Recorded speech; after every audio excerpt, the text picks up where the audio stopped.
Hey there and welcome back to TubeGuruji channel. Today we are going to build meeting scheduler application, and this application we are going to build with the help of Next.Js and React. This application is for the beginner or those who already know the Next.Js or React. We are building this application completely from the scratch. So let's walk through the application and then we'll talk about the technology which we are going to use to build this application. So if you see on this particular landing screen, you will see the beautifully we designed or implemented the landing page with the help of Tailwind CSS and the ShadCN UI. You have option to log in with the Google and the Facebook, but not only that, you can even log in with the email. So with the help of uh, authentication service provider, we implemented the login or authentication service for our application. Now once you click login, select the login which you want to select the account which you want to log in with, and then boom, you will jump it on the dashboard page. Each user has its own dashboard. So obviously from here you can create a new meeting event type. You have option to add the availability time, where you can add the available dates for which user can book the appointments. Even you can have add the time slots. Okay, in between that only it will create a slot for the user where user can book the meeting with you. Now let's create a new meeting, and once you click on this one, you will find this beautiful page where you can even watch the preview of the meeting screen, right? Or it's a live preview for you. Now as soon as I type in enter the event name, you will see the reflection over here. So let's add 60-minute meeting, and immediately on the preview you will see the change. Here you can select the duration for which you want to build a meeting, and depends on the selection of the duration, you will see the slot automatically get updated. Now if I select the slot of 30-minute, if you see the slot get changed to 30-minute of interval, right? So let's keep the 60 for now, and now you have option to select the location on which you want to do the meeting, right? You have Zoom option, Meet, phone, and lot of other things. Click Meet, and here you can add the URL of the meeting on which you want to add. So here I'm gonna add this one. Then you even select the theme color, right? So let's select the theme color, and you will see that all the changes or all the additions, whatever you enter, right, everything will reflect on the preview page, and same preview you will display it once you share this meeting URL with the user. Now as soon as you create the meeting, you will see the pop-up or toast message saying new meeting event created, and that meeting you will see on the meeting event type. Okay, now here you will see the duration of that meeting, or whether the meeting type is which one. So obviously we select the Google Meet. Then here you will see the color. You copy the link of the meeting URL, and once you click on this copy link, here you will see the toast message, right? Now let's open the copied link in other tab. Okay, so here this is how the actual meeting screen look like, right? This is accessible to any user, so you can share this particular meeting URL to anyone. Okay, now here if you see, you will see the meeting name for which business you created a meeting, that business name. You will see the duration, the type, and date on which the meeting is selected right now, right? If I change the date, here you will see that all the method is disabled, right? But as soon as I select, for example, Wednesday, right, for the Wednesday the slot is available, so you can select the any slot you want. Now if I select the slot of 12 o'clock and click next, here you have option to enter the user detail. So let's add a detail. You can add the email, okay, on which you will get the confirmation email with the all the meeting details. Here you can write some notes if you want, and then click schedule. So once it's scheduled, it will say the meeting scheduled successfully, and boom, it will redirect you to the confirmation page. So it's saying that your meeting schedule successful, and also confirmation sent on email. Now if I open the email, here you will see we got a new email with my name, the business name, and all the details of the meeting, including the location, the URL, on which date it is scheduled, and everything. So everything we're gonna learn in this particular course, that how to schedule a meeting and how to send an email and everything. Okay, now if I go back to our dashboard page, here in the schedule meeting section, right here you will see all the latest meeting which is scheduled upcoming, right?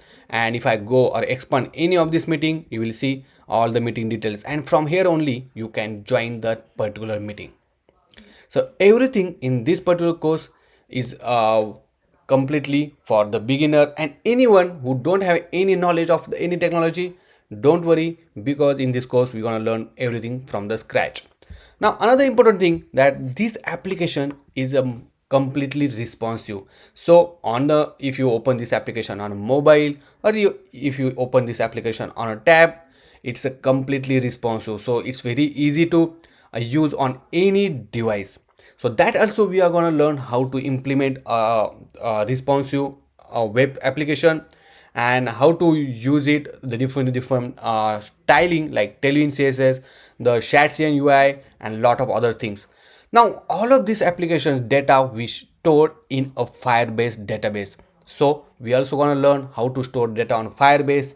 For the authentication, we are going to use Kinde authentication, which is completely free to use, and everything from the start to finish, right? Because this is a completely full stack application, we are going to build completely from the scratch. Now without doing any further delay, let's begin to develop this beautiful meeting scheduler application. Let's talk about our today's video sponsor, Cryptomus, which is the cryptocurrency payment gateway with a low commission. They charge only 0.4 to 2% commission. Now let's see how you can start accepting crypto payment with the Cryptomus.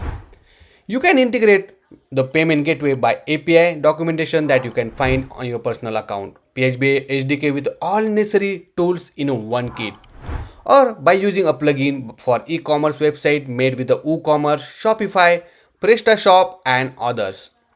One of the Cryptomus feature is a white label. All you need to do to configure all necessary data and use all the Cryptomus payment processing feature with your branding. With the crypto processing, you can create your own crypto exchange or crypto gateway. Try crypto processing, work with crypto transaction the way you want. Link to the Cryptomus will be description below. Register and try it yourself.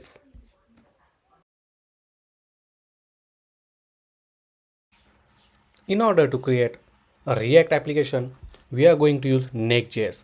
Next.Js is one of the best React framework for the web application. And if you never use Next.Js, don't worry, because in this particular course, we're going to learn everything from the basic. So if you go to this nextjs.org, and you will find this official website of the Next.Js. Next.Js is popular for the routing, the build, and there are a lot of different features that Next.Js provide for you, and everything which is important to develop any web application, everything we're gonna see in this particular course. So first thing, in order to create a Next.Js application, this is the command line: npx create next app at latest. Okay, now you can go to the docs and you will find all the documentation and installation step as well. So in order to create a project, go to your project folder where you want to create a project, open a terminal at that particular folder. Let me increase the size, and here we'll add npx create next app at latest. Okay, and click enter. Now it will ask you the project name. Here you can give the project name, like for example meeting scheduler, and just type enter. So it will ask you, do you want to use TypeScript? So no. So ESLint, say no. The Tailwind CSS, say yes. So this automatically install the Tailwind CSS for us. Then would you like to use source directory? Say no. The app router, obviously we want the app router, so say yes. And for customize default import ally, say no. And then it will install the dependency like React DOM, and Next, which is default dependency, and some dev dependency for the Tailwind CSS, which is post CSS, Tailwind CSS, and auto prefixer. And if you see, our project is now ready. Now open a VS Code and open a folder where you created this particular project. Then locate that particular folder and then open that particular project. So once you open the project, say yes, I trust the author, and here you will see on the left hand side a bunch of files and folder. So first thing, if I go to this app folder, which is the folder where we are going to create our files, the routes, the URLs and everything. Okay, so first is global CSS file, which contains CSS styling for the complete whole application. The layout.js, which contains a metadata, the font you want to apply for your application, and if you see, we have HTML and body tag, and inside that we have children. So whenever you open any URL, right, that URL will render through this children tag. Then we have page.js file, which is the default page for the application. Now obviously once we run the application, you will get to know. Then we have node modules folder. Obviously we are not gonna touch to this particular folder. Then we have the public folder where we gonna store all our images, font, or any other things which you want to access it from the local. That all the assets file we gonna store inside the public folder. Then this get ignored. So once you want to push this to a Git repo, you can put some file which you don't want to push while pushing this code to a repo. Then we have next.config.mjs file, which is useful when you want to do a configuration related to Next.js. You will get to know once we start developing our application. Then we have package.json file, which contain the name of the package, the version, the scripts which used to run the application or to build the application, some dev dependency and dependency which is default. When we create the application, this dependency already get installed. The tailwind.config.js and postcss.config.js here is for the Tailwind CSS. Okay, so all the Tailwind CSS configuration will store inside this tailwind.config.js file. Now let's go to the terminal and click new terminal. So it will open a terminal inside the VS Code. Then just type npm run start. Okay, so it will open a port localhost. So my mistake, so here you need to run npm run dev, and if you see, our application is running on the port 3000. Okay, so make sure to run your application on npm run dev. So once you open this localhost 3000 port, here you will see our application is running on the browser and port 3000. Okay, now we'll bring this on the left hand side, and here let's open the page.js file, which I told you, which is our default page. And if you see, the URL is just a default one. So now if I go to this app and page.js file, here you will see the default code. For example, if I want to remove this particular line of code, and you will see as soon as I remove and save it, it gets changed on the screen. Now let's remove all of this code and just add a default or empty div, and here I'm going to write in h2 tag subscribe to TubeGuruji. Now if you did not subscribe to my channel, please do subscribe. And if you see, now it changed this text to subscribe to TubeGuruji. Okay, now you will see this background line, that because in the global.css it has a default styling. Okay, and if I remove this line of code, if I save it, and boom, you will see the plain white background now. Okay, now there are a couple of things we need to add to complete this setup of our default project. So most important thing that we want to add is the ShadCN UI.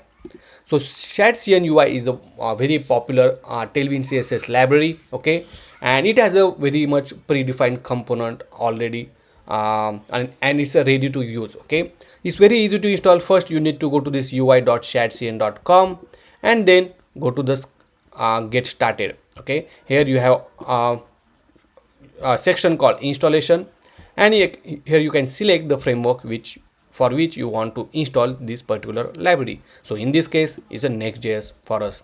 Now we already created the project, and there are a couple of steps we need to follow. So we'll skip this step as we already have the project ready. Then we need to install this CLI. Make sure that you have the Tailwind CSS installed, because the ShadCN library is dependent on the Tailwind CSS. Now I will copy this particular command. And let's go back to your application, open a terminal, and here I'll click new terminal and paste the command. Now here it will ask you some of the questions. So first thing, that which style would you like to use? So here they are providing two style, default and New York. There is not much different. I will select the default one.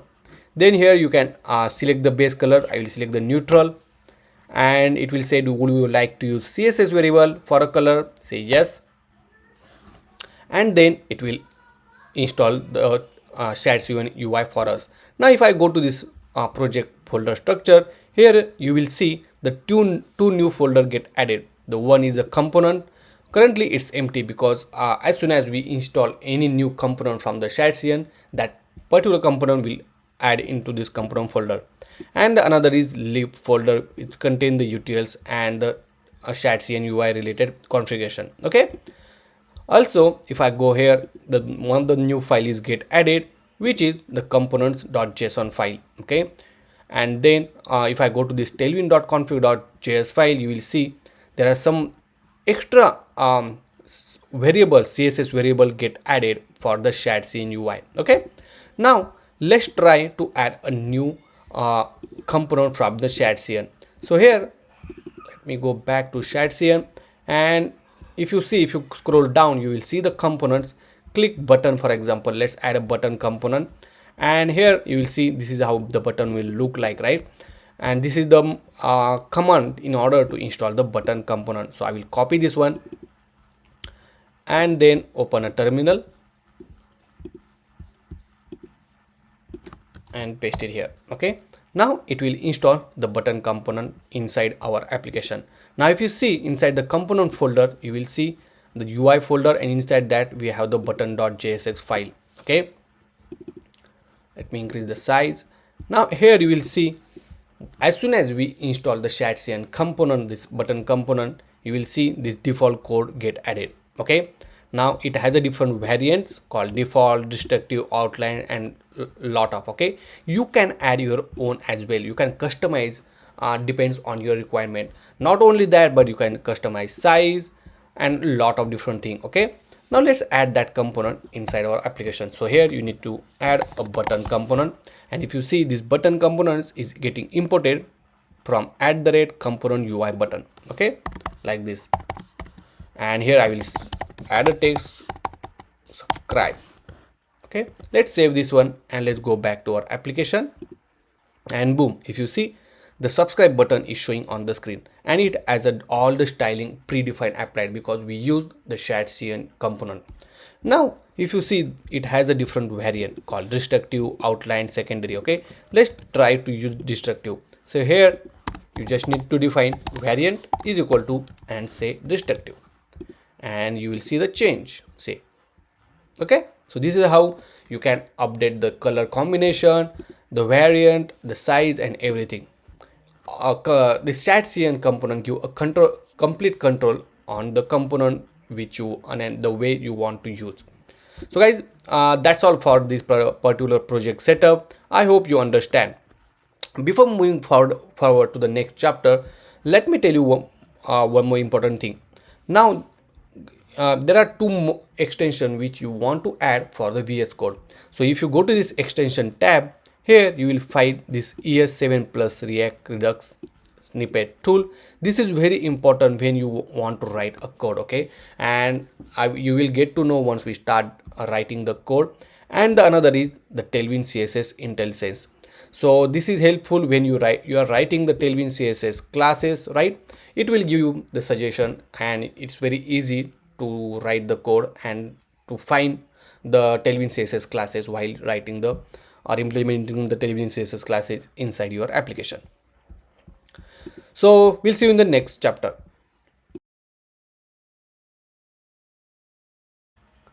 Now let's talk about the app routing. Now for example, currently you are on the home page, right?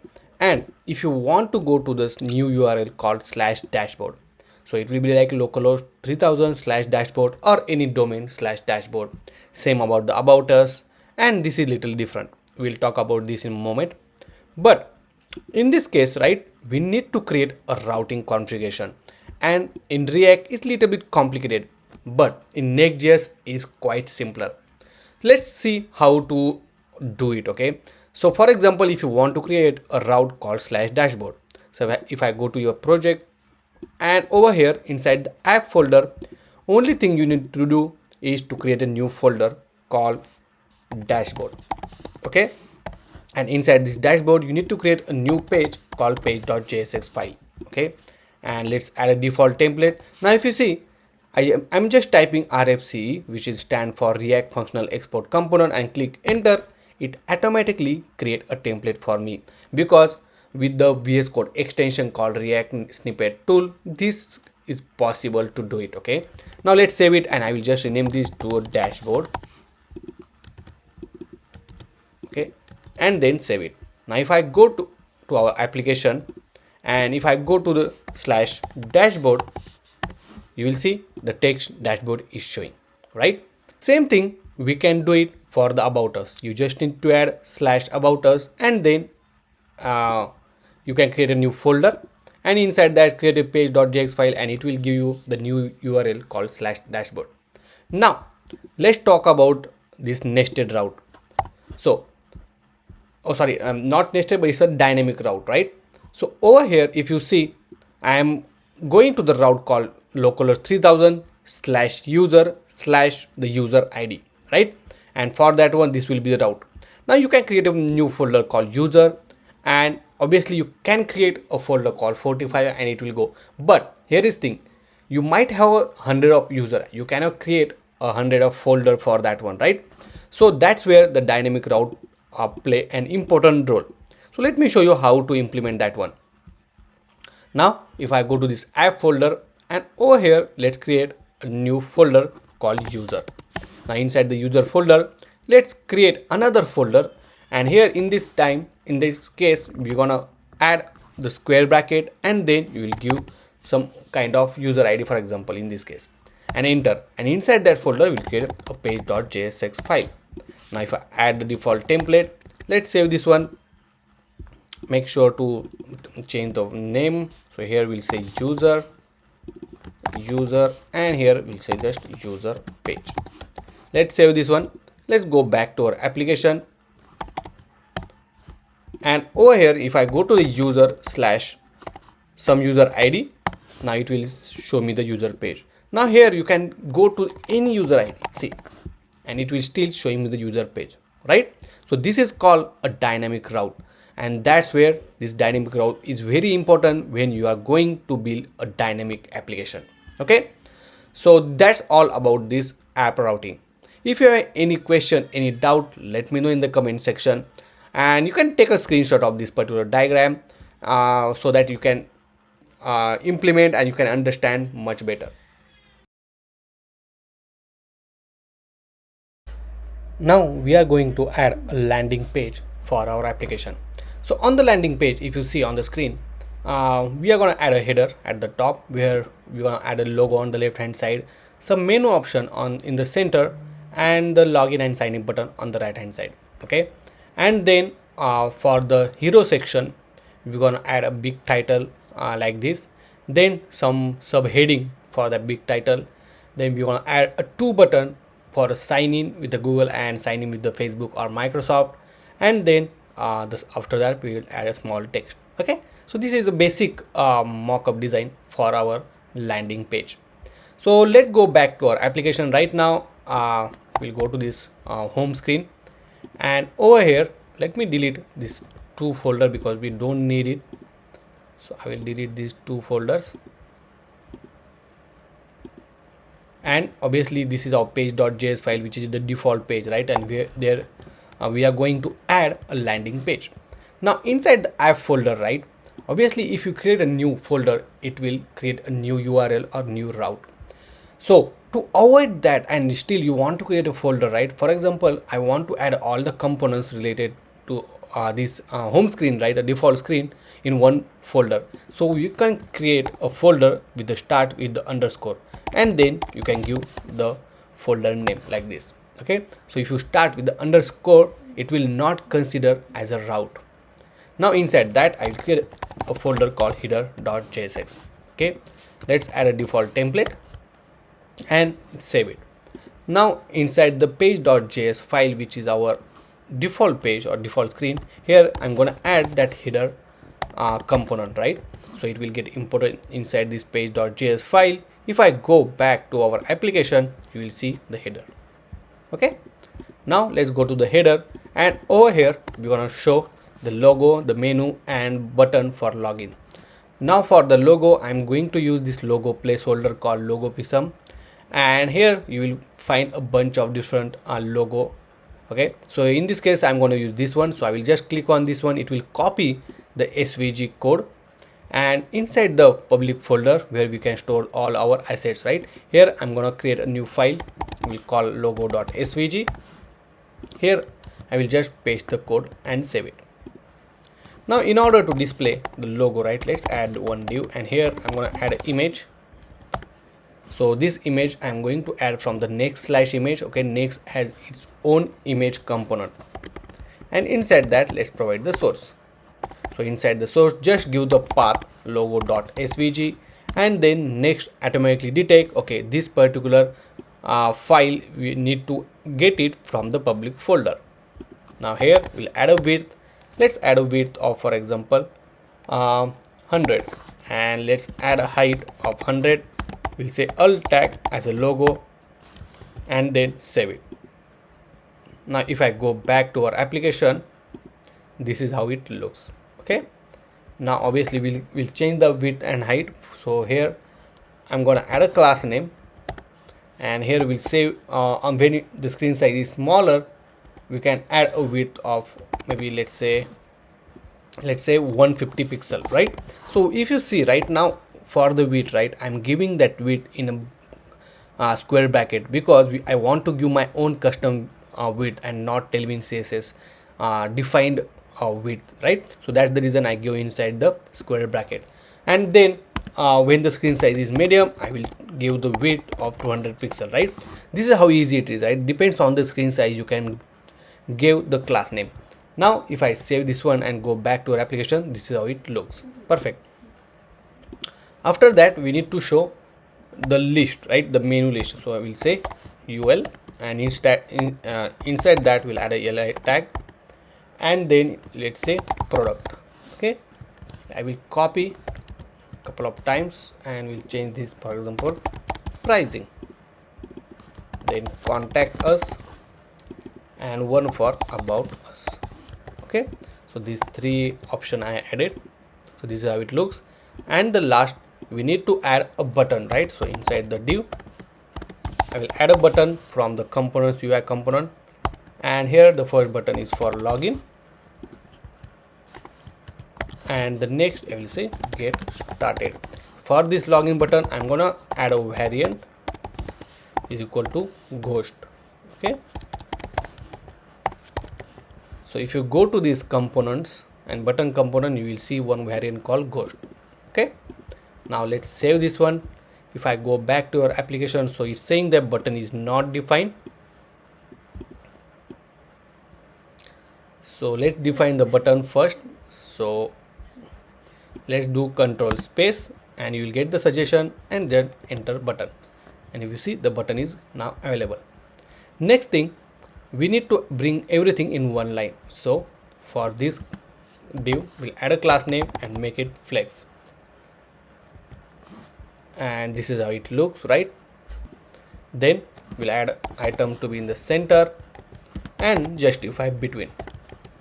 When you say justify between, right, you will see all the three things are equally divided. And then let's add, this need to be item to be in the center, not a baseline. So let's add a center, something like this. See, after that one, for this product and all, right, the menu item, we'll add a class name and make it flex, and we'll give gap of 14, right? But when the screen size is smaller, I'm gonna hide that one. So when the screen size is medium, we'll add a flex, otherwise we'll hide this menu. See, like this. Okay, for this div let's add the padding of 5, something like this. Okay, now if I increase the size, this is how it looks. Obviously we need to change this menu we'll give class name actually, so we'll add a gap of 14 like this. Okay, and then font will add a medium and text large. If I increase size, see how beautifully it look, right? Then we'll add some styling, so add a class name. Here we'll add on hover effect, so on hover will change the text to be primary. So this primary is coming because we already mentioned our own color, right? So if I save this one, the primary is currently is black, right? So you can change this primary color to your own color. Okay, so if I go to this tailwind.config.js file, right now if you see, the default color is kind of neutral, a black color, right? But if you go to this tailwind.config.js inside the primary section, right, here you can change with your own color. So for example, for primary I will define #0069ff. okay, it's kind of blue color, and if you see the change, it will automatically reflect to all the Shatsian component. Okay, now for this one, if you see, right, you can directly access using the text/primary, and then over here you can apply some more styling. For example, I'm gonna add, let's add transition all. Okay, for a smooth animation, we'll add a duration. Let's add a duration of 300, and we'll make cursor pointer, and let me show you how it looks. So if I hover on the product, you will see the color of the text color is getting changed. Now I'm going to copy same class name for all of these remaining menu item and save it. Then for this div, I'm gonna add a flex and gap of 5, and let's see how it looks. See, next thing, let's add a shadow effect. So we'll add a shadow, maybe let's add a medium shadow. If I'm medium, this is how it looks. Let's add a small one. Perfect. See, and our header is ready.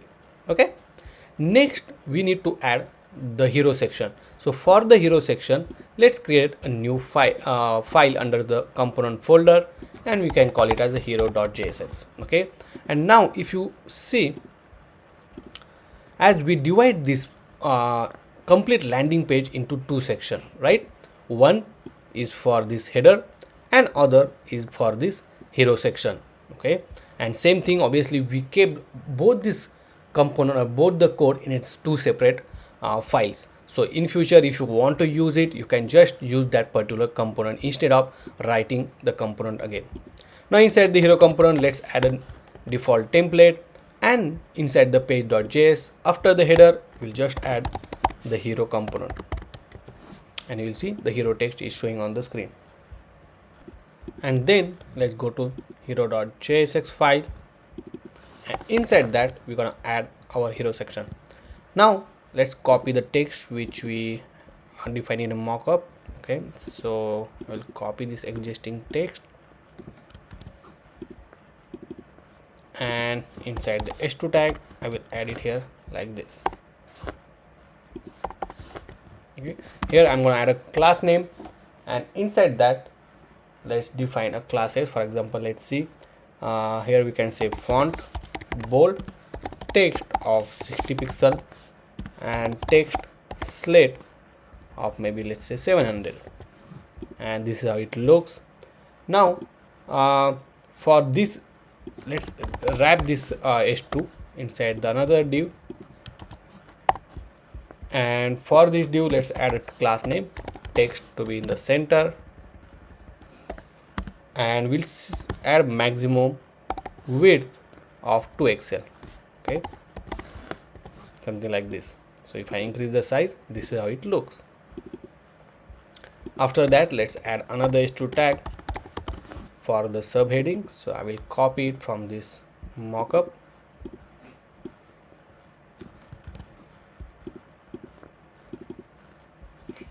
and then we'll paste it here. Now for this one as well, add a class name, we'll say text excel. So I took this all the data from the calendar list. I will change this to schedule, something like this. So text excel margin top to 5, and then text slate 500. See, after that one we'll add a div. Inside that, let's add a h3 tag, and we'll say sign up free with Google and Facebook. And then inside that again, we'll add one div for the button. So one button for sign up with Google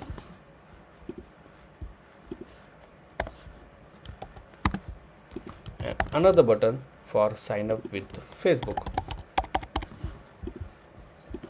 Now let's save both of them. Here I'm gonna add class name flex, justify center, and gap of 8. So let's make sure to import this button component, and okay, need to be a flex. And for this div, I'm gonna add a class name.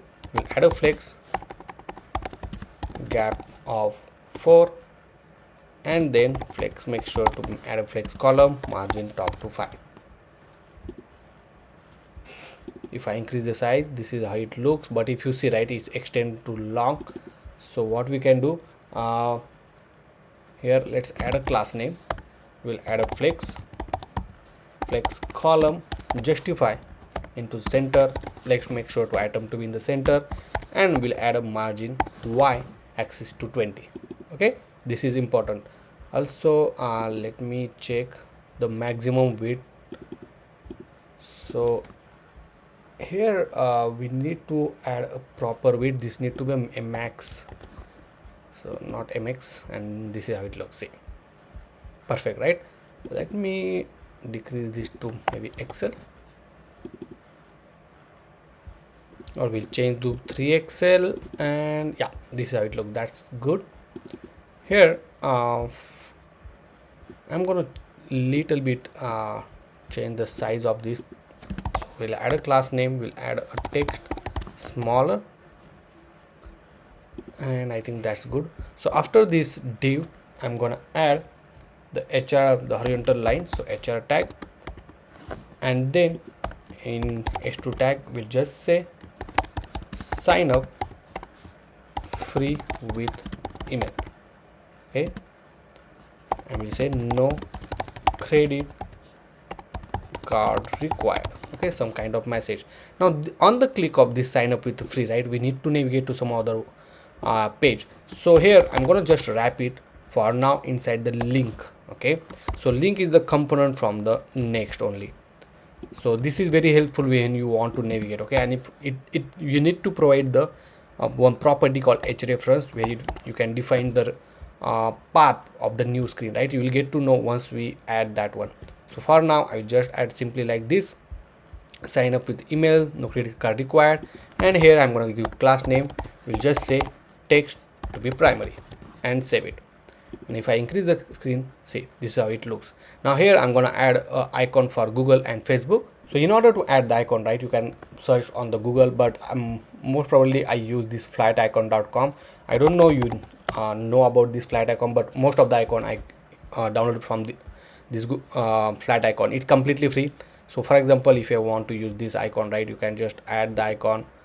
Let's check and Google and Facebook, and I will use this one as well, and let's search for the Facebook as well, and if you see, you have the Facebook here. Perfect, right? Now you just need to use that one. So let's download this one first, and then you can download the Facebook one as well. Copy that both the files, and inside the public folder just paste it here. Okay, so if you see, the Facebook and Google is get added, and now you can use it. So here I'm gonna add image tag inside the button only, and here I'm gonna give path. So here I will say slash google.png. we'll say Google, we'll add a width of 40, height of 40. Let's see how it looks. So if you see, it's little bigger, but let's change the size, maybe 30. And here for this class name, we'll give class name for button and we'll add a padding of 3. Let's add 6, 7. Yeah, and here we'll add a flex gap of 4. Perfect. Same thing I'm gonna add. I will just copy this button for here. Here we'll just say Facebook and the icon as well as a Facebook, something like this. See, okay, so it's think little bit not visible. Let's change the icon. So I just change this icon, and now this is how it looks. There is some cache, but yeah, see, and now we have the sign in with Google, sign up with Facebook, and then we have this beautiful link where user can click on this and we'll go to the some other page. Okay, now here I added one div and added 4 images. Okay, that images you will find inside this public folder. So these are the just profile kind of image, and I gave the position as absolute, right, and I put this in some position. So if you see, so this is how it looks on the large screen. Okay, so randomly I kept that one. Now when the screen size is small, medium or smaller, I'm going to hide this one. Only when the screen size is large, then I'm going to show it as a block. Okay, so if I increase the size and if I change this size to smaller, right, if you see, it gone. Okay, so this is the one thing. Now one more last important thing I want to tell you before moving to the next chapter is to change the font of the application. So it's very easy. So if you go to this layout.js, okay, this is the only layout file right now we have inside the app folder, and we call as a parent layout. So in this layout you will see we already have one font called Inter, and this font is a default font, but here you can add your own font. So for example, if I want to add an outfit font, here you will see you can just add it as an outfit, and all of this font you will find on the Google font. So if you just search Google font, and over here inside the Google font you will find all the bunch of font. Any font you want to use in your application, you can just add it here, and then make sure to initialize that font and then use it. Now here I only initialize with the outfit instead of Inter, and that's all. And if you see, the font get changed immediately. Okay, so this is the important thing if you want to change the font for the application. So that's all for this particular section that we beautifully implemented the header and the hero section for our application.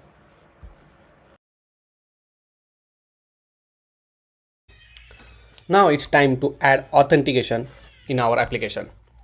So once user click on this get started or login button, okay, or the same thing, if user click on this Google sign in or Facebook sign in, our application will check whether the given user is already authenticated or not. Okay, if he is authenticated, then it will redirect it to our application dashboard. Okay, but if the user is not authenticated, then it will redirect it to the login screen or sign up screen, depends on user is new or existing user.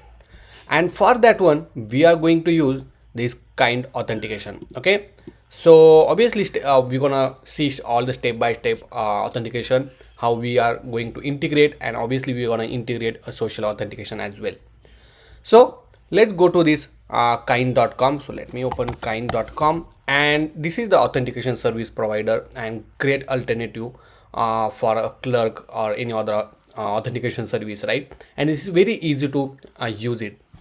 So if you go to this kind.com, you will find this official website, and here you will find a different feature, and as I say, it's totally customizable. Okay, and the most important thing about this kind is free to use. Okay, now if you don't have an account, create a new account. Once you create a new account, let's go to this dashboard. You will see the dashboard like this. Now if you see, I already have some account. Okay, and this is how the dashboard will look like, right? Now I already have this business, so I will switch the business and I will create or I will add a new business. Here I'm gonna add meeting scheduler. Okay, then you can give the number of employee, whatever, and the region you can give the nearest to you. Okay, and then click save. So we don't add a namespace over here. Let's add this one. So let's say meet scheduler only and save it. And obviously once you created it, you will see the meeting scheduler application is get created, and it's also created the domain name for you. Okay, so let's open that one. And obviously we are going to use a project from the scratch, so click on that one, click next. After that one, here you have some different framework here you can select, right? So in this case, obviously we are going to use Next.Js, so it will come under the backend, and click Next.Js, then click next. And here you have option to enable a sign-in. Right now, if you see, you have option whether you want email only, you can enable, for example, let's enable Facebook, Google, or you have bunch of more icons. See, you have a lot of icons. You want Microsoft, Slack, Stripe, okay, you want Twitter as well, the GitHub as well. So it's up to you. So let's enable the GitHub as well, and this is how it looks. Okay, let's keep like this only, and then click next. So obviously here it's saying that connect your Next.js application to this core, or you can use the Next.js starter kit. So obviously we're gonna connect our existing application. Okay, so we'll do that in a moment. And if you see, this is the some of the steps which we need to follow. So first thing, we need to install the next auth. Okay, now if you don't find this documentation, you every time you can go to this kind Next.js. Okay, and you will find the documentation over here as well. I will keep the link is in the description. Now obviously we will follow step by step guide. So obviously we have the existing code base. Okay, and here obviously our application is running on localhost 3000, so we'll keep as it is. You have to install this Kinde SDK, so I will copy this command. Let me decrease the size, and then open a terminal, go to the terminal, and over here I will paste the link, the npm library where it will install the Kinde SDK.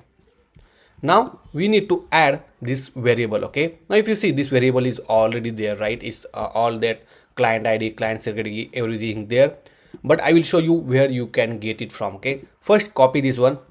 Let's go to your root directory, and over here we will create a new file called .env.local. So all the environment variable we will keep inside this folder. I will paste it here like this, say, and then save it. Now if you scroll down, we need to create a new file, okay, called route.js, and this is the path in which we have to create this file, right? So we'll just copy this one, and let's go to this app folder and just create this file and paste all the path, right? So right now, oh my bad, let me delete this one because, and then let's go here again, create a new file with the JS. Okay, and if you see, it automatically create a folder called API auth, and then kind auth and route.js. Okay, then if you scroll down, this is the simple way that you can add a sign in and sign up. Okay, but before that, don't forget to add this code inside the route.js file. Okay, and then let me close this file, this environment variable. So one more thing, if you check in the .env.local file, you have to update this client secret key. Okay, now as I say, you will get it from the starter. Let me check existing code base. So let's go to the details, and inside detail you will see the domain name, client ID, client secret key, and the callback URL as well. Okay, so obviously you can update anytime, whenever you want. You can add your own callback URL as well once the application is in the production mode. We will see in that in the course as well how to deploy our application as well. Okay, but before that, let's go here, and this is the sign up and sign up page. Okay, let's add that one. So it's very easy.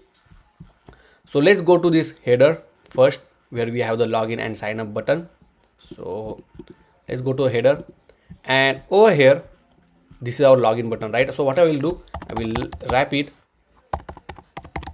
inside login link. See, if this login link is importing from the kind auth SDK, and I will put this button in between this login link.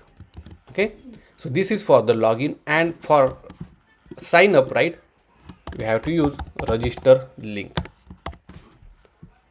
and then paste this code in between and then save it. Okay, as we use this login and register link, right, we have to make this component as a use client. If you see, we might get this error, right? So make sure to make this component as a client side. Okay, so we have to tell Next.Js, okay, this particular component is on the client side, and if you see, the error is gone.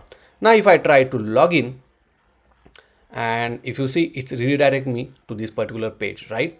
And here you can fill the details, or you can log in with the Google or Facebook. Okay, but now one more thing I want to tell you here, that you can even customize this login page. Okay, so if I go to this kind, okay, and here if I go to the home page of the kind, right, and inside the design tab, you can upload your own logo. Okay, or you can change the background color, you can change button color, whatever you want, you can do it. Okay, not only that, but if you can even customize sign in page. See, like this, if I click on edit, you can add the background, you can upload the image, and everything you can do over here. Okay, you have this confirm or the template for the email, you can update your own with the own template and everything. So definitely you can give a try with this kind.com. Now let's go back to our application, and here I will log in with the Google. Okay, but before that, let me tell you, obviously once user log in, right, we need to navigate to some path, right, which is our dashboard. So if I go here right now, if you see, we don't have a dashboard route, right? So let's create a new route. So inside the app folder, I will create a new route, and I will create this particular folder and start it with the curly braces. Okay, so actually this will not consider as a route. Okay, but inside that, I'm going to create a new folder called dashboard, and inside that we'll create a new file called page.jsx. Okay, add the default template, and here I'm going to change this to dashboard and save it. Now just to make sure, let's go to this .env.local file, and if you see, this is the post login redirect URL. Okay, so once user is log into our application, right, then it will redirect it to this particular path. Obviously you can change if you want. Now let's log into our application. So let me go back first, login 3000, everything will be refreshed. Now click login. I will log in with the Google this time, and I will log in here, and it's saying we cannot find account, right, because we are login for first time, right? And it's saying, do you want to create a new one with a Google account? So we'll create a new account. Okay, so it's saying create account, and boom, you just created the account, and our application is redirected to the dashboard page. Perfect, right? Now if I go back to this kind dashboard and I will refresh it, you will see the count over here. Okay, let me refresh it. Okay, let me go to the user, and if you see, the new user get added. Okay, I don't know why it's not get updated over here, but if you see in the user section, you will see this new user just log in. Okay, now once you are here, right, you can have you know that user is authenticated and access dashboard. But let me log out to this from the our application, right? So for the logout, if I go to this documentation, right, maybe let's go over here, and here you will find a bunch of different option. Okay, so let me go back for a sign out. So this is the logout, so I will just copy this one for now, and inside the page.js where we have the dashboard, right, I will paste it here. So let's paste it over here. Sorry, I'll just add a logout link inside logout. If I go back to application, okay, let's make this application as a use client.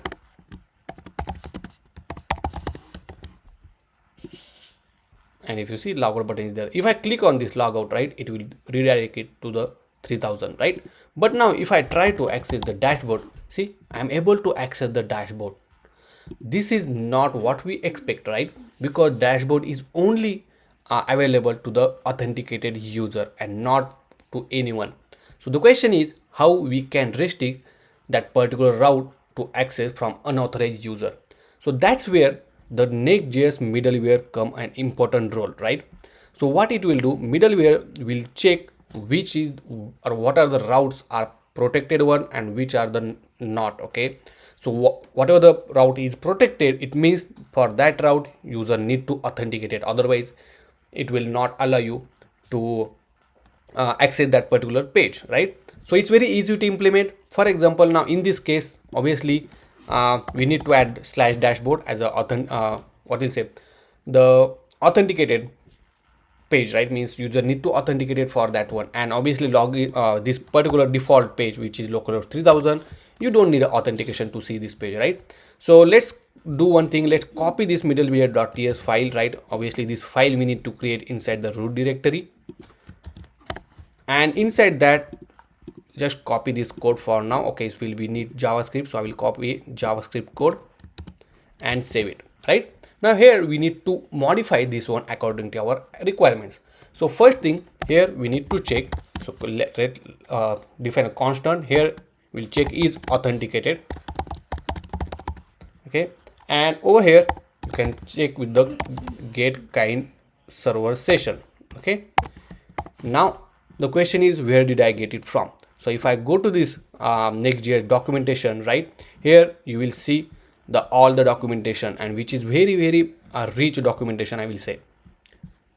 So here if you see, in order to get the server user data from the server side, right, this is the method that you need to call, right? And if you see is authenticated method is getting called from the get server session. So I will just copy this one over here, and the get server session is get imported, but you have to make sure that get kind server session is importing from this particular import statement. Right now if you see, this is the, I think, incorrect one, so I will just replace it with the correct one and then save it. Now here we will just simply write a condition if, and we will say not if user is not authenticated, right, like this. And you obviously we are using await, so I will make this function as async, then I will return this statement.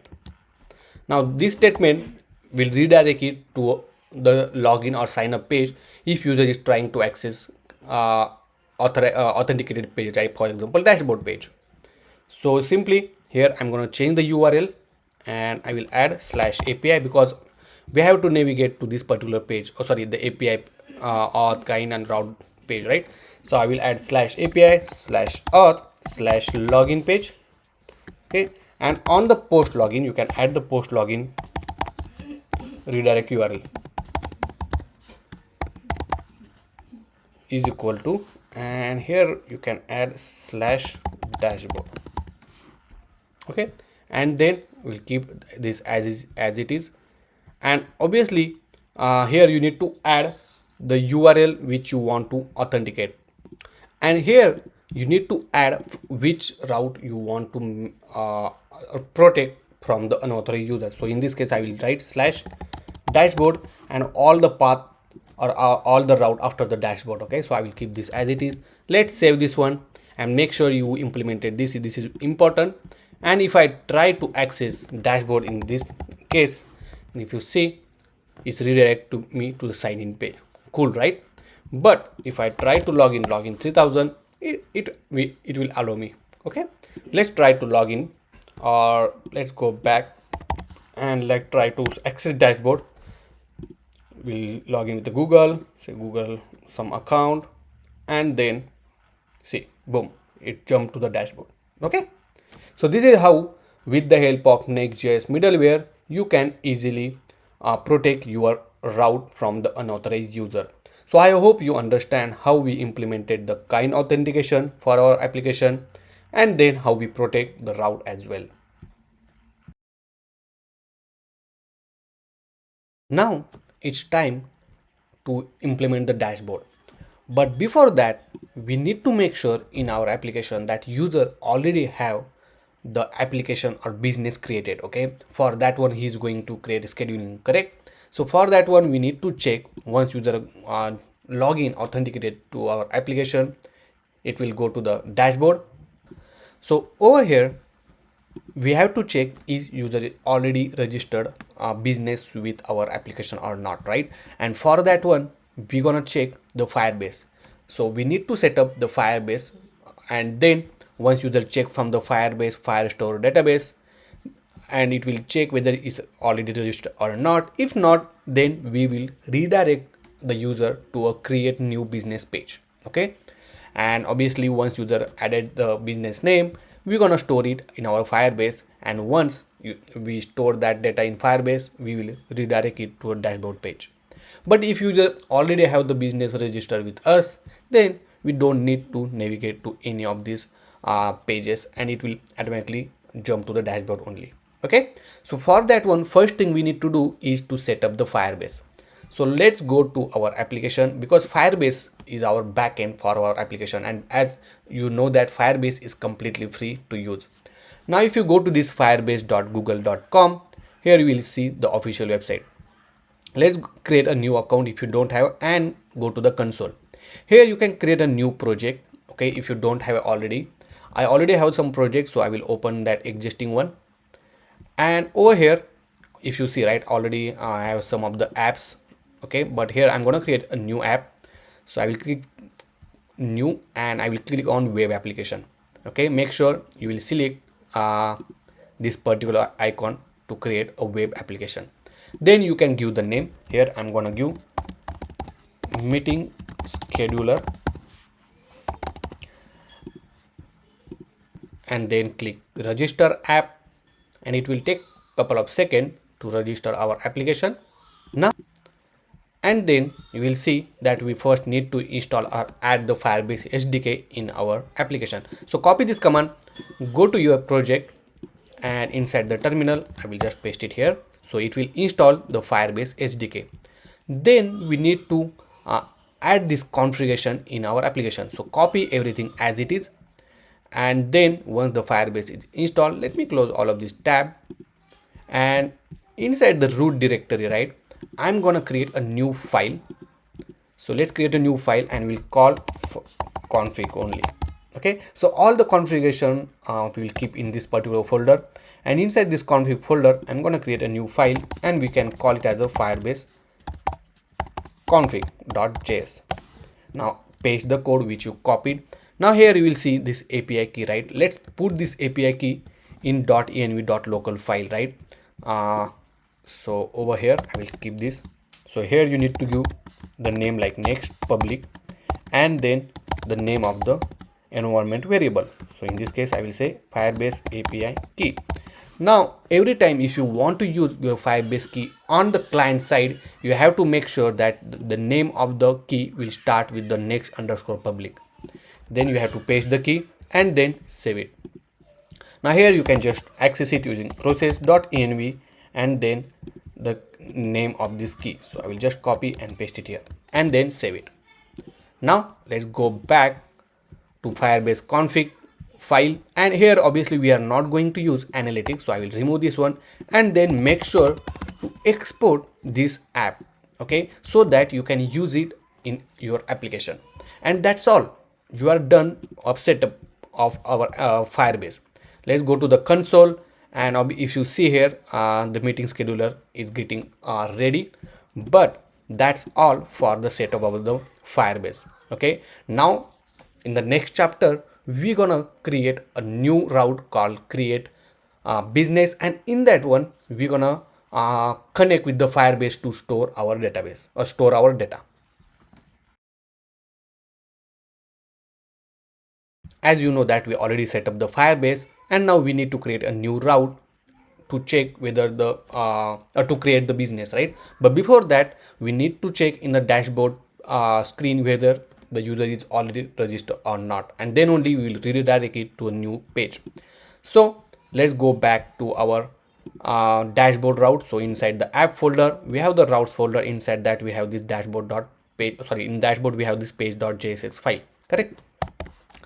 So over here I'm going to create a new method we'll call constant, and we'll say is business registered.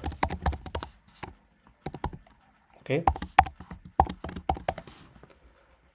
and then you need to define or initialize the database. Now if you don't know how to use Firebase, right, you can just search on Google Firebase, and in this case we want get doc, right? And if you go to this documentation, because Firebase has a very rich documentation, here you will see the read data option, right? Now obviously we want to get the data, so if you scroll down, first thing you need to do to initialize the Firestore, as we already have the Firebase config setup, we already initialized the app. The only thing we need to do is to initialize the Firestore. Okay, let's copy this one. Now when I say the Firestore, right, if I go to this console, right, you will see the option called Firestore database. Okay, so this is a NoSQL database. Let me refresh this once. So if I go to this Firebase store, right, here you will see this NoSQL database. It's very easy. Okay, it has a collection, and in collection there will be a multiple documents, and each documents have to be from different fields, right?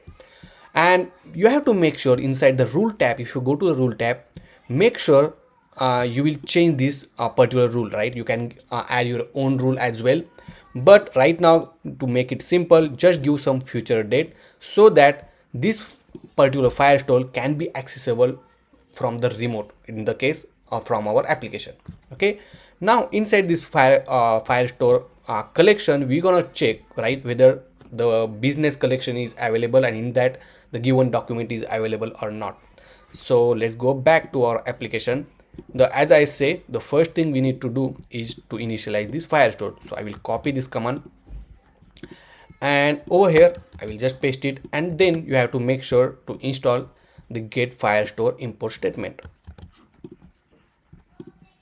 So here I will paste it, and make sure to import this app, right? If you do the control space, you will get the suggestion, and here if you see we have @config Firebase config. Okay, and because we already exported from the Firebase config file, right? And now save it.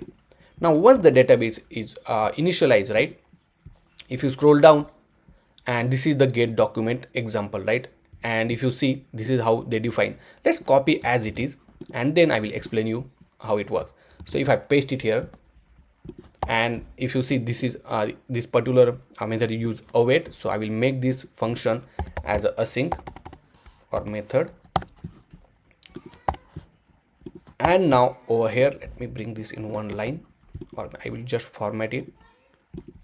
Now here first they define the document reference. Okay, so it will initialize the document.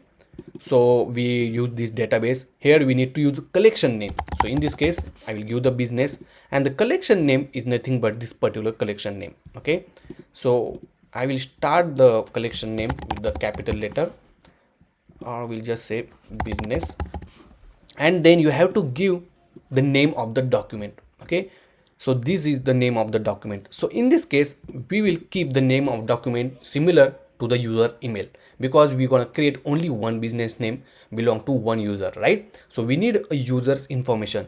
In order to get the user information from the kind, you have to use constant user is equal to use kind browser client, and if you see, this is importing from the kind auth or kind SDK, right, like this.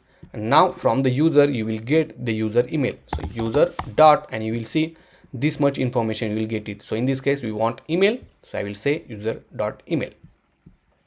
Now here is the document snapshot. So here we will say await, and with the help of doc reference we'll get the document. So make sure to import this get doc from the Firebase Firestore and the doc as well. Now it will check if doc snap exists or not, and if the document exists it will just print out. If not, it will say no such a document in the console.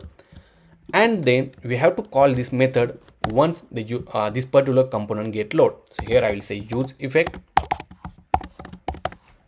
and here I will pass the empty array, and use effect will execute only when the component get load, right? And I will pass this method.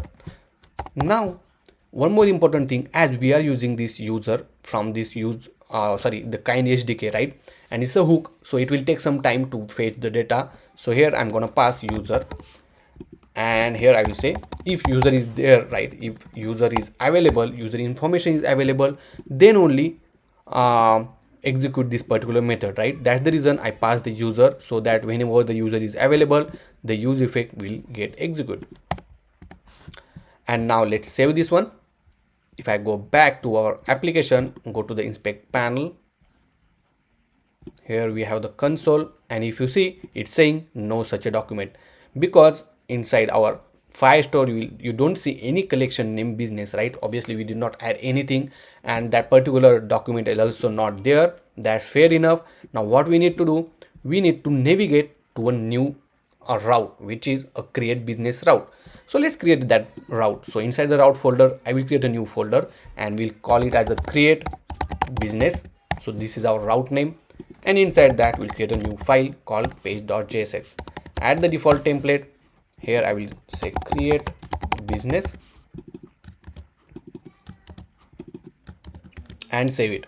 Now inside the dashboard, we need to navigate to the create business if the document is not there. So for that one, you have to define route. So this define route is equal to use router. And if you see this use router, you will get two choice, one from the next/router and another is from the next/navigation.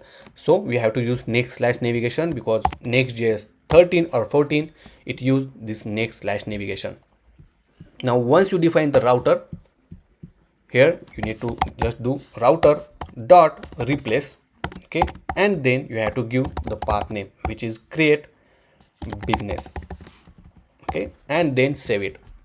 Now if I go back to our application, just refresh this page. Oh sorry, let's go to dashboard first, and if you see, it's redirect to a create business page immediately. Now if you see one more thing, if I go to the dashboard, right, it will show the dashboard page first, and then it once the Firebase data, it will trigger the Firebase database, it will get the result, and then it will redirect it to our application. But that takes some time, right? So for that one, we will add a loading. So here I'm gonna define one state called constant loading comma set loading is equal to use state. Initially I will keep the value as a true, and whenever the document exists, I will keep the set loading as a false, and when the document is even not there, right, that time also I will set loading as a false, okay. And whenever the loading is there, so I will write the condition if loading is there, I will just return the h2 tag and will say loading, okay, and save it. Now if I try to go to the dashboard, and you will see the loading is showing, and it's not showing the dashboard, okay, it's showing the loading, and once we have the data, then it will redirect to a create business page. That's perfect. Now let's go to this create business page where we're gonna add some UI. So first thing we're gonna do is to add the image or logo. So we'll add an image tag, we'll add a logo, let's in the tag, and here sorry, we're gonna write logo.svg, then we'll give width of 200, height of 200, and save it. So this is how it looks. Let me bring this smaller screen. Yeah, then after this one, I'm gonna add one div, and inside div I'm gonna add h2 tag, and it will say what should we call your business, correct. And another h2 tag, I will say p tag for you can always change this later from settings. And let's give some styling to this one first. So I will say class name, here we'll say text of 4xl. Now if you see, if I hover on this particular Tailwind CSS class, you will see the corresponding CSS class. So when I say text 4xl, it belongs to font size of 36 pixel and line height of 40 pixel. then we'll say font bold and save it, and this is how it looks. For this one I'm gonna add a class name, and we'll change the color of the text to text slate and 400, or let's say 500, and save it. After this one I'm gonna add one div, and in that I'm gonna add a label. We'll say team name. Okay, and I want the input field, right? So for input field I'm gonna use a shared scene UI, and in that we have the one component called input. So in order to use this component, let's install this component first. So copy this command, paste it here, and once it install, it's available to use. It's very easy. Okay, let me bring our application side by side. So let's add input tag, and if you see, this input tag is importing from the slash component, and here I'm not going to add a placeholder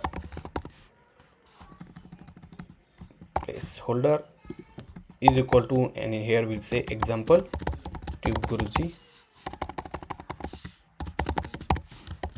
something like this. See, okay, perfect. Now here I'm gonna give class name as a width full, and if you see, if I increase screen size, this is how ugly it's looking, but let's give some style. Now for this div I will add a class name, make it flex, then we'll make flex column, we'll make item to be in the center, we'll give gap of 4, and also I'm gonna give maximum width of 3 XL. If I save this one, here make sure to add flex column. So this is how it looks. Obviously we need to bring this in a center, so for this particular div we'll add a class name, we'll add padding of 40 first, item to be in the center, make it flex column, gap of 20, and margin y to 10. And if I increase size, see, this is how beautifully it look, right? Now for this input I'm gonna add a class name, and we'll just say margin top to 2. Class name margin top to 2, and for this label I'm going to change this color, class name text slate 400. Then we need to add a button, so maybe after this div we'll add a button, and here we'll say create business. Okay, let's give width to be full. Perfect. Now obviously once you type the team name, right, we need to store in a one state, so let's define that state. So we'll say constant business name comma set business name is equal to use state, and you are using the hook called use state, so you have to make sure this particular component is on the client side. Now on the input you need to add or on change event on change, because we need to get whatever the user type, right? So on change, here we'll say event, and set business name will be event dot target dot value. Okay, and we will disable the button if the business name is not there. So we say disable is equal to if there is no business name. Let's save this one. Right now if you see, it's disabled because business name is not there, but as soon as I type something, the button get enabled.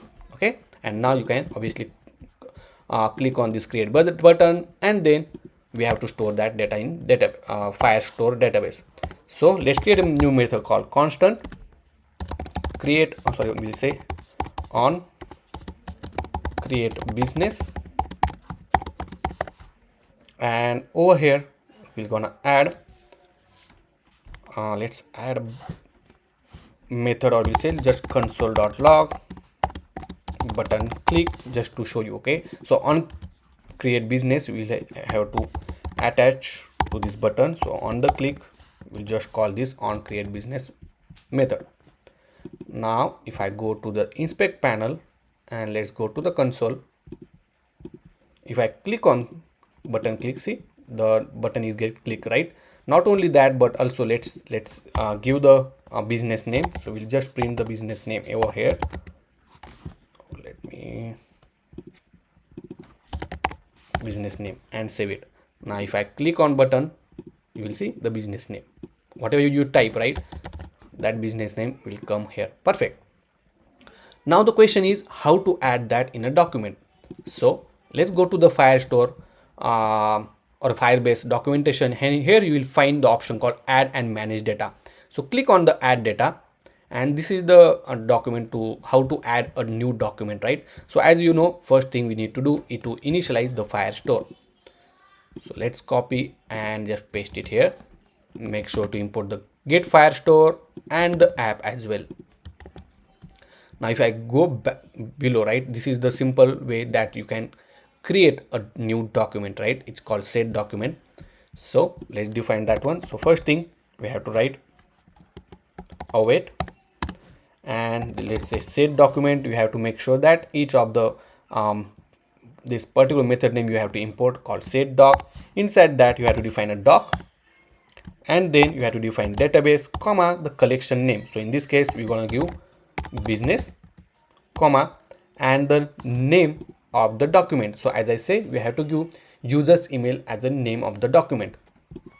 So here we're going to change constant. We have to get the user information.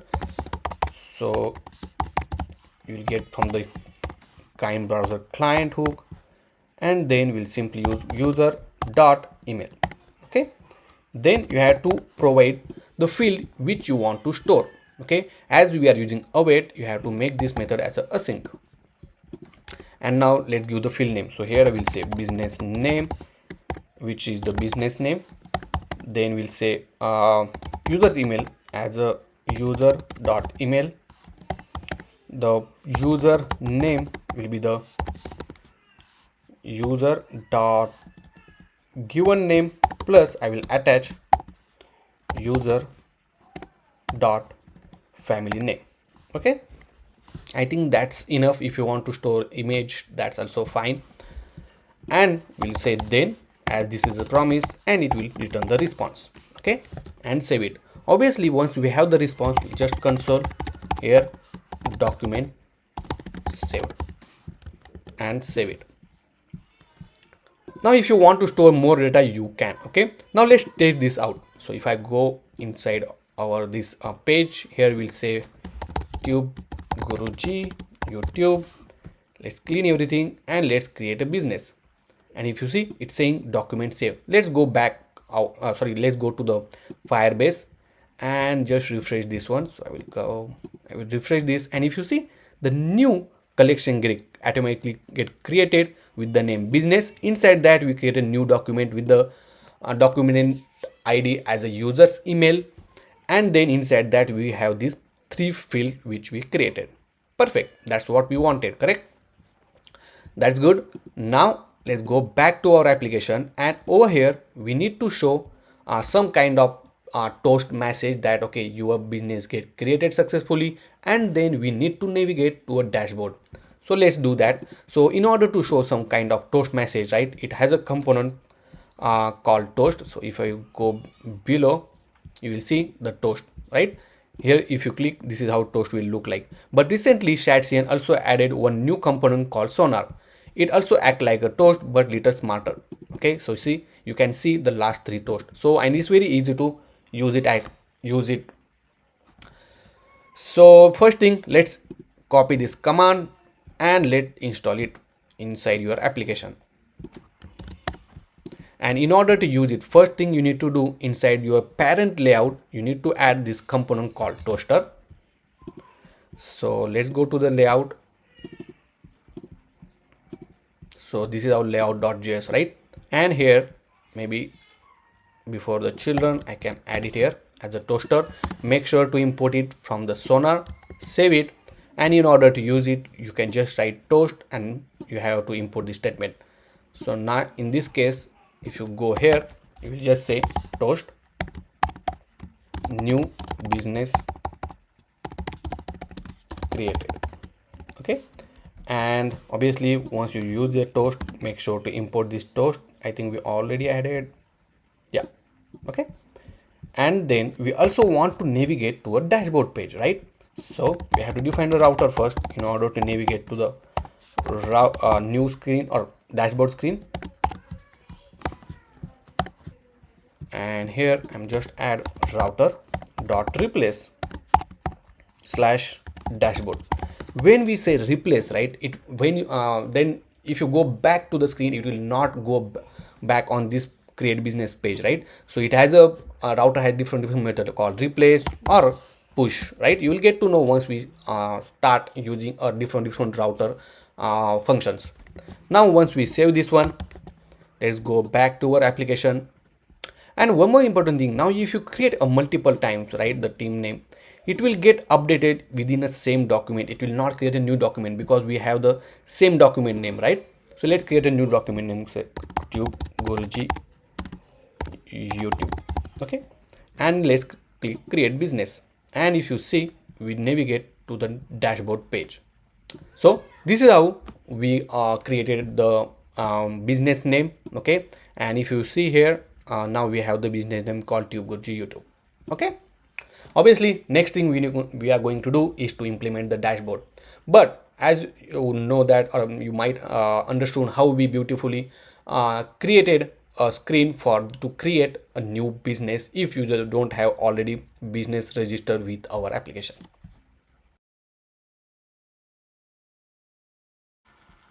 Now let's implement the dashboard. So for the dashboard, we need to make sure that we need to implement the side navigation as well as the routes which will be on the right hand side, right? So this side navigation will be fixed throughout the dashboard. Okay, means whatever the route you will go, it will go to the dashboard or meeting type or setting.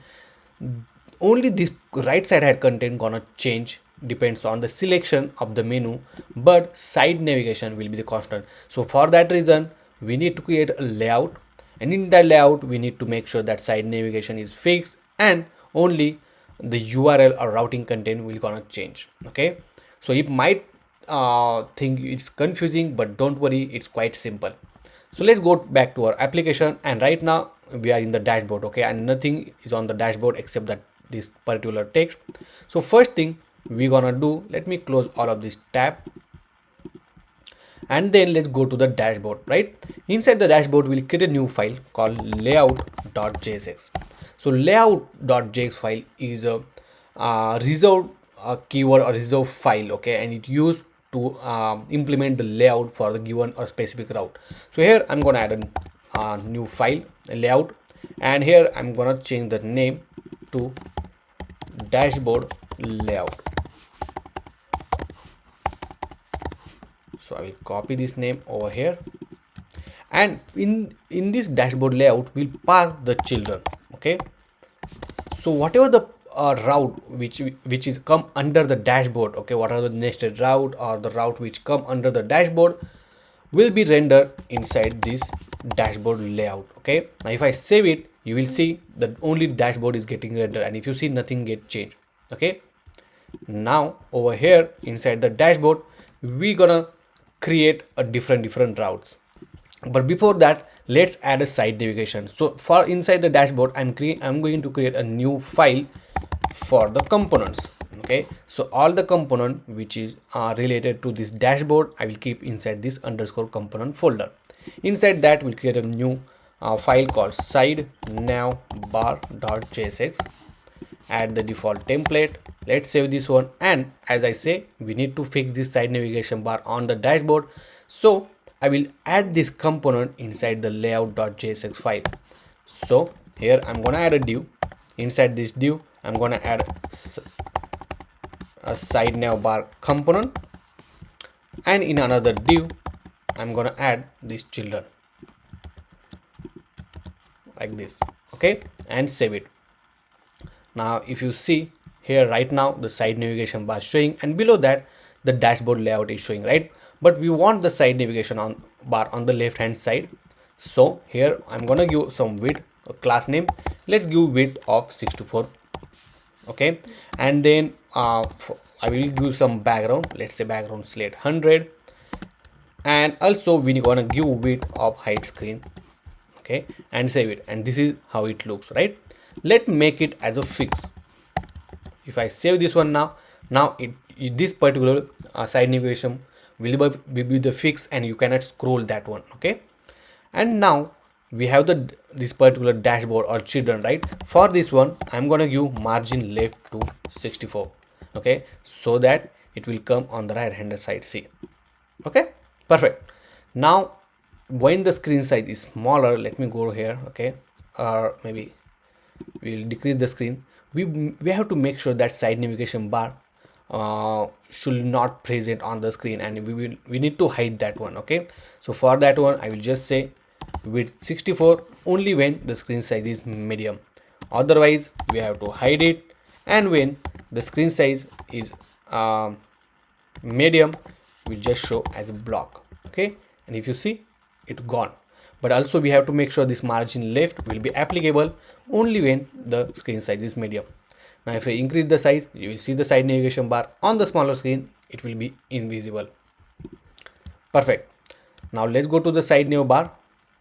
Before that, here I'm going to change this slate to 50, because we know that the particular size and how it looks.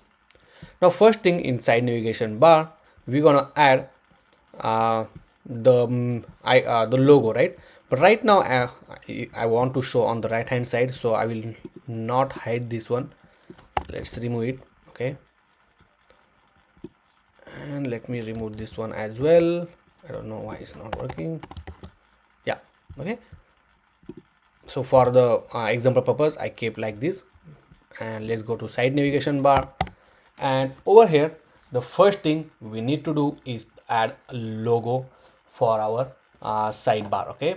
So let's do that. Let's add an image of source. Here I'm gonna refer to the logo.svg. Then we'll add a width of let's add a width of maybe 100 or 150, then height of 150, and we'll give alt tag as a logo. Here I'm going to give a class name, and we'll see padding of 5, padding Y I'm going to give to 40. Perfect. Here we have to make this image as a inside center, so let me put this in one div, and we'll add a class name, make it flex, and justify center. Now after this one I'm gonna add a button, so let's add a button from the UI button, okay, and inside that I'm gonna say create, and also I want to show the plus icon, so we'll add a plus. Now if you see, I got this if I type the plus, right, you will see that this particular component is importing from the Lucid React, okay? If you don't know about this Lucid React library, it's a very popular icon library, okay? And when we install the SATCN, that time the Lucid is also get installed, okay? And if you go to the icon, you will search the icon. Here you will find a bunch of different icon, and as I say, it's very easy to use, okay? Just write the what you're looking for and you will get the suggestion. Now for this button, let's add a class name. Here I'm going to give a flex, flex, gap of 2, width I want full, and most important, I want to round it as a full, something like this, okay? If you don't want div, you can remove it, and then let me bring this down. We'll give a margin top to 7. See, okay, let me format this document, and after this one we need to show the menu, okay? So right now instead of writing the menu one by one, I'm gonna create a new constant called menu, and inside this one I'm gonna add a menu. So I will give ID, then you can give the name of the option menu, which call, for example, meeting type, okay? Then I'm gonna give path, so in this case let's say dashboard / meeting type, okay? Now obviously we don't have this path, but we will add it later on. And then I'm gonna add an icon, so in this case I want a briefcase icon, So if you see, if I type briefcase, you will see this icon is importing from the Lucid React. Same thing, I'm gonna copy. Here I'm gonna change ID. Let's change the meeting name to schedule meeting. Here I'm going to change this to scheduled meeting, and here we'll say calendar. Here we'll say availability.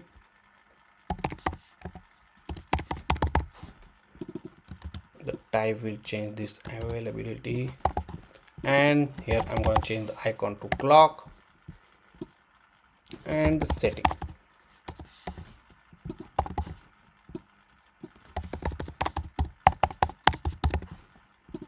And the icon as a settings. Okay, now let me change this ID as well and save it.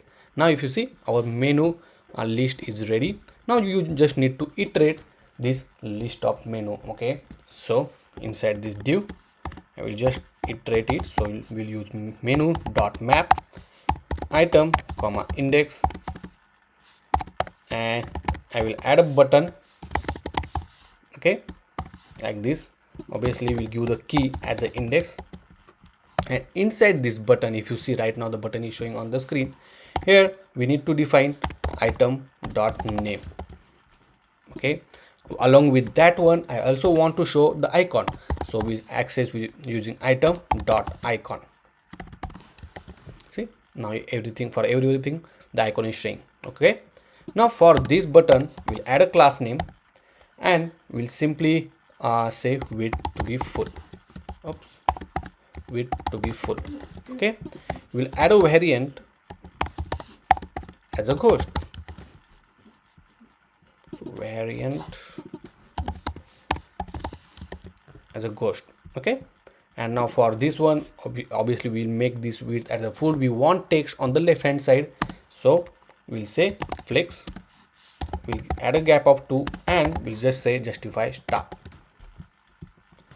And let's add a class name to this div. We'll say margin top to 5, and we'll make a flex column, and we'll give gap of 4. Okay, let's say 5. Perfect. Now right now if you see, the hover or the background is little lighter, but here we're gonna give hover effect. So on hover we'll just say background blue, maybe 100, and if I hover on this one, so you'll see the background. That's good, right?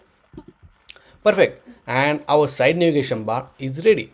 Okay, now obviously we did not add an on click event or a link once user click on this menu icon, right? So we'll simply wrap this button in a link tag, and this link is we are importing from the next/link. That for that one we need to provide the h reference and wrap our button inside this link. And here obviously I'm going to provide the item dot path. Okay, so this is the path which we are going to provide. Perfect. Now obviously right now if I try to click on this meeting type, you will see the page not found because we don't have this path, right? Let's create this path. So I will create a new folder inside the dashboard folder, because this is the how we want, right? So this is called a nested route. Okay, so inside the dashboard folder I'm going to create a new folder called meeting type. Inside that we'll create a new page called page.js, add a default templates. Here I'm going to give the name of the file as a meeting type. We'll say meeting type over here and save it. Now if you see, if I go to the dashboard / meeting type, you will see the route which is now active and which is the meeting type. But we need to make sure that whenever we are on this particular route, we have to show this menu as an active one. Correct? So it's quite easy. First thing you need to do, you are inside navigation bar, right? Here you need to define one hook which is constant. Let's define constant path is equal to use path name. Okay, from the next/navigation. Now this use path name will give you the path after the default domain. For example, in this case it will print or it will give you the dashboard slash meeting type. Okay, so once you define this use path name, let's define one state called active path, comma set active path is equal to use state, and you can directly define here like this path directly. Okay, and in order to print it, we'll just console it inside the use effect to just show you the actual result. Okay, so as we are using this use state, we have to make this component as a client side, so mark it as a use client. And if I go to the inspect panel, go to the console, so right now we got one error, which is the key. That's fine, but if I refresh it, you will see slash dashboard slash meeting type. Okay, and on the line number 40 or 42. Okay, and that's what it get printed, line number 42. Obviously we don't want this use effect for now, so I will just remove this one. And obviously that error is came because we have to mark this key for the link. Now we have to dynamically apply the styling, depends on the selection or depends on this path name, okay, which is the active one. So here I'm gonna wrap this in a curly braces, this particular tag, remove this one, and over here we'll add a dollar sign. Here we'll say active path is matches with the current path, means the current item path, which is item dot path. Then we can write a condition that text need to be a primary, and I think that's all. If I save this one, also we'll add a background blue 100, something like this. See, right now if you see, the meeting type is an active one, and that's why it's showing like this. Okay, so if you have any question, let me know in the comment section. Now one more important thing, what if user is on the dashboard? So by default we are gonna show the meeting type as a default one. So there are a couple of ways that you can do it. If I go to the dashboard page, which is this one, either you can route it as soon as you have everything is good, you can route it to meeting type, or I'm gonna remove this particular data, and you can just add the meeting type page as a component inside the dashboard. If I save this one, and if you see, right now I'm on dashboard, but it's showing meeting type. And even though if you go to the meeting type, you will see the meeting type over here. Okay,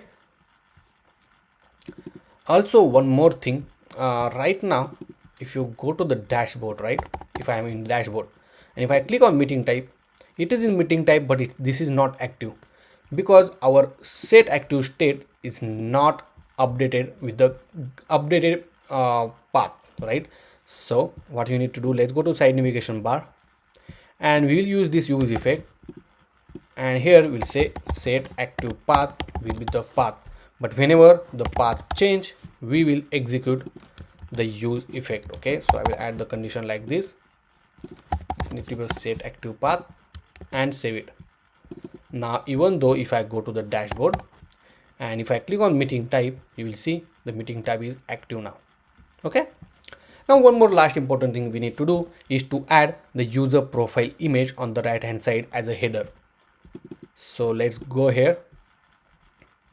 So let me add a new component, and we can call it as a dashboard header dot jsx. It to be h like this. Add the default template, and this dashboard header we're gonna add inside the layout, but in about the children. So here I'm gonna add dashboard header and then save it, and if you see, this is how it looks. Okay, now obviously I'm gonna hide this, so inside the layout we'll add a medium. Here we add hidden, and on medium we'll add a block, and here I will keep as it is. Now we have the dashboard header, that's what we are going to add. So first thing, we need to show the user image, so we need to get user information. So we'll add a constant user is equal to use kind browser client, and we have to make sure this you need to be at the client side. And then here I'm gonna add an image from the next/image, add a source, and inside that we'll just add user.picture. Okay, make sure to add this question mark because this user will take some time to fetch the data, right? Here I'm gonna add alt as a logo, and then I'm gonna also add the width. So let's add a width of 40, height of 40, and if I save this one, so it's giving me the error that this particular host is not configured under the image in your next.config.js file. So whenever you are using any image or any assets from the third-party URL, you have to make sure that the particular host name or domain name should be configured inside your next.config.js file because it's for the security purpose. So let's copy this host name and let's go to the next.config.js file, which is inside the root directory. And here inside the next config, we have to add images. Inside that we have to domains, and you can give the list of array and the domain name. Okay, so whenever you're gonna using any image from the URL, that host name should be here. Okay, let's save it and then restart your application. And if you see right now it's broken, so I don't know why it's not still saying not configured. Let's check. We correctly added, so this is the domain. We'll copy, we'll paste it here. Okay, so domain name was incorrect. Let me refresh it now, and if you see, now we are good. Perfect. Now let's go here, and here I'm going to write condition. If user is present, then only show the image and all. Okay, if I save it, right now the image is present. Perfect. Now let's add a class name. We'll add a rounded to full, and for this particular div I'm going to add a class name of padding of 4.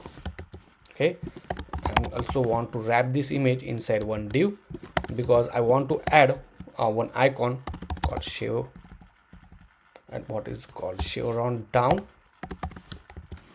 something like this. Okay, so let's bring in one line. So class name, let it make it flex, and item to be in the center. Perfect. Now I want this user image on the right hand side, so simply I'm gonna add a float right, so it will on the right hand side now. Okay, now on the click of this one, I want to show the drop down. Okay, so this drop down menu you can get it from the shared CN UI. So if you go here and you will find this drop down menu. So if I click on this one, this is how the menu will look like. Okay, so let's copy this the installation command and add it here. So want it install. Okay, this is a import statement we need to add. So copy this one, paste it here, and this is a sample use case. So I will copy this and paste it here. Okay, and let me show you how it look like. So save this one, and if you see this open is coming, but if I click on this one, this is how it looks, right? Perfect. Now only thing that we need to change is the trigger. Right now if you see this on the click of this open is getting trigger, right? But in this case we want to trigger it on this particular image and chevron, right? So I will cut it from here and I will just wrap it like this and save it. Okay, let's do one thing. Let's bring this complete div. I will remove this div and let's try to wrap it. Okay, let's add image and div here like this, and for this trigger let's add this class name to this event trigger, and let's save this one. Yeah, and we are good. Okay, let me format this document, save it, and if I click on this one you will see the option. Okay, now obviously we're gonna update this option, so we'll keep this label as it is. We'll say profile, then I don't want this billing and teams, so I will remove it. Here I'm gonna add a logout as option. So profile and logout for now. If you want to add a setting, you can add settings. Perfect. Okay, and now if I increase the screen size, this is how it looks. Okay, you can give some margin from the left. So here I'm gonna add, let's add over here padding X to 20, maybe let's say 10. Now if I click on this one, see how beautiful it looks, right? Now we have the beautiful header with the option. Now for this logout, because we have the logout button link, so here I'm gonna add logout link, and inside that we'll add a logout. Okay, now obviously if once I click on this logout, it will get logout from the application. Okay, so guys, one more important thing, right? I forgot to add that we need, when we have the option called create team, right, or create business, or create account, or not account but create a business, right? We need to protect this route. So copy this create business route, and inside the middleware we have to add it here. Okay, so for a matcher, right, I will add a multiple, so I will put it in the array and then I will add it here like this. Now once you log out, right, let me log out from the application.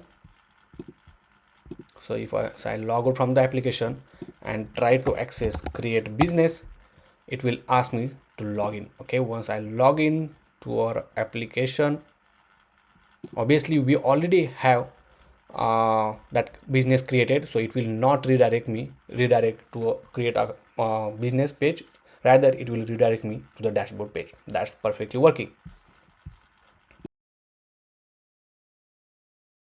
Now we are going to create a new route called create meeting. So once user click on this create button, right, we want to open a new route called create meeting, and on this create meeting screen, we're gonna divide our screen into two parts.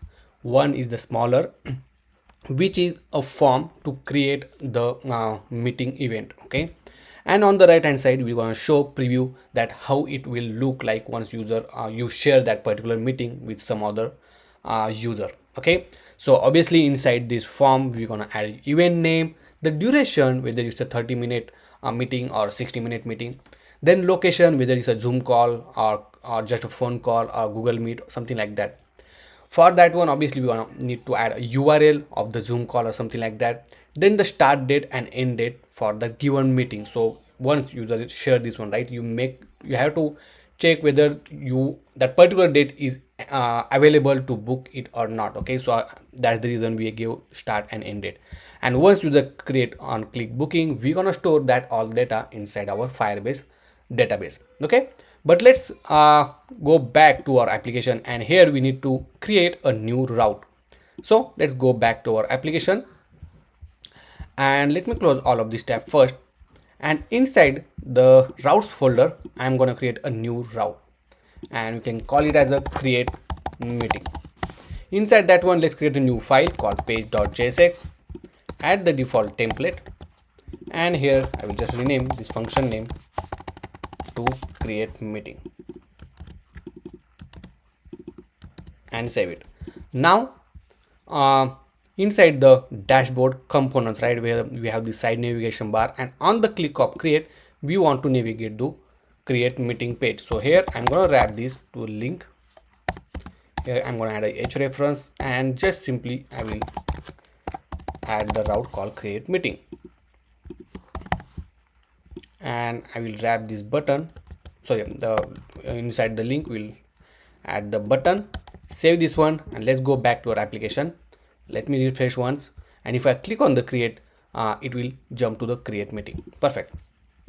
Now let's go to the create meeting page, and inside here, okay, let me show you on the side by side. The first thing we need to do is to divide the screen into two parts. So I'm going to add a class name, we'll add a grid, and when the screen size is smaller, we will make sure that grid column is only one, but when the screen size is medium or larger, we'll make the grid column of 3.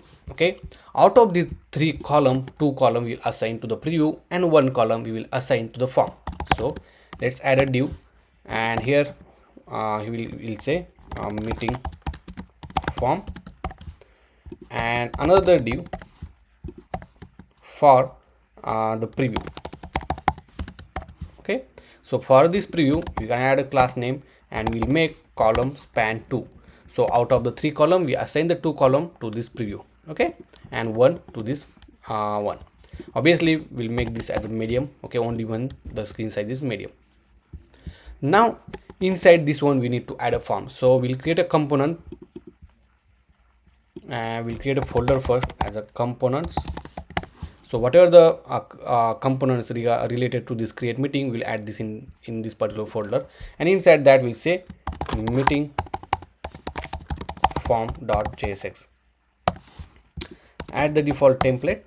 Let's save this one and make sure to add this meeting form inside this form div, meeting form, and then save it. See, now let's go back to a meeting form, and over here first thing I'm gonna add a back or cancel button. So here I'm gonna say cancel, and for this div I'm gonna give some padding. So let's give padding of maybe 4, I think, yeah. And let's go to the lucid icon because I want the icon which is kind of back. Okay, so let's see, yeah, this kind of icon, okay, which called chevron left. Okay, so here we're gonna chevron left, something like this, and we'll make class name as a flex gap of 4, okay, maybe 2. Perfect. So you just click on this one, it will go back to a previous page, correct? So for that one, obviously we need to define the route, or you don't need to define route actually, we'll just add the link to the previous screen as well, okay, but we'll add that later on. And now we'll add a div. Inside div let's add a h2 tag and we'll say create new event. Okay, so here I'm going to give class name margin top to 4, and for this I'm going to give class name and we'll say font bold and text of 2 XL. Okay, let's add a margin y to maybe 4. I think that's good. Then after that one we're gonna add a charm, the horizontal line, and then we'll add another div for the form. Okay, so if I increase the screen size, okay, let me show you, this is how it looks. Okay, so let's add a shadow as well for this div. So let's add a shadow. Instead of adding here, we can also add it to this form directly. So over here also we can add class name shadow medium and we'll say border. Okay, so if I increase screen size, this is how it looks. Obviously you can give the height to screen. Okay, so this is how it looks. Perfect. Then go to the meeting form, and inside this div we'll add a h2 tag, and here we'll simply say event name. We'll make it mandatory, so something like this, and then after that we'll add an input tag. We'll add a placeholder, and for this placeholder I'm gonna give something name like name of your meeting event. Okay, perfect. And here I'm going to give class name. We'll make flex column and we'll give gap of 3. Also let's give margin y to 4. Perfect. And for this event name, means this particular h2 tag, I will make the font bold. Okay, so this is how it looks. Beautiful. Next thing, after this div, let's add the button for the duration, right? So I will just add h2 tag, we'll say duration, and here instead of adding input, right, I will just add the button. Okay, for example let's say 30 minutes, and this button I'm gonna make a variant as an outline. So make sure to import the button, and if you see variant, perfect. Okay, you can change this width or you can keep as it is. It's better to change the width. So I will add a class name, and here for this button I will say maximum width of 40. Okay, now what we need to do, once the user click on this one, we need to show a drop down with some options, right? So for that one we want to import the drop down. So let's go here, and I will just make sure that do we have the drop down already installed or not. So we already have the drop down menu installed, so we're going to use that one. Okay, so if you go to the drop down menu, first thing you need to import this statement. So let's add this one. Then we need to show the drop down menu. So copy this drop down menu, and over here I will paste it. Then as this button is our trigger, so I will put this inside this drop down trigger. Okay, and then I think that's enough. Let's save this one and let's test this out. If I click on this one, see, we got the button. Okay, here I will just make as child, and then I think let's update this one. So we don't want this one. Here I will say 30 minute, or let's say first 15 minute, then 30 minute. Here we'll say 45 minute, and the last is 60 minute. Let's save this one. If I click on this one, you will see the beautiful options. Perfect, right? And save it. Now after this one we need to add the location, whether it's a Zoom call or Google Meet, right? So for that one we're gonna create some menu options. Okay, so inside the app folder, let's see whether we created outside a folder or not. So inside the app folder I will create a new folder called utils. Okay, and inside that we'll create one file called location option.jsx. Okay, here simply I will say export default and some option. For example, let's add a name, we'll say Zoom, and here I'm gonna want to add icon. So here inside the public folder I have the already have some icon, like see meet, or for the Zoom we have the, let's say, this zoom.png file. Okay, now the question is, where did I get this file? Many people ask me in the comment that where can we get this file. So if you go to this flaticon.com, right, here you will find a bunch of different icon. Okay, and it's completely free to use. There are a lot of icon. You can search whatever the icon you want and you will get it from here. It's free to install, download as well. So once we have this one, here I will just say zoom.png because I have the file called zoom.png. Okay, then I will just copy this one. I will add a couple of times, and here we'll say meet, so it means a Google Meet. Here we'll say meet.png, then call, I will say phone. I think the name of the file is phone only, yeah, and then the other, right? So we'll say other, and it's other.png, and save it. Right now, even though if you want to update, right, you don't need to update the code, you just need to update this location option.jsx file. Okay, now it's very easy. First thing we need to do is just to iterate, right? But before that, let's add h2 tag for the location.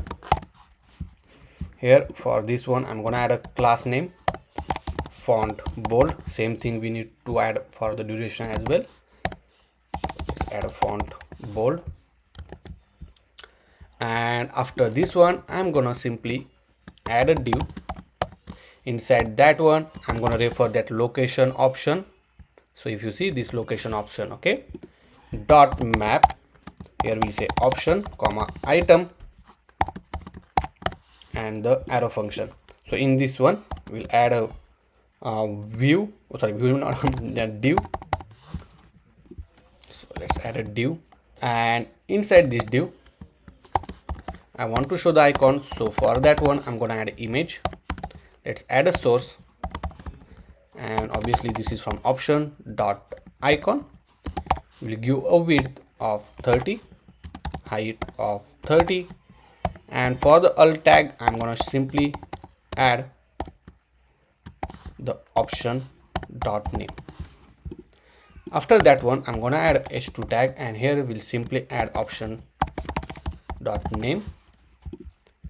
Let's save this one, and this is how it looks. See, okay. Now let's give some style to this one. First thing, I want to bring everything in one line, so I will add a class name to this div, and we'll make a grid of column 4, something like this. Okay, then we'll give a gap of 3, and for this div I will add a class name. We'll make sure to add a border, then we'll make flex column, justify center, and item to be in center, so it will be in the middle. Okay, also we'll give a padding of 3, and we'll make sure to add a rounded corner of large. Perfect. And how beautiful it's looking, right? Now obviously on hover effect we will add it, so let me bring this down, and we'll add a hover effect, and we'll say background, we'll say on hover background blue, something like this. So this is how it looks. See, and also I'm going to change the border on hover. So on hover we'll add a border of primary color. Okay, so see, cool, right? And then make sure to add a cursor pointer as well. Perfect. Now obviously once user click on this one, we have to show the input, right? So here let's add input first. So after this div, okay, we'll add the h2 tag. Here we'll say add URL, okay, and then obviously we'll add a class name, font bold, and then in after this one I'm gonna add input placeholder, and we'll simply say add URL. Okay, let's save this one, and this is how it looks. Now what we need to do, we need to show this only when users select any of this particular location, right? So let's define the state. Obviously we need to define state for each of them, right? But for now let's define state for the location, comma set location is equal to use state. Okay, so initially is empty, but user click on this particular div. So here I'm gonna add on click event, and we'll just simply set the location with the location name. So in this case, let's see option dot name. Okay, now okay, so we use the use state, so we have to make this component as a use client, and then once user have the location information, then only we want to show this particular h2 tag, right? So for that one I will wrap this inside the empty tag, and I will say location question mark, or just I will and operation. Okay, and if you see right now it's not there, but if I click on any of this one, see now it's came, right?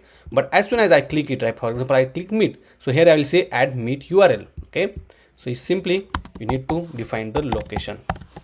See, if I click on zoom, the zoom look, phone. Okay, also whatever I click, right, you have to make sure that this is get selected, right? So obviously we need to add a dynamic class. So here I'm gonna wrap this in a curly braces, then this particular code, and then I will add a condition. If location name, whatever the location user set, right, is matches with the option dot name, then we need to set the background as this one 100, right? So we'll say background blue 100. Also we need to set a border as a primary, and boom, if I select the mid, see, if I select the other, perfect, right? The next thing, we need to add the dates as well. Okay, we can skip the date part because it's up to you if you want to add that one. Okay, but let's add a button to create it. Now we will keep this form little bit simple, or I don't want to make it confusion.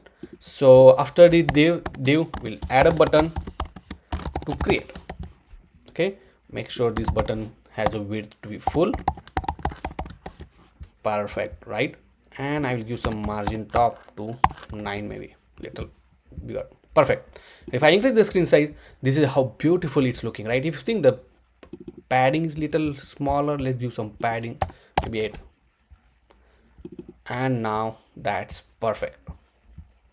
Now for this cancel, I will just add, or let's tap this in a link from the next slash link, like add hrefs tag, and obviously we'll navigate to a dashboard simply. Okay, let's wrap this h2 tag inside this link, save it.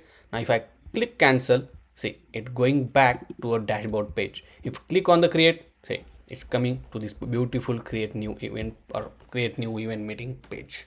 Okay, so before moving forward to implement the preview screen, I want to add one more option here to select the theme color. Okay, so here we're gonna give option to select the theme. So for that one, first thing, let's go to this utils files, and here I'm gonna get a new file and we'll call theme options.jsx, and here simply I'm gonna add export default, and then I will paste this list of colors. Okay, so it will just the array of colors. Okay, this is the hex code, and then after this one I'm gonna add a div tag. Here I'm gonna add h2 tag, or let's add h2 tag over here only, and here we'll say select theme color. So for this one, let's make sure to refresh once, and I'm gonna give a class name font bold. Now after that one, we will iterate the list of color. Okay, so here I'm gonna define div. Inside that we'll access the theme options dot map. Here we'll add item comma, I will just say color comma index, like this, and here we'll add a div. Okay, now for this div I'm gonna give a class name of height of 5, width of 5. Okay, and in order to give a background color, right, we're gonna add a style, and here we'll define a background color and the color which is the this particular color. Okay, let's save this one, and if you see the color code is showing correct. Now obviously we want in one line, so I will add a class name, make it flex, justify evenly, something like this. See, okay, and here we'll make a rounded corner, so let's make it rounded full. Let's give height to 7, so little bigger. Perfect, and how beautiful it's looking, right? So this is our theme color. User can select any of them. Now we need to add the selection of this color, right? For example, if user select any of this color, we will need to show something like this, right? Here we will showing this border as active one, right? So first thing we need to do is to define state. We'll say constant theme color comma set theme color is equal to use state, and here we'll add on click event on click, and simply we'll set the theme color as the color, and then here we need to add a condition. So I will wrap this because we want to apply the dynamic styling, and then over here let me bring this down, and here we're gonna add a border to the active color. Okay, some we can add a black color border just to display okay this one is selected, right? So here we'll just simply say the condition first, the theme color is matches with the color, then we'll just simply add a border. Okay, and we'll add a border black color. Let's save this one. If I select any of the color, it's looking black, but we need to give the border width. So let's add a border of 4, see something like this. Okay, let me remove this one. If I select this one, see how cool, right? Obviously you can change the size of the border. It's up to you how you want. You can even give the white. Let's apply white I don't think so it's look good, right? But that's fine, let's put the black only. And if you want to change the size, you can change it. And this is how you can select the theme color. Now this theme color obviously we need it in order to pass to the preview section. Okay, now next thing we need to do is to set this value. Okay, so whatever the value we are going to enter in this particular form field, we need to store in one state. So let's define state for each of these fields. So constant event name comma set event name is equal to use state. When I say the event name, which is the meeting event name, okay, then we need to set the duration. So let's add a constant. We'll say duration comma set duration, and this duration is nothing but the time slot, okay, of 30 minutes, or whether you want 45 minutes, some kind of thing, right? Then we have to select the location, whether it's a Zoom call or something. So we'll add the constant location type set location type is equal to use state. And the last, once you select this location, right, we need a Zoom or something, some URL, right, location URL. So we'll just say location URL comma set, or we can say meeting URL as well. Okay, but location is much better to understand because these both are related to each other. Oh, it's went to back screen. Let me go to the create one again. And next thing we need to do, we have to disable this button until this 3 field gets selected. So not 3 but the 4, because this Zoom URL is also mandatory field. So let's make this, add the star over there just to tell you that okay, this is the mandatory field. And for this button, right here, we're gonna add a condition, disable the button. Okay, and if I disable, this is how it looks. But we can add a condition, if event name, so we'll add an event name or duration, then or location type, and then location URL. This need to be there, and if you see right now it's disabled. But if I add the event name, I need to select some duration, let's check the milling, and some add a value. Okay, still it's disabled, so there is some issue over here. It's because we never set any value, right? For now, once we define this state, right, so this state are ready, but we need to define this value. So let's add on input. So on the change, so on the input change, we will it will emit the event, and then we'll set the event name by using event dot target dot value. Same thing for the duration. So here we're going to add an on click event,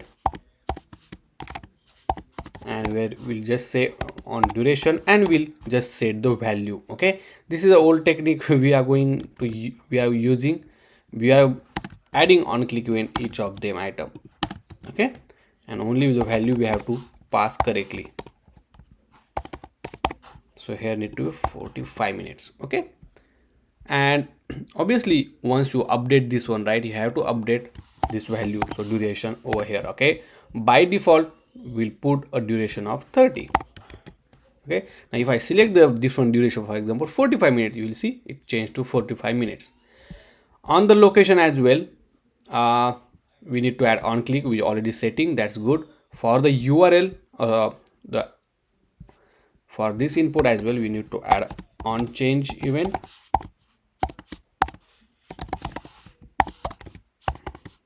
set location URL is equal to event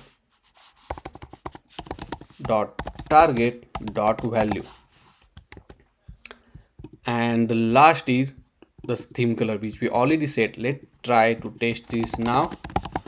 We'll select some duration, we'll select Zoom meeting and test. So right now we got one error that is saying the on change, the value is not defined because the spelling, the target spelling is incorrect. So let's go to add URL and here correct the spelling and paste URL, and if you see it's work. Let me refresh once. So one more important thing here, because we initially use the location as a name over here, right? So I will remove this one because we changed this to a location type.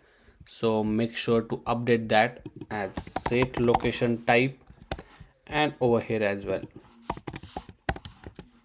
And now, so okay, so this needs to be, let's add event type is not there, duration is not there, location type is not there, and location URL is not there. So let's try to add all of this field. Okay, so it's saying object are not valid as a React child. If you want to render collection children, we use array instead. So that's came because we enter this set location type, and I think we are good. Let me check what's the issue. So let's refresh application once, and that error become maybe cache, but let's try to add the data. So event, I select some time, let's add some 60 minutes, and if I select the location zoom, still the button is disabled, but as soon as I enter the URL, let's work. Okay, and theme color is optional, it's not mandatory. Now once we have all of this data, right, we need to send this data to another component, because we are going to create a new component for the preview, and on that one we need to send that data, right? So instead of sending all of this data one by one, okay, what we are going to do, we'll create a new state we call constant form value comma set form value is equal to use state. Okay, and as soon as any of these field get changed, we're gonna update this form value. So for that one we need to use effect, and inside this use effect, obviously we need to trigger this use effect whenever some value get changed. Okay, so here we pass, for example, event name, duration, then we need to also pass location type, location URL, and the theme as well. Okay, means theme color. So all of this value updated, then we'll set the form value and simply we'll add in the form of object. So here we'll say event name will be the event name, duration will be the duration, then we want a location type will be the location type, location URL will be the location URL, then theme color will be the theme, this need to be here, theme color. Okay, and obviously this value once we define, right, we need to pass back to the parent component, right? I think even though if you did not use it here, that's fine. We'll just okay, let's define it here as well. So here is better not define over here because we want to set this value. So here we'll directly set the form value, and then once we set this form value, right, we need to go to the parent component, which is this page.jsx, where we have this meeting form, and here we'll simply add the set form value, and just to make sure that is coming here, we'll print that value. Okay, and save it. Now as we are using this set form, we have to make this component as a client side and save it. Now if you see that error is gone, let's go to the inspect panel, go to the console, and if I select the something, right, see you got the event name, right? If I select some different time zone, duration, you will see the change, and this change in the on page.jx file, line number 10, which is nothing but this one. Okay, now obviously once we have the data, we will set it here. So we'll set form value comma set form value is equal to use state, because we have to make sure that we'll store that data in order to pass to the preview screen. Instead of console, we just set the form value, and obviously whatever the preview component we're gonna create, that form value we're gonna pass to this preview component, so that as soon as we change this any event name or duration, it will reflect it on the preview screen. Now in order to add a preview screen, right, on the preview section we're gonna divide the screen again into three parts. On the left hand side here we're gonna show the meeting details. Here it will be the calendar, okay, with the dates, and here we're gonna show the time slot depends on the user selected duration. Okay, so this is the simple preview. That's how we're gonna define it. So let's go back to our application and let me open this one. And before the implementing preview screen, we need to add the component called preview screen. So inside this component folder, I'm going to create a new file and we can call it as a preview meeting.jsx. Add the default template and make sure to import this component inside this preview component. Okay, and save it. Now, as I say earlier, that we need to send this form value because we are already setting over here to this preview meeting, and save it. Okay, and let me show you the magic. Here we need to accept as a form value, and if you see, let's print out the event name. So here we'll say form value dot event name. Now if I go here and type some name, see, it's coming, right? As soon as I type it, it's showing over here. So that's how, or that's the reason we use that set form value, and we are passing from the child to parent and then parent to another child. Now obviously let me remove this one, and the first thing we're gonna do to add a class name, we'll add a padding of 5, padding y of 10, we'll add a shadow large, we'll give the margin 5 and border from the top. Okay, so I will give border top to 8. If you see, this is how it looks for now. Okay, now below that we're gonna add our logo. So image source, and over here we'll just refer /logo dot svg alt as a logo. Then we'll give width 150, height 150. Let's save it, and this is how it looks. Perfect. Now let's divide the screen. So let's add a div, and first thing, let's add a class name, and we'll make it grid column 1 when the screen size is small, and when the screen size is medium, we'll divide the screen into 3 parts, as I say. Okay, out of that, one part will be the for the information purpose. Okay, so here we'll say meeting info, and another div is for the time and date selection, and here we'll add that div.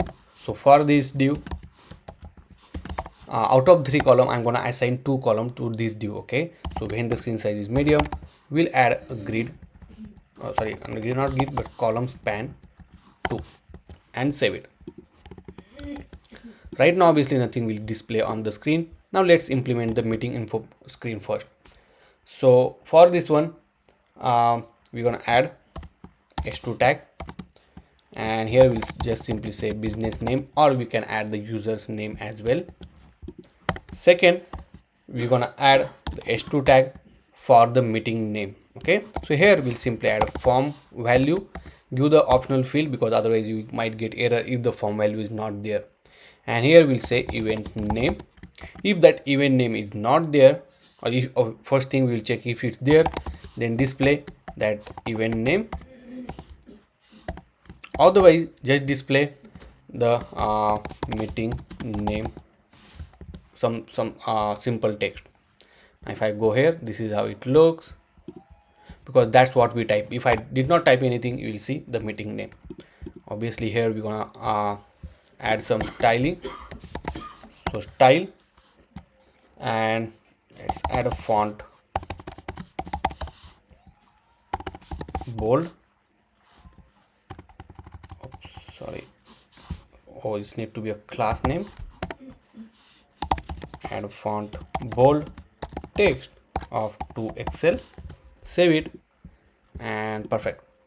Now for this div, let's add a class name and we'll give a margin top to 5.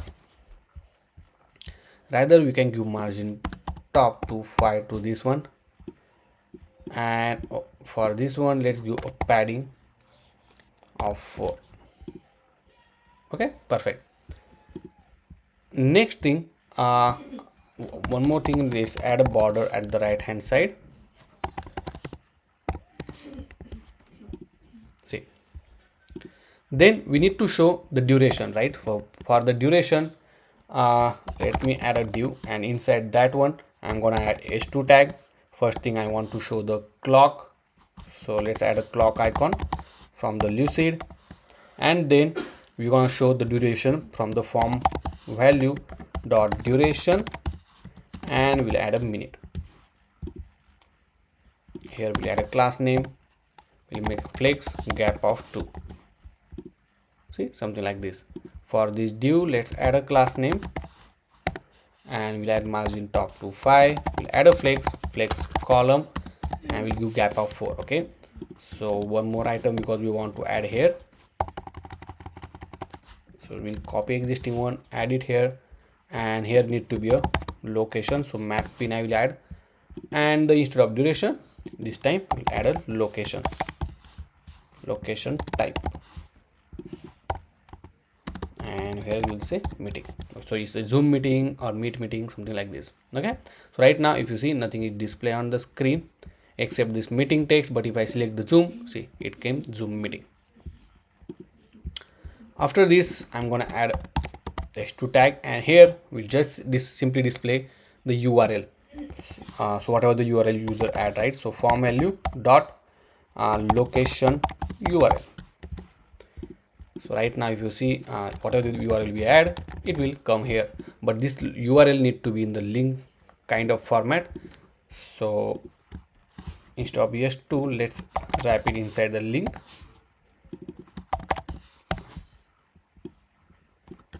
and in the h reference as well, let's add a h reference and the link only. Okay, but here I'm gonna add some styling, so add a class name, and we'll say text to be primary because we want a blue kind of color. Oh, this link is incorrect. Let me remove, because we don't want the icon, we want the next/link. Okay, so we import that one. Perfect. Okay, so this is a clickable. If I click on this one, it will go some different page. So it's saying the HTML expect string object in link but got undefined. So here we need to write a condition. If form value is there, they show, otherwise empty, or let's say hash only, and save it. Okay, and if I go back, that's good. Now next thing, we need to show the calendar. Now in order to add a calendar, we're gonna use a shared CN component called calendar, and this is how simply it is, right? And it's very easy to implement. So first thing, we need to install this component. So copy this npm command, and then inside your terminal just paste it so that it will install the calendar. Okay, now in order to use calendar, this is the just simple component that we need to use. So I will go over here, and in the time and date slot, right, that's where we need to add this calendar. So first thing, we'll add a div. Inside that I will add the calendar,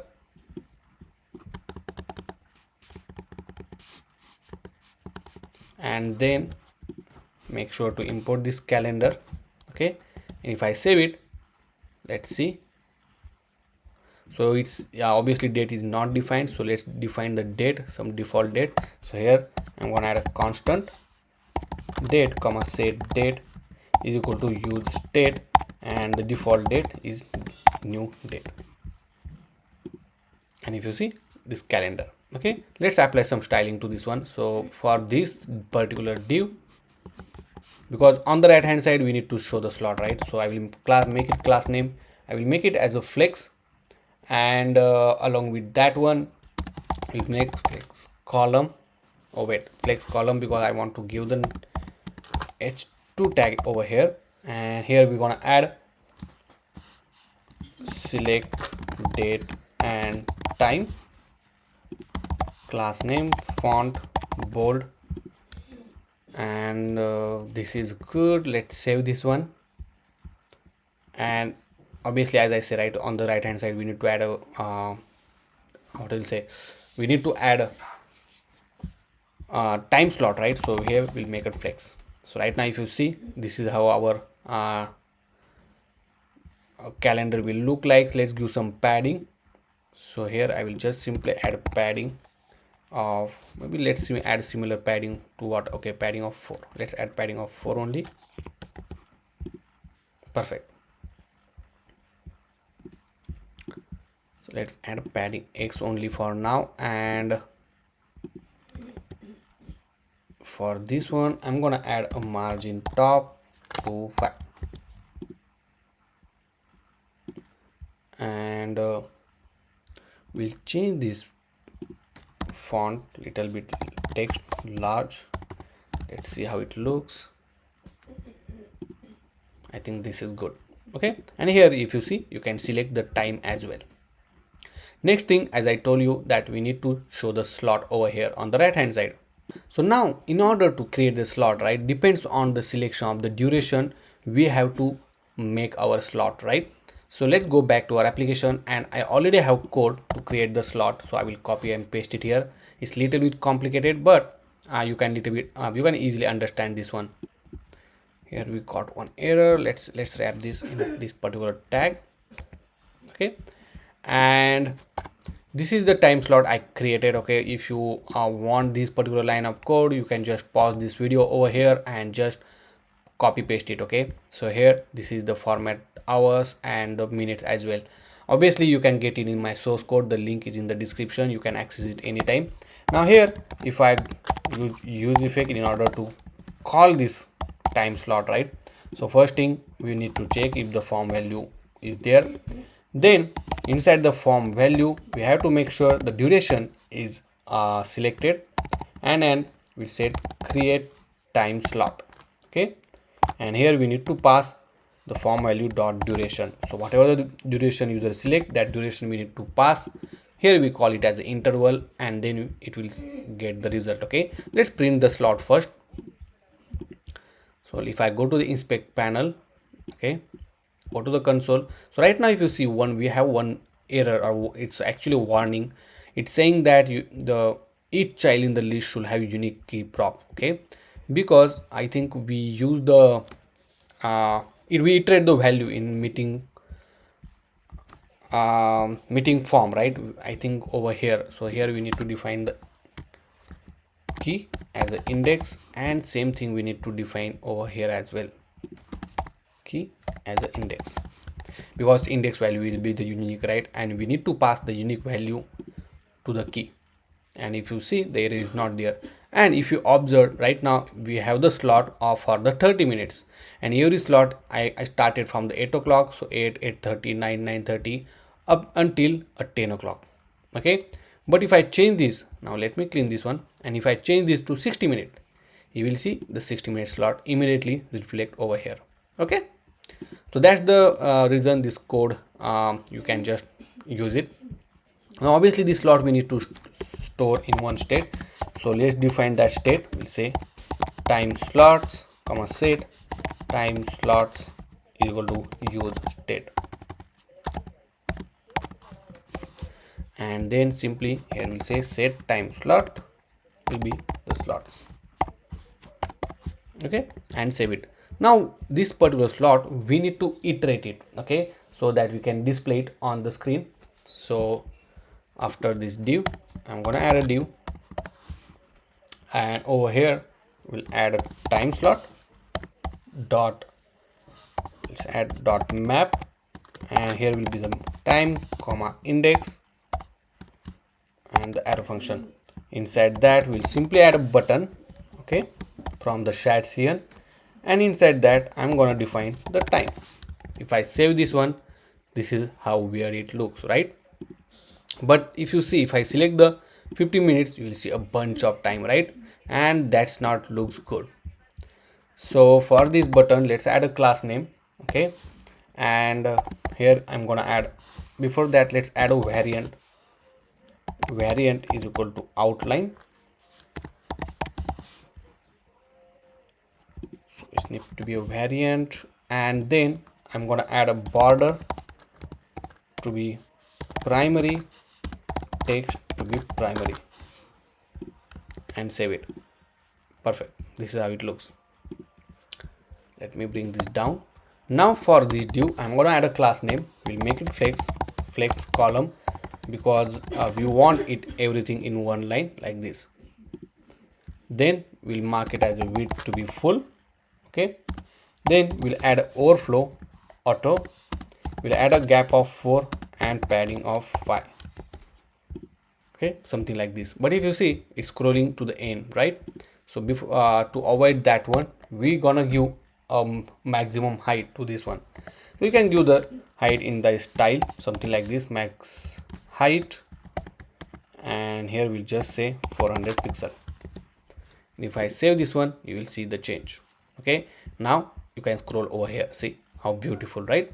You can have option to select and everything. But as I say, this is just a preview.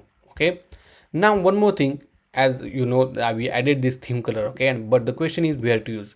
If you see this border, right, and that's where we are going to use this theme color.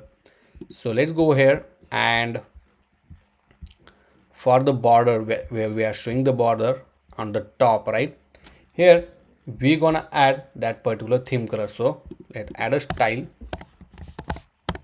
and for this style let's add a border color.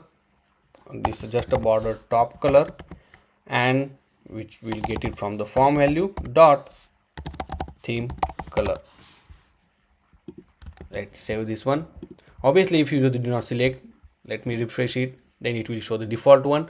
But if you select any of this one, you will see the change, and it's look beautiful, right? Now as I said, this is a responsive. Okay, let's test this out. So if I decrease the screen size, see suddenly it comes down and you will see the slot over here. Okay, so depends on the screen size as well, our layout get changed, depends on the mobile view or tab view or the desktop view. Now here if you see for the date and time, right now it's, you can select the previous date as well. Okay, and that's what we don't need to do it, right? If this old date, then we have to disable that date. So for the calendar we have one option called disable. Here it will return the date, and you can add a condition. If date is less than the current date, and save it, then we can disable it. Or let's add less than is equal to. Okay, so the user can select only date which is greater than, this need to be D which need to be a greater than the current date. So if you see right now, these all the date are disabled and all the future date are enabled now. Okay, perfect.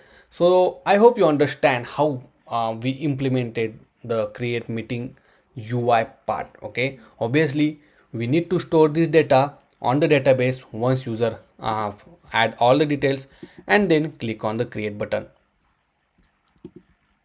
Now it's time to store our all the data inside our database. Okay, so let's go back to our application and go to the meeting form screen where we have the button called create. Here I'm gonna add on click method. Let's add on click method, sorry, on click event, and here we'll say on create click. Let me create this particular method, constant on create click. Sorry, not like this, the arrow function, and here. Okay, and first thing we need to initialize the database. So constant db is equal to get fire store and the app. Then inside here, in order to store the data, right, you know the how we can store the data, right? So you can refer this document. So first thing we need to define the await, set doc, and the details, right? Let's refer this document. Here we'll say await. So as we are using await, you have to make this method as async. then await, set doc, make sure to import the set doc from the Firebase Firestore, then doc db. Okay, let's import the doc as well. Then db, here we need to give the collection name, so we can give the collection name called meeting, or we'll say created meeting, or say meeting type. Let's say meeting event. Then we have to give the document name, right? So this document name you can generate automatically, okay, or you can have a unique document type as well. So here I'm gonna create a id called constant id is equal to date, let's say date dot now. So date dot now, so it will return a timestamp for us, okay. So this id we consider as a document id, and obviously we have to make sure this need to be in the string format when we store this. So I convert it into toString. Here we'll pass the id, and then we need to add the data. So first thing, let's add id as id, then name, it's need to be, sorry, event name, okay. Or let's copy all of this data, because all of this data we need to store it like this. Now, and one more important thing is to connect this with the actual business id, okay. So if I go over here in database, right, let me clean this up, and obviously we don't have the that new collection that we want to create. But if I go to the add field, any add field, right, add a abc, and here you will see the type called reference, okay. Once you click on that one, you have to give the path of the document where you want to refer. So in this case it's business, the email id, which is the user's email id, and then you can attach that particular a meeting event to this particular business, okay. So that's what we need to do. So let's go back to our application, and here we'll say business id, we'll say business id, and then we need to give the path. So in this case is business slash and the name of the user's email, right. So user's email, we need to get it from the constant user is equal to user, so not user dot kind browser client, like this. And then we'll just add user dot email, okay. And then we'll add a then response, and we'll just send a toast message that new meeting event created, and save it. Now let's test this out. So here I will give the 30-minute meeting duration. I will select the 45 minutes. I will select the zoom. Here I will say http zoomcall.com. you can select the theme, whatever your theme you like, okay. And this is just a preview, okay, you cannot add any action. And let's call create, and nothing is happen, I think so. Let's go to the inspect panel just to check whether we got any error. So this is the different error. Let's click on create again. Okay, let's check in database. So let me refresh this one. Here if you see, we have the new collection name called meeting event. Inside that, obviously we click 2 times, so that's the reason it comes as a 2 times.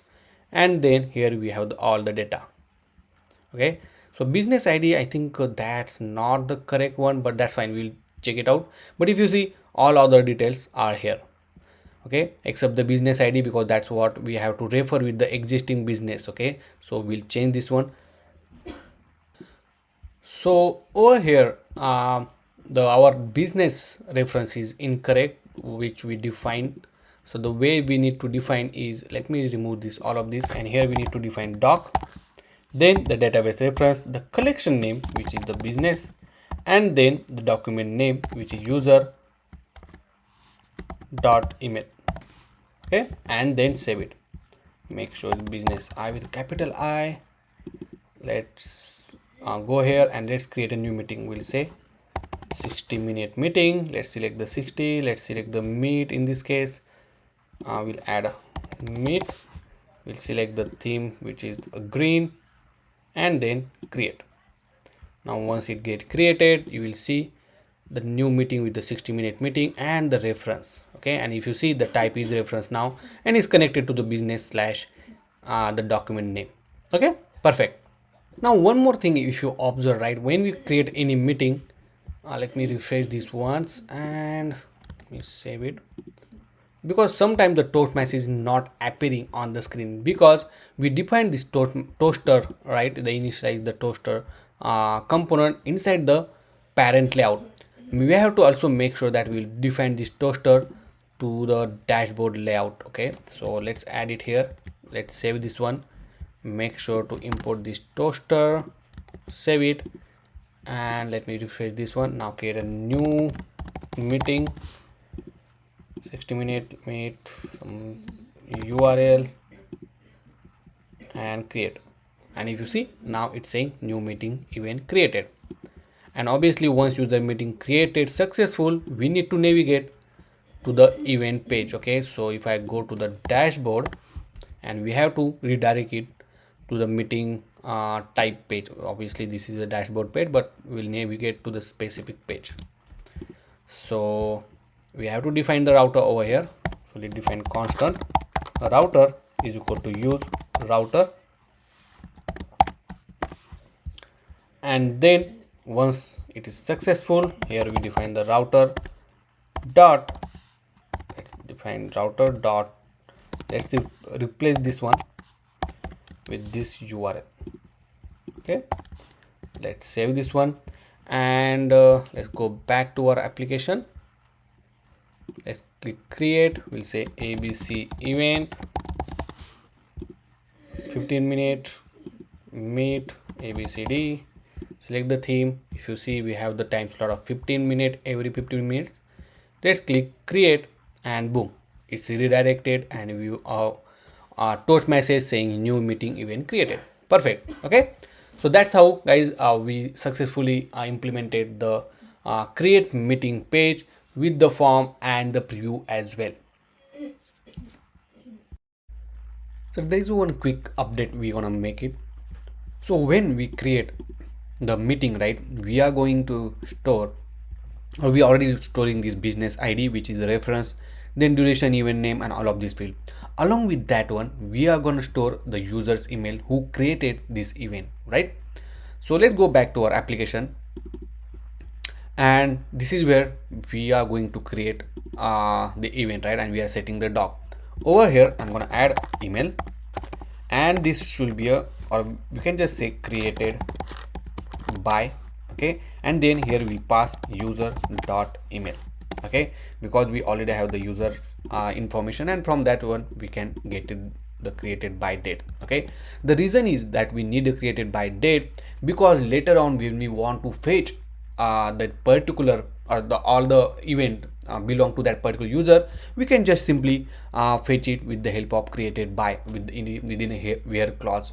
Okay, and that's the reason, because I don't want to make complicated by fetching it from the business ID and lot of things, right? So we'll keep that little simple. And now if I go here and let's create an event, let me refresh this once, and here I will create a name of 60-minute meeting. I will make it 60, create some call, let's add zoomcall.com, and let's select the theme color and then click create, and boom, it's get created. And if I go to the database, here you will see the new ID, but in this case you will see the created by field. Okay, so yeah, that's the only update that I wanted to tell you guys. Let's talk about our today's video sponsor, Cryptomus, which is the cryptocurrency payment gateway with a low commission. They charge only 0.4 to 2% commission. Now let's see how you can start accepting crypto payment with the Cryptomus. You can integrate the payment gateway by API documentation that you can find on your personal account, PHP SDK with all necessary tools in one kit, or by using a plugin for e-commerce website made with the WooCommerce, Shopify, PrestaShop and others. One of the Cryptomus feature is a white label. All you need to do to configure all necessary data and use all the Cryptomus payment processing feature with your branding. With the crypto processing, you can create your own crypto exchange or crypto gateway. Try crypto processing, work with crypto transaction the way you want. Link to the Cryptomus will be description below. Register and try it yourself.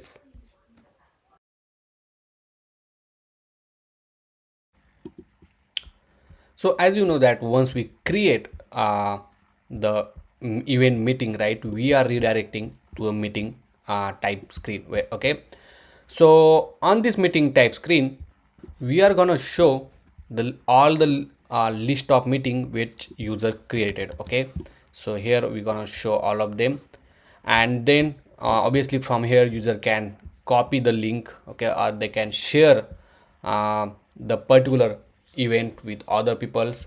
Also we're gonna show some details, the meeting event name or the duration, where is the meeting, and all of this thing, right?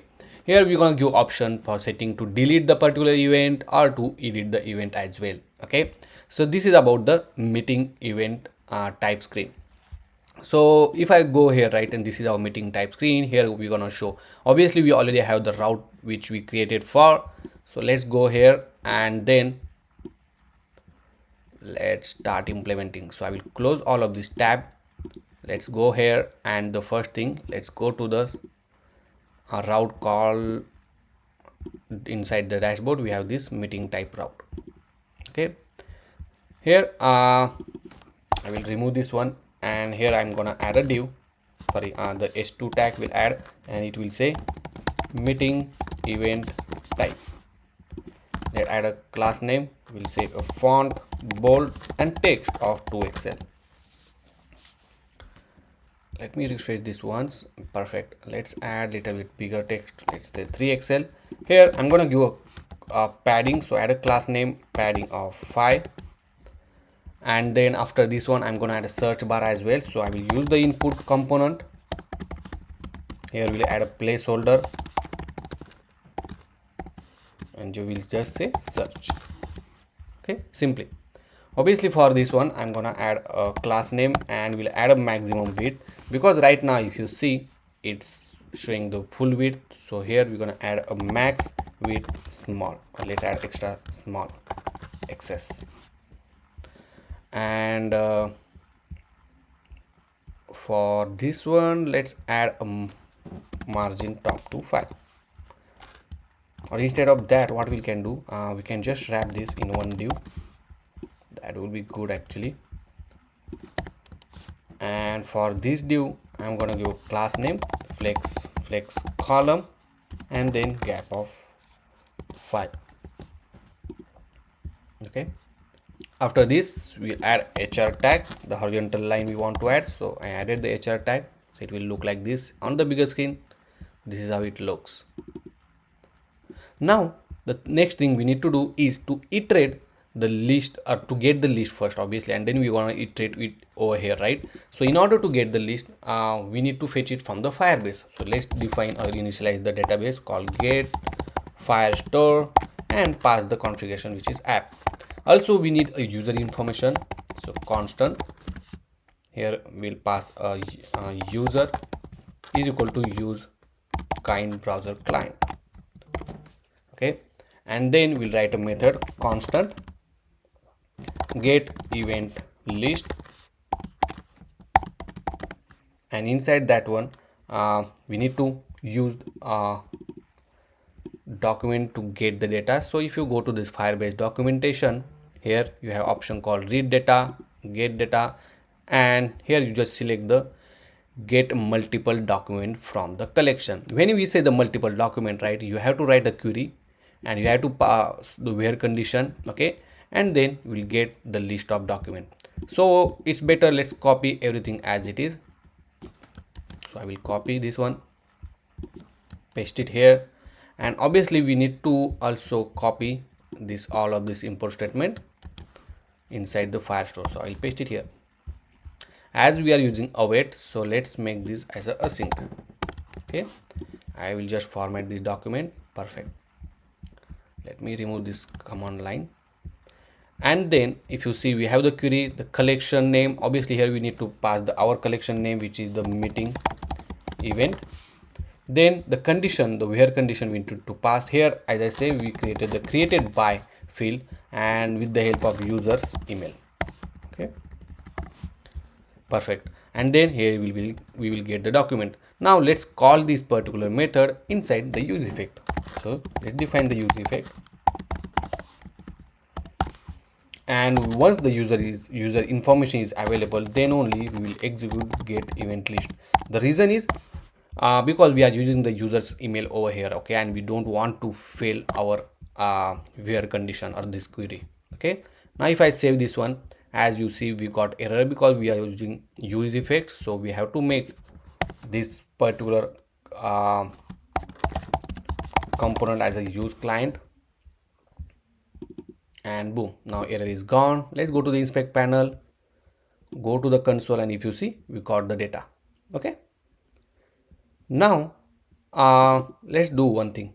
As we are defining our meeting list over here in same component, right, we can define that in a different component and then we can display it over here.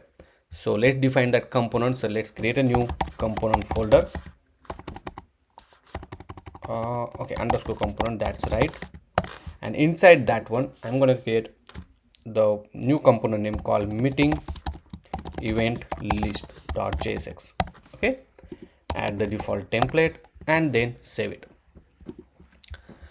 Now either way you can just call this meeting event list and use it here, right? So let's copy all of this thing.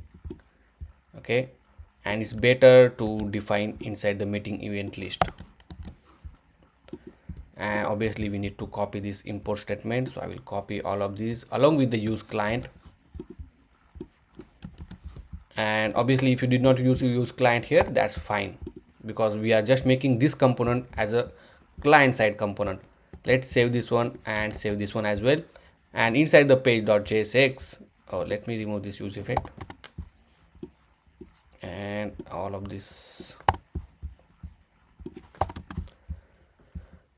And over here, let's save this one. Okay, we need to import the meeting event list component.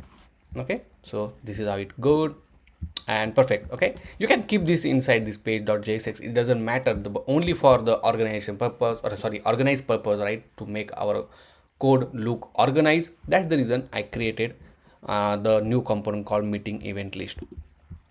Now as we know that we got the data, we need to store in one state. So let's define the state. We'll say constant. I don't know why it's not formatted. Yeah, I think constant. We'll say event list comma set event list is equal to use state, and this will be the array of list. So I put the empty array initially, and as you know that we are getting data one by one. Okay, so here we'll simply set event list, and then we need to push with the existing value, right? So here I will simply add previous event. We'll say previous event comma and then the data, which is this one, and then save it. Okay, now once you save it, here inside this div I will add a class name. We'll give the margin top to 10. Then we'll give grid. We'll make the grid columns 1 when the screen size is smaller. When the screen size is medium, we'll get columns 2, and for a large screen make grid column 3. Now inside div we need to iterate this event list. So here we'll just simply iterate it. Okay, but once you don't have the data, that's where as well we need to show some data, right? But before that, let's iterate this event list event comma index, and inside the div let's add our code. Okay, now here the first thing I want to add the name of the event. So let's add a h2 tag, and here I will add event dot event name. okay, and save it. See, here I'm going to add the condition. If event list dot length, for example, is greater than 0, then only show the event list, otherwise we'll show some different text. Okay, we'll say loading, for example. Obviously we'll change this later on. Now once we have the event name, let's add some style. So add a style. We'll add sorry, not style, the class name. I want to add a class name, font bold, text large, or let's make font medium only. To Excel, let's add Excel only. Then let me bring this down. For this div, I will add a class name. Okay, we'll add a border, we'll add a shadow md, and for border top, I'm gonna add border top to 8. So this is how it looks, right? And I will add the rounded to be large, and if I increase the size, see, this is how it looks, right? So obviously we need to give the gap over to this particular div, so we'll add a gap of 10. If I increase size, perfect. Let's add a little bit smaller gap. Okay, now for this div, I bring this down, we're gonna add a padding of 5, and then after this one, let's add some more information. So let's add h2 tag. Inside that, I'm gonna add a clock icon, and then we'll say the duration, right? So let's get the duration from the event dot duration. Let me make it class name as a flex gap of 2, and as the duration is in the minute, so we'll say minute. Okay, now one more information I want to add, so I will wrap this in one div, and one more h2 tag for the location. So here we'll say location type, and we'll say map pin, and save it. See, like this. Now let's bring everything in one line. So class name flex, and we'll say justify between, so it will be in the one line. Now for this div, let's add mark it as a flex column, and give gap of 5. Let's give a gap of 3, and on large screen this is how it looks. Now if you see this border we added, right? So if the theme color is there, we're going to change the border color as well. So here I'm going to define style, and we just say border top color will be the event dot theme color, and save it, and boom, see. Okay, now the reason is, right, obviously in the in database, right, we only have, I think, 3 meetings, right? Here it's showing multiple, I don't know why. So I deleted the one meeting. Okay, now it has, okay, so for this particular record don't have the created by date, so let's delete this one as well. And if I refresh it, now we have only one, but it's showing 2, right? Because the use effect is executing 2 times. Okay, so for that one, you need to update one configuration inside the next.config.js in order to avoid to execute use effect 2 times. So here you need to add one property called react strict mode, and you have to make it as a false. Okay, and now save it. Now if I go here and refresh the screen, obviously once you update the configuration file, you have to restart your application.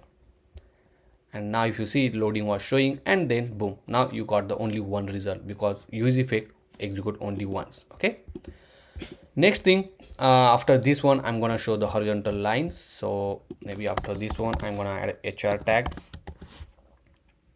So if you see, as soon as I save, the couple of more entry get added, because when we save it, right, this use effect will get executed once again, and in event list, right, with the existing data, again this data get added on the top of that one. So you have to make sure that inside the get event list, you will make sure to empty the event list first before adding a new data.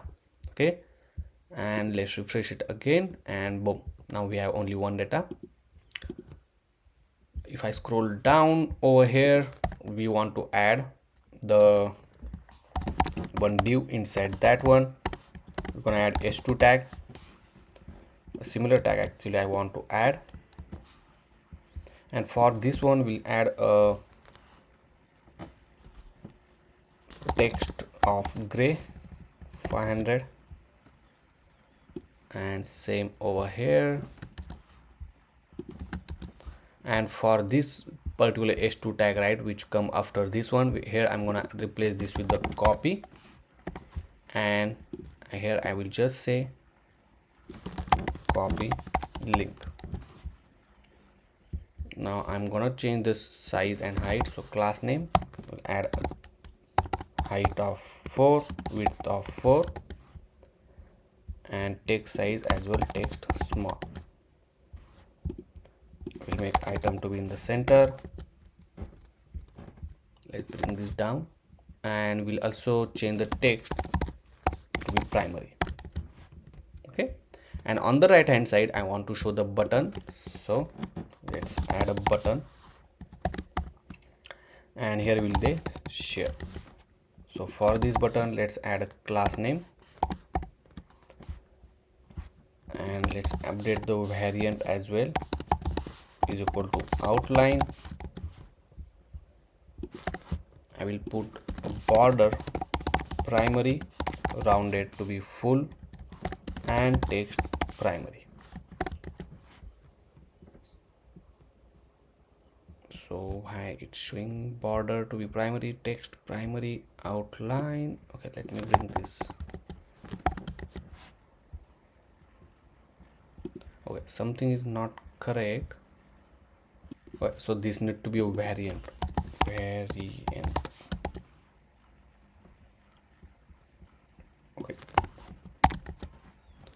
and now you can add text primary and border primary, and let's bring everything in one line. So for this div, I will make it as a flex, justify between. Perfect. And if you see, and if I increase the screen size, this is how it looks. Okay, let me refresh once. Boom. Now one more thing here, I want to add the setting icon, right? So over here on this div, we'll add a h2 tag. Let's add a div first, and inside that I will add a setting icon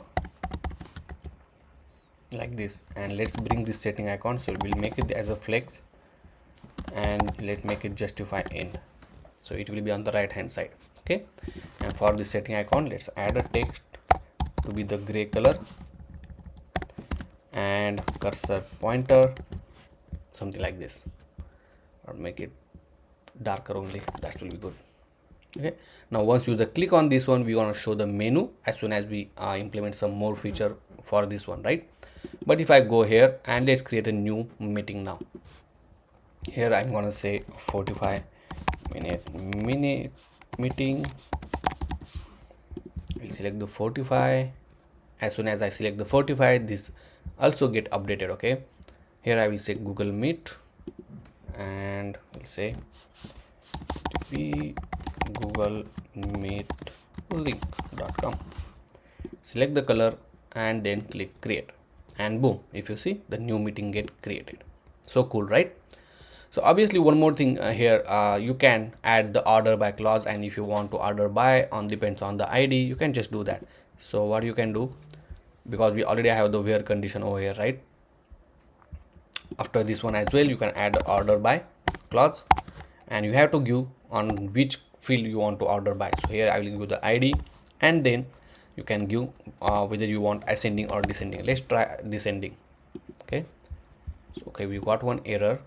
So it's saying that the query requires an index, you cannot create it here. So obviously when you add the order by clause, right, you have to create the indexing inside the Firebase, right? So as soon as you implement, you will get this error, and you will see the link as well. So click on this link, right, sign in with the account, and once you sign in, you will come on this page where it will look like this. Okay, create or update the index, and these are the field on which it is getting created. Okay, Obviously you can also create manually. So if I go here, you can go to the indexes tab, and here from here you can add the create index, and you can add the field name on which you want to create the index. So in this case I want to create index on id and descending. Let's click save, and it will take couple of minutes to create indexing for on your field.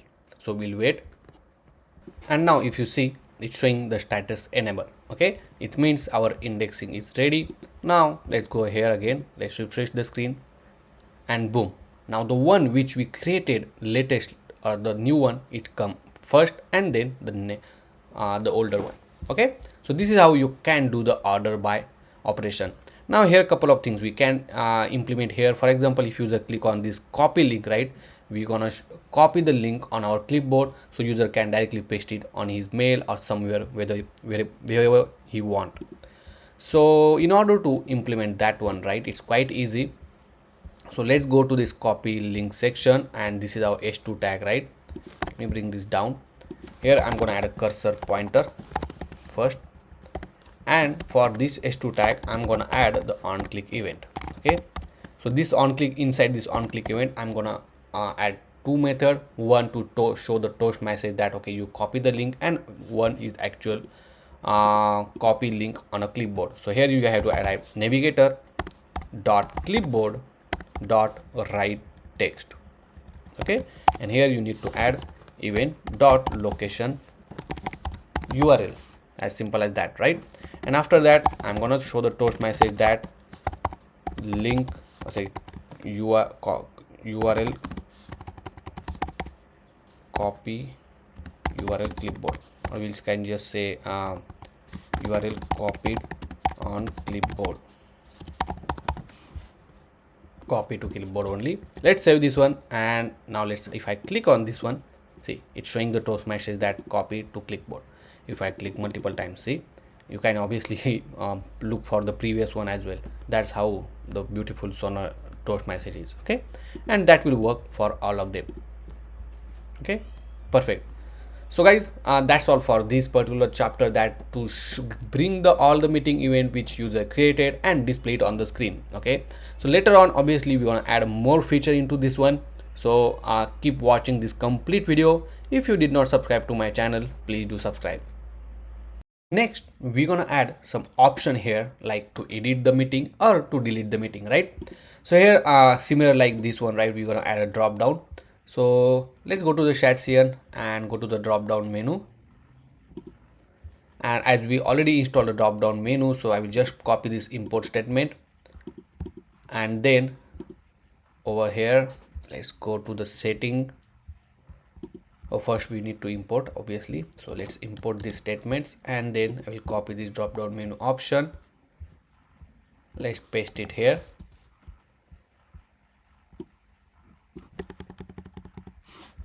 and this is our trigger, so I will put this settings trigger over here.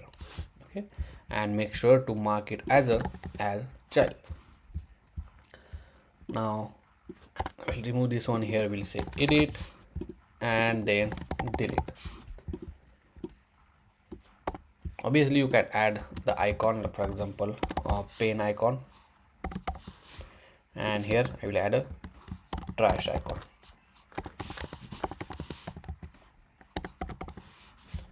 I will add a class name class name flex gap of 2, and here as well, and save it. Let's see how it looks. So if I click on this one, right, I don't know why it's not clicked. Okay, let me refresh once. So it's saying the drop down, okay, pane is not defined, make sure to import this pane, and then if I click on this one, see, we have a pane and delete option. Perfect, right? Now on the click of delete, obviously first we are adding delete functionality, because edit is little bit big task.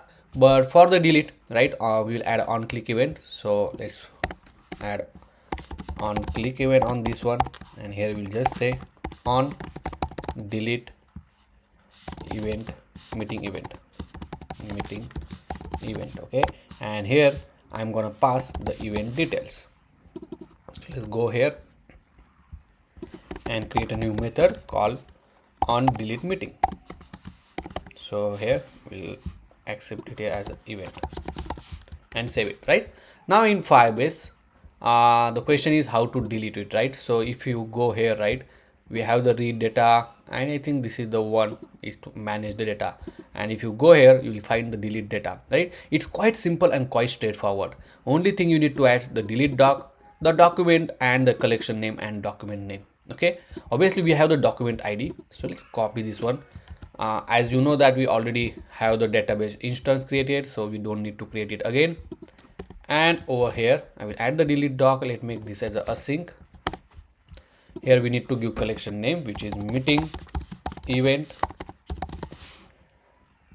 the ID of the meeting, so which is we'll get it from event.id. So let me show you which one.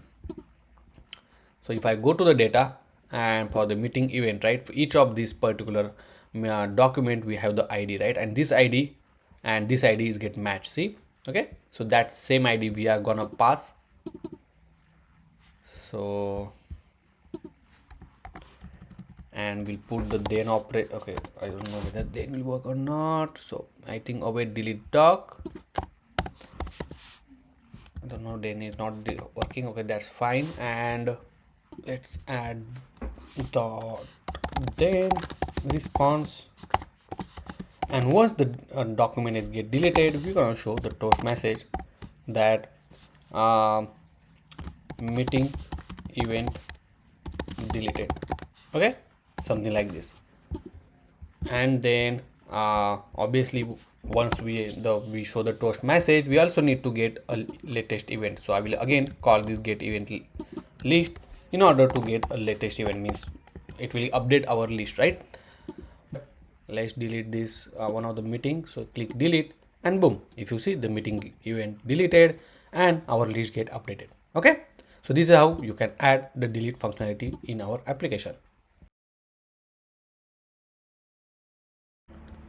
Now in order to book this particular meeting, right, we need to make sure that we will connect it to the user's availability. Means whoever creating this meeting, right, they need to set their availability, whether that particular user is available in given specific days or not. So two things we need to consider. Okay, so one is days user available, and other thing we need to consider is let me draw like this, the time. Okay, the start and end time.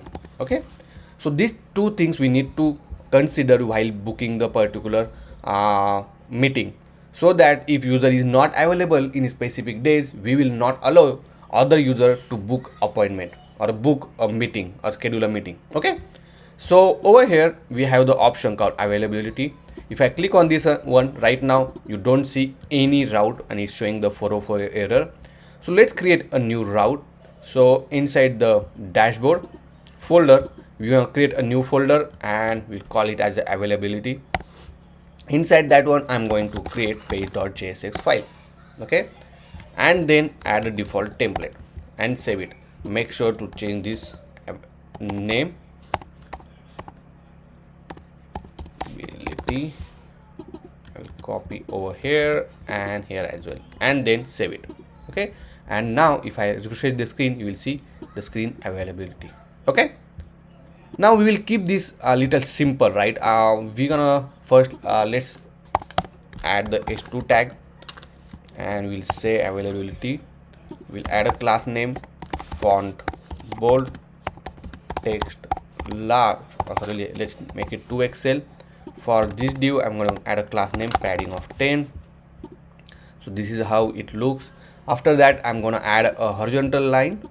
So just add HR tag. For this HR tag, I'm going to give a padding Y of maybe 7. Okay, not padding, my bad, margin Y to 7. Let's add a margin Y to 7. Okay, after this one, let's add a two section, one for the availability dates and other for the time. So for that one, I'm going to create a new file inside the underscore utils, and we can call it as a dates list.jsx. Here I will just add export default, and inside this one, and just array. I will just add dates like Sunday, because you can directly add the array, okay, but here I'm adding as a object Sunday, Monday, Tuesday. So this is how I added the remaining one. Now let's go back here, and we need to iterate this, so we'll add one div. Inside this div I'm going to add h2 tag, and we'll say availability days.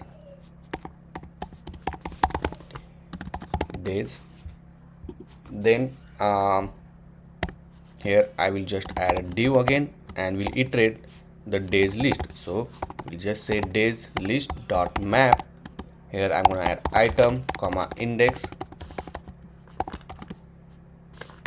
the arrow function, and then we'll just add a div like this, okay, and here let's give the key as an index. Next, here we need to show the name of the particular day along with the checkbox. So for the checkbox, I'm going to use the SideBar component, and you can search for the checkbox. Here you will find this checkbox is very easy to use. First, make sure to add this particular component inside your project. So just paste it here, and then you have to copy this import statement in order to use it. And then this is the particular component that we are going to use. So over here I am just add h2 tag. I will add this checkbox, and then I'm gonna give the item dot day, okay, and save it. Now if I go here inside our application, this is how it looks, but we want to show throughout the particular screen. So I'm gonna give a grid. So let's add a class name.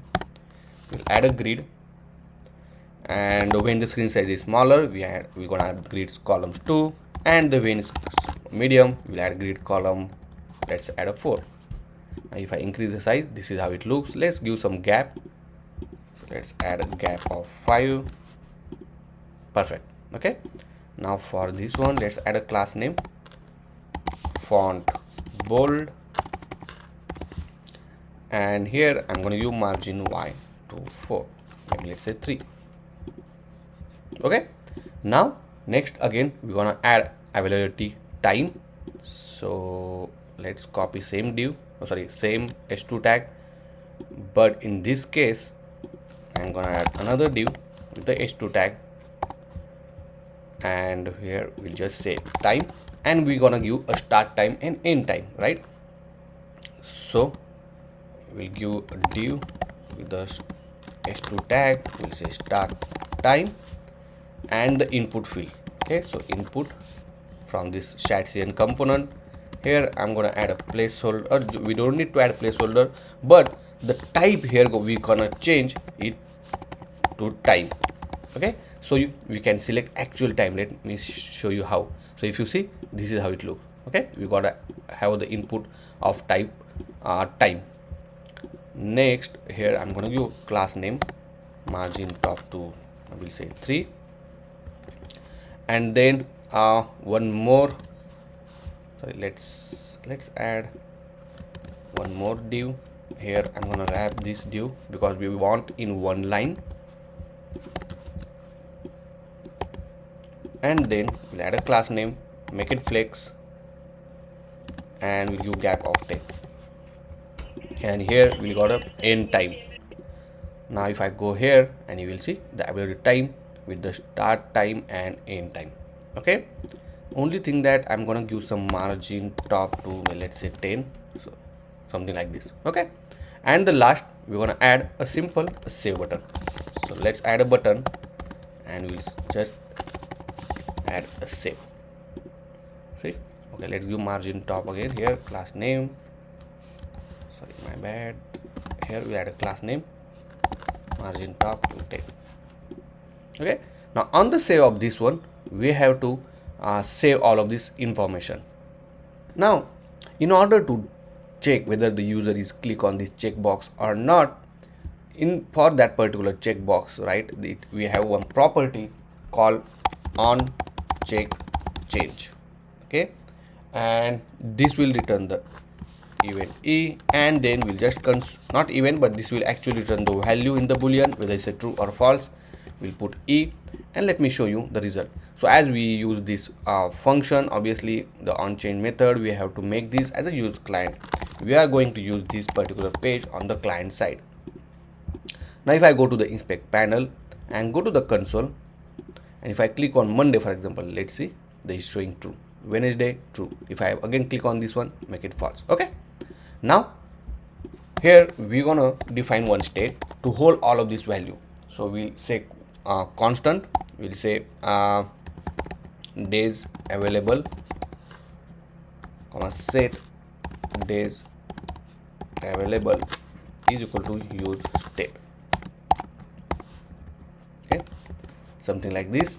And then we wanna simply on the click of checkbox, right, we're gonna show store the time. So here I'm gonna call constant on handle change, and then this method we're gonna call on the click of on the instead of this console. Okay, so here we say on check change or all handle check, sorry. Now to this particular method we need to pass the actual checking value along with which item user clicks. So in this case item dot day. Okay, something like this. And then on the handle change we will get day comma the value, the boolean value, which is this what we are passing as a e. Okay, now over here we simply set the day available, but it's little different way. So first thing, we'll add the previous value, which is the days available, comma we're gonna change depends on the day. So for the day value we will select the value. Okay, something like this. And if you want to write console, let's do that. So let's say days available. Okay, so obviously it will return the second value. Okay, for example, if I click Sunday, right now if you see it's showing the previous value, but if I click on Monday you will see the Sunday value. Okay, because obviously state it will not update immediately. Okay, and even though you click on any of this one, you can check the value get modified only for that particular day. Okay, that's what we wanted. Now two more state we want to define, one for the start time and other for the end time. So start time comma set start time is equal to use state, and another is for the end time comma set end time is equal to use state. And then on the change of this input we're gonna add that one. So here we'll just say on change, here we'll say event, and we'll say set start time e dot target dot value. And here also I will copy this on change.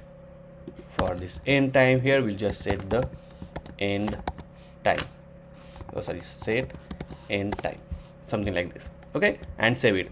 Now obviously once we have this information on the save, we need to store that in our database. So here I will add simply on change, on click,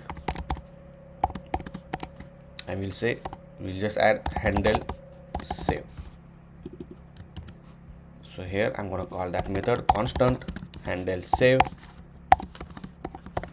and inside that first let's print out whatever the value we have. So we'll just add console log, and here we'll say days available. Along with that I will also print start time comma end time.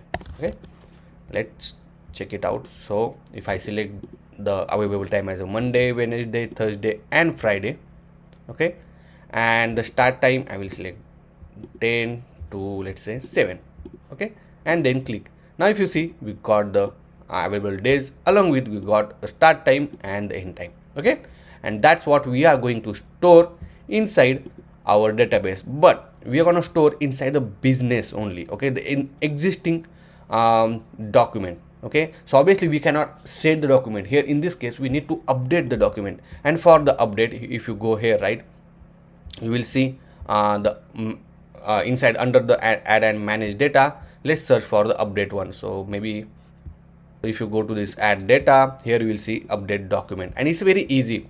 You have to take a reference of the document first, and then you have to write update doc instead of set doc. Okay, so let's go back to our application, in our project. So let me bring this over here just to make a reference of this one. And first thing we need to define is our database constant db is equal to get firestore, and inside that we have to provide the app config, and over here we'll define the doc reference first is equal to doc, then collection. Okay, make sure to import this doc first, and then inside the collection let's add a db comma the collection name, which is the business, and the document name, which is the user's email id, right? So we need to get user email id. So constant user is equal to use kind browser client. So whatever the login user email, we will get it here, user.email. And then once we have the document reference, we'll just set await update doc. So this is the example actually. So update doc, and inside that we need to provide a document reference comma and then the field which you want to update. So obviously we don't have that field, but directly you can mention. For example, if I say days available,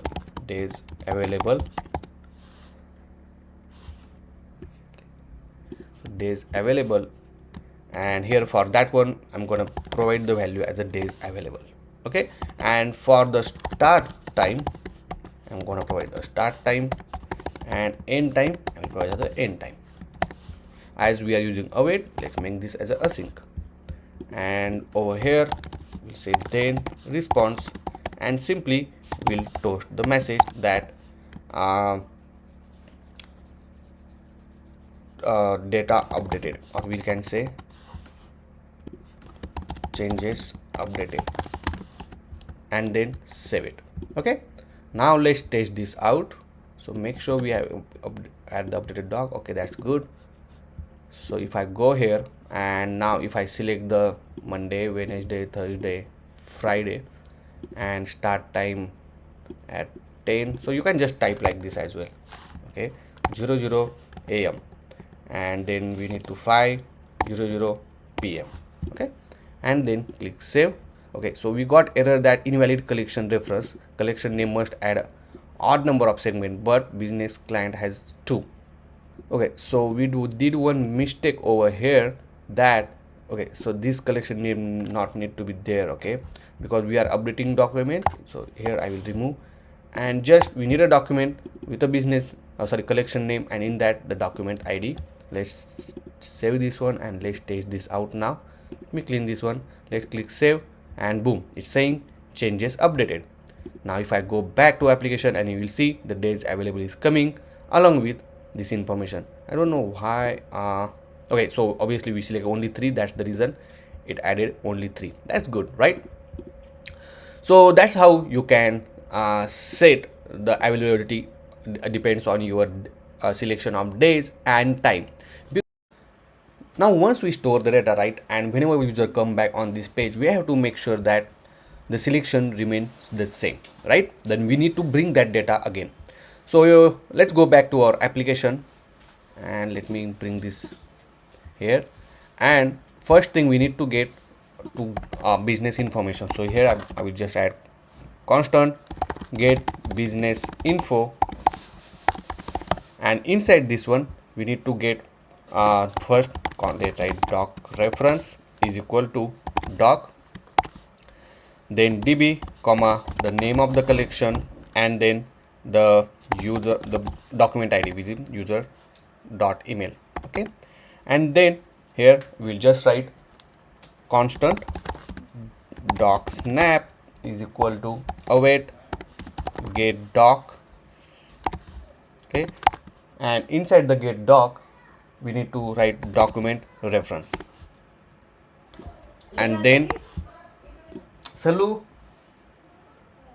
and obviously we are using event. Let's make this as a async, and then here we'll simply add constant result is equal to doc snap dot data. Okay, now we have the user business data. Okay, now once we have this data, right, we need to set that to this set available, oh sorry, days available. Okay, so we'll just say set days available, which is result dot days available. Okay, because that's how the field name is once we store inside our business document, right? Now once we have this one, obviously initially what we need to do, we need to set some default value over here. Okay, so for example, for let's add Sunday and make it as a false. Okay, so all of these things we need to add one by one. Let me bring this over here. Then we need to add Monday as a false and so on. Okay, and I added the remaining one. Okay, now this value we need it in order to set the value, okay, for the default value for the checkbox. Now obviously this get business info we need to call inside the use effect. Okay, and once the user is available, then only we're gonna call this particular method. Now over here, if I scroll down to this checkbox, there is a one property called check. Okay, and if you provide true or false, depend on that one, it will set the value. So here we just need to add the condition. We'll just say week, not week, days available, oh sorry, days available has the item dot day. Okay, if this is available, then we're gonna show days available, otherwise we're gonna show it as a false. Okay, now if I save this one and let me refresh the screen once, so if you see, it's pop up immediately. Cool, right? Same thing we're gonna do for start time and end time. So over here we'll set the set start time, and which is from the result dot start time,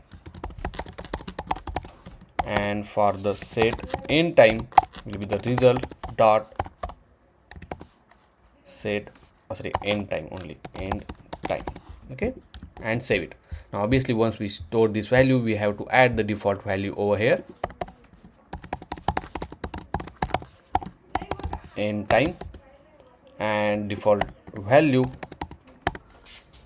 for the start time, and save it. Say, now your whatever you saved previously, it will be there. Now if I select this 4 values, the time I will keep as it is. If I save this one, it gets saved. Even though if I refresh the screen, you will see the selection will be there. Okay, perfect. Let's talk about our today's video sponsor, Cryptomus, which is the cryptocurrency payment gateway with a low commission. They charge only 0.4 to 2% commission. Now let's see how you can start accepting crypto payment with the Cryptomus.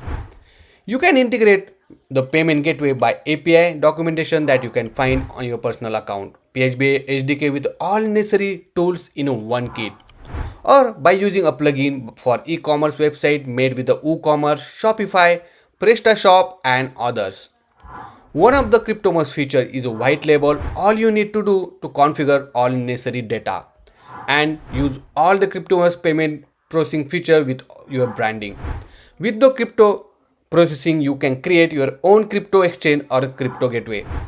Try crypto processing, work with crypto transaction the way you want. Link to the Cryptomus will be description below. Register and try it yourself.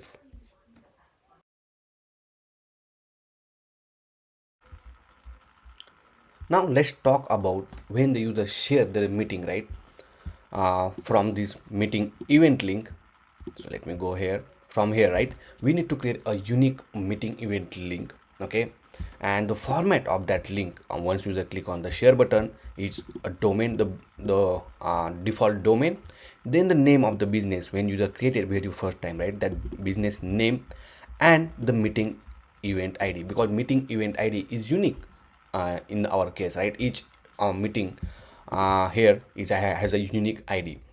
So this particular domain URL will be, we are going to generate, because we want to show this kind of page where any user who want to schedule meeting with the business, he can open this particular page, select the date, select the time, go to the next page where user can fill their information like user name, email, all of that thing, right? And then once user click on the schedule meeting, we're gonna send an email, right? But in order to get once user send this business name and meeting event ID inside this URL, we need to get this business name, and from the business name we need to get data from our database, right? Because this business detail contains the user email, user all the user information, right, or business information. And same thing we're gonna do with this meeting event ID, because meeting event ID contains all the meeting information, okay, like the URL or the duration and all of these things. So we have to make sure from these two things we will get the data, and then we'll display it on the UI. Okay, so let's go back to our application, and first thing you need to create a nested dynamic route. Okay, if you see this business name can be changeable, and again the meeting event ID can be anything, right? And it means it's a nested dynamic route. Okay, and that's very interesting part when you are going to learn the routing. So let me close all of this tab first, and then let's go to the routes. In this case we are not going to add our route inside the dashboard. Okay, it's a complete separate route. So here let's add a new file, and for the dynamic route, as you know, we will start with the folder name with the square bracket, and here we'll give the business. Okay, so obviously this business, or you can give business name, whatever. The right now I'll keep simple the business, right? Inside that again we need to create a dynamic route with the folder name start with the square, and here in this case I will say meeting event ID. Okay, and that's all. And in that we have to add page.jsx, add the default template, and here I will say shared meeting event. Okay, because this particular page we gonna share with the user. Let's save this one, and now if I go to the application right here, if you, for example, if you type my business name, for example, TubeGuruji slash and 12345, which is the business event ID, if I enter it, now you'll see the shared meeting event. That is actual page which we just created, and that is called a nested route, right? So this is very beautiful or important concept we also learn in our course. Now in this particular shared meeting event, right, we need to create two different screen. Okay, one is this one where user can select the date, time, and obviously all the information we want to show here. Obviously this kind of UI we already have. Okay, this component we already have, but along with that we're gonna create a new component which contain user information who are scheduling this particular meeting, which contain user name, then user email, okay, etc. And I don't know, we can add later on, but this information, and once user click create, we're gonna send an email. So first thing, obviously this two screen, right, it means two component we're gonna create. So inside the business folder we're gonna create a component folder, and inside the component folder I'm going to create a new component called meeting, we can say meeting time date selection .jsx. Add the default template. Let's save this one, and inside the page.jsx I'm going to add this component called meeting time date time selection. Okay, and save it. Now interesting part here, right, as I say, we need to get two information from the business information and the meeting event information, right? So let's get that one first. So from the, let's add over here, right, I'll define a constant database first, because we want to get the data from the database, and then we'll write a method called constant. Here we'll say get meeting business and event details. Okay, and inside this one, first thing we'll get the business information. So for that one, we need to write a query queue. We said query, make sure to import all of this function, then query, then I added the collection. Okay, inside that collection we have to provide database. Oops. Then name of the collection, which is the business, right? And here we need to pass a where clause, because we need to get the information depends on the business name, right? So here we'll say business name. Okay, let me show you, because I don't want you to confuse. So if you see business, okay, and from the business we are going to use where clause, because in the business name, if you see, this is how where clause, right? So let me go back, and then obviously is equal to sign, and then we need information. So in this case, if I type TubeGuruji, okay, but obviously we don't have the business information yet, because we did not create any URL. Okay, so we need to create URL, but that's fine, okay, because we are already in this particular path, right? But still, let's create a URL when you copy it, right? So inside the dashboard, where we have this meeting type, and inside the page.jsx file, okay, we have meeting event list, where on the copy, right? So here we are copying, right? And right now we are just copying on a clipboard with the location URL. Obviously we are not going to do that, but rather what we can call a new method. We'll create a new method, and we can call it as a on copy click handler, and I will create a method over here, and then I will put all of these two statements inside this method. Okay, now let's create constant meeting event URL is equal to, obviously we need to pass a base URL, which is our domain. So I will add that in our environment.local file. So next underscore public underscore base underscore URL, right? So the base URL in this case is this localhost 3000. Oops. So just copy this one, and I will paste it here. Let's save this one, and then obviously we can access it using process.env dot. Let's copy this, paste it here, plus the business name, right? So let me check whether do we have the business name over here. So here we don't have the business information, so let's get that one. So constant, here we'll say business info. It's quite simple, okay? So constant, then we'll say document reference is equal to doc, because we are getting single document, and inside that we need to pass database, the collection name, so obviously it's a business, comma, and the user's name, which is the ID, right? So here we'll simply pass user dot email, okay, and then we'll say constant document snap is equal to await get docs, and inside that we need to pass document reference. Okay, obviously we are using await, so we will make this as async, and let's console this first. So we'll just say business info, okay, and this business info we're gonna call it inside the use effect. So user is available, then only we can call this method. Okay, and right now we are just consoling, so let's, okay, so not this one, so here we need to call docsnap dot data. Okay, let's save this one. Let's go back to our application. So I think this is just a get doc, no, get doc only, not docs, because we are paging the single document. Let me go back to dashboard, where we have the meeting event. Let me go to inspect panel, go to the console. Okay, we have one error, but this is different error, and if you see, oh no, this is document data. Oh, that's correct. I think yeah, if you see meeting event list, we have out the 43 number, and here we have the data. Okay, so that's good. So if you see, now we have the business name in that one. Okay, so just we're gonna save this information in business info, comma set business info is equal to use state. Okay, and let's go down, and here instead of console log we will set business info.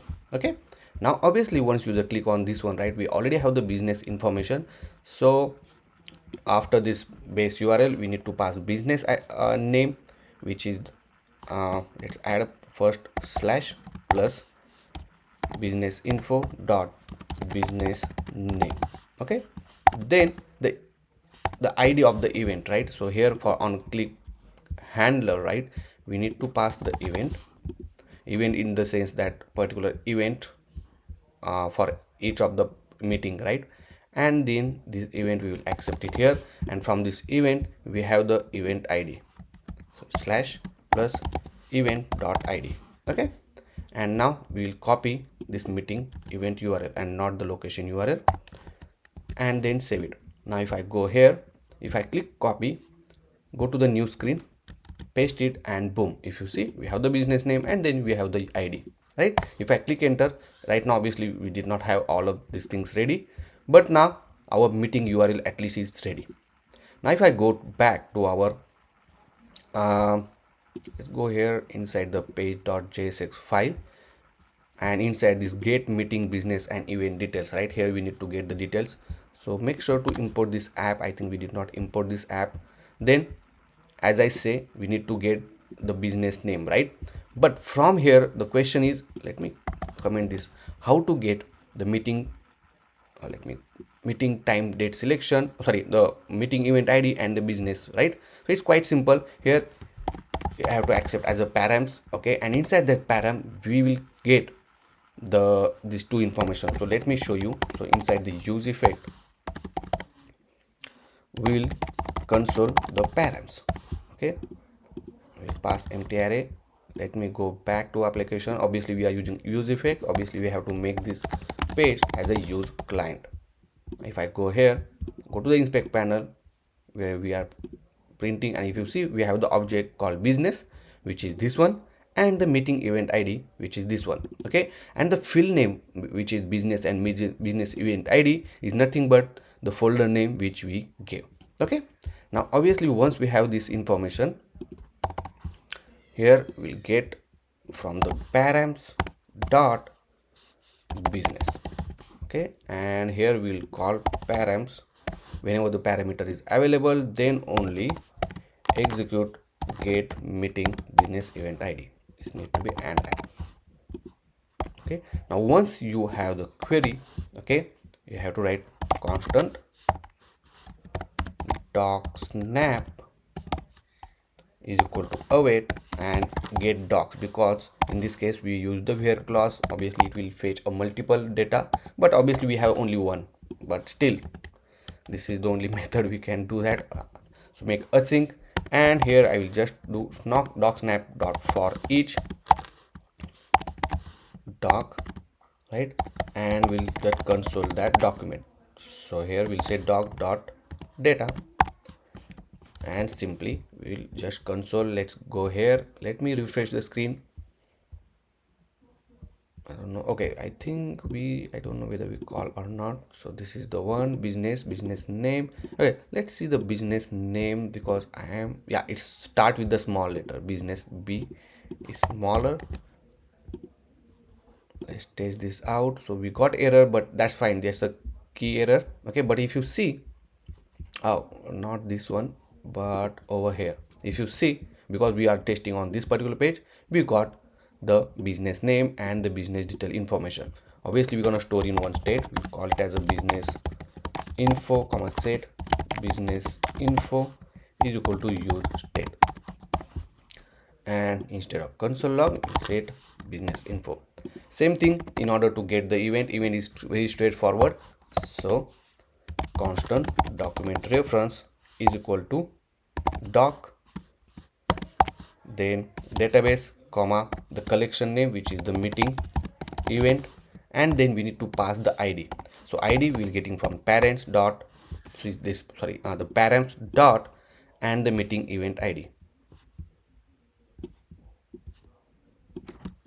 meeting event ID.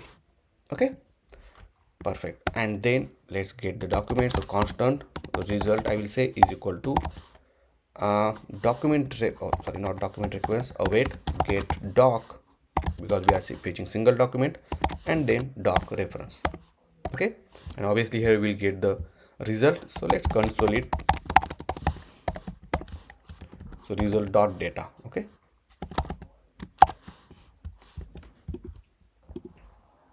so okay, so something we missed out, let me check. So here we did spelling mistake. This need to be a meeting with a small m, small m, and let's save this one. Let me clean all of these things, refresh once, and if you see, now we have the event information. Let's save this event information. So we'll say event info.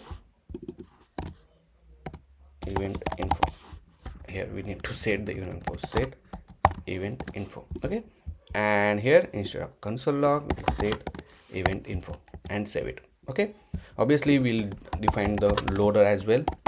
So loading comma set loading is equal to your state, make it false initially, and over here we put the set loading as a true, and here we put the set loading as a false, and save this one.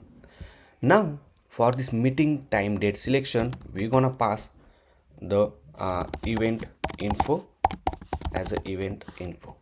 Okay, and save it. Now inside the meeting time date selection component, we'll accept it as a event info and save it. Now the question is, here we need to add the UI, right? So we are not using existing component, but rather we will copy the existing component because we need to make some changes in that one, right? So if I go to this create meeting, inside the component we have this preview meeting, right? I will copy all of these things, including the date and all of these things. So let's copy as it is, okay, from the bottom to finish and paste it here. And another thing, let's add the import as well. So let's copy all of these imports and paste it here. Okay, now only change we need to make, because we use this event info everywhere, right? Event info when we accept it here, and here instead of that one we use the form value. So replace that one. So here I will replace with this one, event info. Here as well, event info. Okay, wherever you see the form value, replace it with the event info. So this is fine. Let me check form value. So over here as well. Okay, I think that's good. And if I save this one, let's see whether we have any error, and boom, if you see, we don't have any error. And for this particular ID, we have the 45-minute name. Obviously we will replace with this business name later on, but this ID, this URL comes up automatically, the date is disabled and everything. Okay, now add the business name as well over here. So along with the event info, we'll pass the business info as well. So let's go to this because we already have the business info, right? So let's go here and pass the business info as well. Okay, and here let's accept, and from the business information we're gonna show the business name. So business info dot business name. Let's save this one, and boom, we got it, right? Then we have this information, all of these things. Perfect. Now let's add some styling.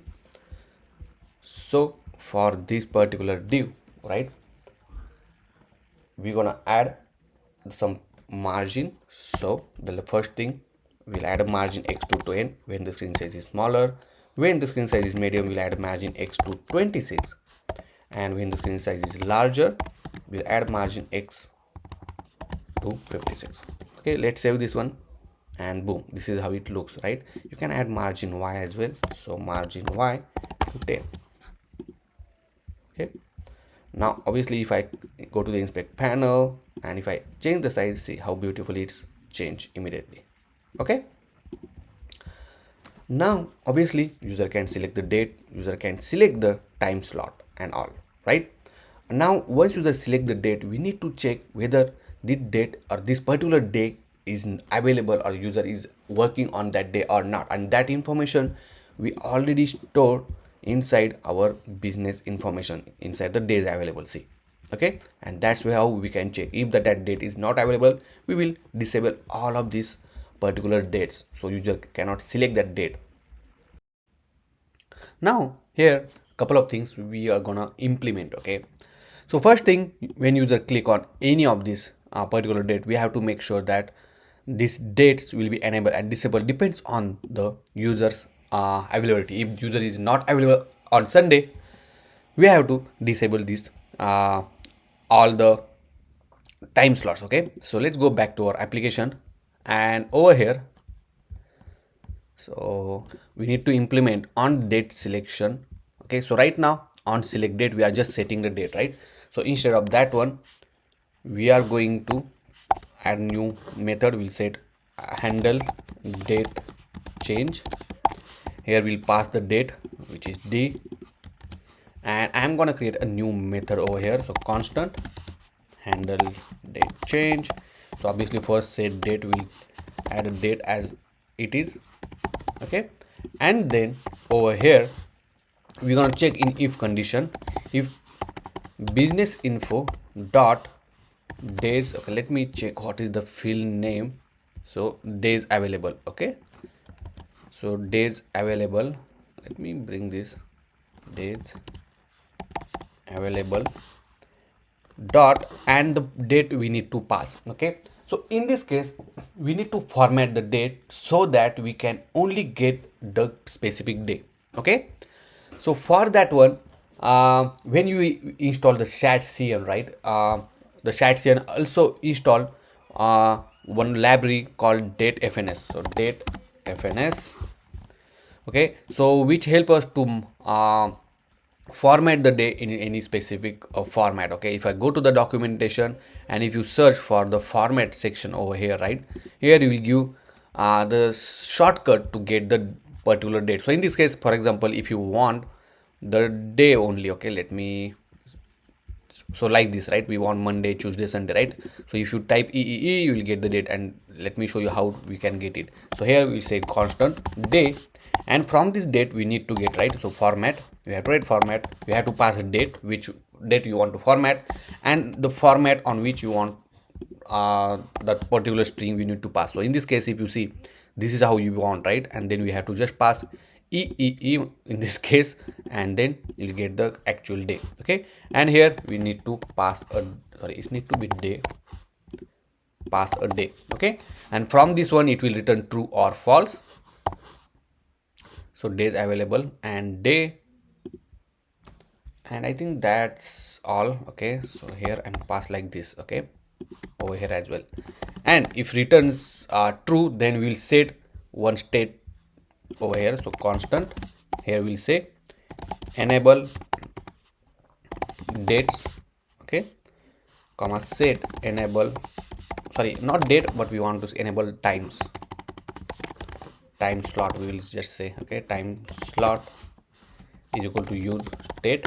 Initially we'll make it as a false, and then here simply we'll set enable time slot to be true.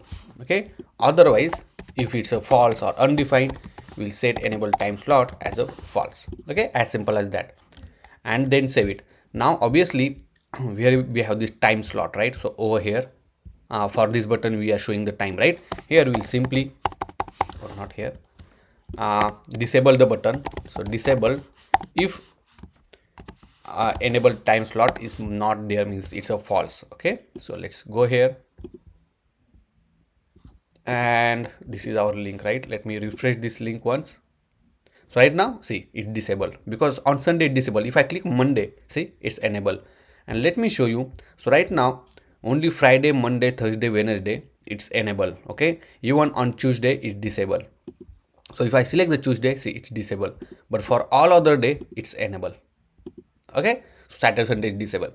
So that's how you can add, whether depends on the user availability, you can add this particular logic. Okay, now when user select any of this date, right, we need to update this particular section. Okay, so we need to show the selection of the date, selection of the type on this particular part, right? So what we can do, because here this part will be constant, but this part is going to change, so better we can move this time date selection inside a different component. Okay, so this particular part will move in different what will say different components. So I will cut from here and we'll create a new component. We'll call time date selection .jsx, then add the default template, and I will just simply paste it here. Okay, obviously we need to add a couple of things. So let's import the calendar first, then let's import this button as well. Then we need to add this all the method. First let's add a date, we'll pass all of this information, then handle date change. Okay, and let me show you how simple we will do or update these things, right? Obviously we added the date already. Okay, we need a time slot, that is important. And the next is we need to add on button select. Okay, so here we'll say on, we need to add on button select. Okay, so here we'll say on click. Okay, and we'll just set selected time, because we want to select the time as well, right? And we'll pass the time. So this information also we need to pass back, and this one as well, enable time slot. I think that's pretty much okay. Perfect. Let's save this one and let's go back and let's import this time date selection component. Okay, just we make it little simpler. So first thing, we need a date, we'll pass the date as it is. Then we need to set enable time slot, we'll pass enable time slot. So this is how simple it is. Give the name, same name which you gave. Okay, and you don't need a update a lot of things. Set selected time. Okay, so we don't have set selected time, but we will add it. And the last is time slot, so time slot as well, and we'll add this state selected time, because we want that one, right? Constant set selected time, commas, my bad, here we just need to say selected time is equal to use state. Okay guys, if you confuse in between, right, you can always refer my source code. Now once we have selected time and everything there, let's save this one because we move the component and make sure everything is working. See, okay, now as I say, once user select the date, we need to show the date over here. So let's do that. So this is how our h2 tag is there, right? So maybe after this h2 I will add the calendar. We need calendar, right? So let's add a calendar over here, calendar icon. Let's add a calendar icon, but this calendar, let's add a calendar check, and here we'll just say date. Okay, but this date is in the different format, so we need to change the format. Okay, so simply here I'm gonna add let's wrap this in a format. So format, then inside date, and the type, right? If you go inside this, right, and if you see we need in this format, right, ppp, so capital ppp. So we'll just add here, so we add this ppp. Okay, and let's save this one. Obviously we remove this meeting text. Let's go back, let's refresh the screen, and boom, see. Okay, if I select 26, see 26. If I select 30, it's showing 30. Okay, now same thing we're gonna do for the date as well. So copy this one, and here we will say time. I will add a time. I don't know what should we put here. Time range, timer. We'll add timer simply. Okay, and here we will say selected time. Go here, and right now if you see it's empty, right? So better what we can do, if the selected time is there, then only show that particular h2 tag. Okay, now if I select 28, for example, let's select 11 AM, boom, see. Okay, and all of this information is updated depends on our selection. Now obviously we need to go to the next page, and on the next page we need to hide this one, and we need to show a different form where user can add the user information, right? So at the bottom over here I'm gonna add one button. We'll say next. Okay, and for this one let's add a class name, margin top to 10. Okay, and we want that at the right hand side, right? So let me wrap this in a div. Along with that we'll add a float right, but I don't think so it will work. We need to, yeah, it works, but like this will do. Wow. So I just wrap inside the div, give the margin bottom and put the button inside that one, right? And then this next button will show like this. Okay, also we have to make sure the date and time is selected. Okay, so here we're gonna add a condition. So it will be disabled if the selected time and date or date is not there. So not selected time and not date. Let's check it out. Wow. So okay, let me refresh it this once. So right now it disabled. You cannot select the time obviously, even though you select date. See, if I select the time and date, then only this button get enabled. Okay, and on the click of this one, right, we need to set one state which will go to the next page. So here we'll say step comma set step is equal to use state, and the step is 1. Okay, initial value. So what it will do, it will set the step value, the step plus 1. Okay, and button name will change. If the step is equal to 1, the button will be the next, other button will be the or button will be the schedule now. Okay, or just we can have schedule as a text. So I will remove this text. Okay, this need to be a question mark and this need to be a colon. Now save this one. Boom. Okay, now if I select the date, some time, if I click next, right, if you see, the button get changed to schedule. Okay, but at the same time we need to remove that component. Obviously we need to replace that component. So here I'm gonna add a step is equal to 1. If the step is 1, then only show this component, otherwise show a different component, right? So here we need to add a component. Here we'll say user form info.jsx. Okay, and add the default template. Save this one and let's add that component over here, user info form info. Okay, now if the step is 2, then it will go to this particular form. Let's save this one, go back, and if you see, this form is showing. Obviously, oh sorry, if I comes here, click on some time, date, like say next, and boom, if you see, it opens the user form info component. Okay, obviously we're gonna show a back button here as well, but for now I hope you understand how we update all of these things, how we add the validation depends on the selection of date and the time, and obviously we updated this information as well.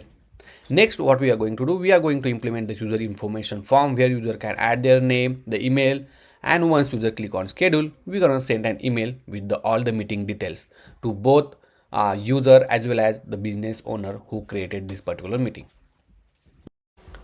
So here I added the back button as well. Simply you can add once the step number is equal to 2, then you have to show the back button, and for that back button you can set on click event with the set step as a 1. Okay, so once you click on step 1 and on the click of this back button, it will show this date and time selection again. Okay, so let's select some time, let's select some date, go to the next, and you will see this user info form. So let's go to this user form info component and let's add s2 tag and let's say enter details.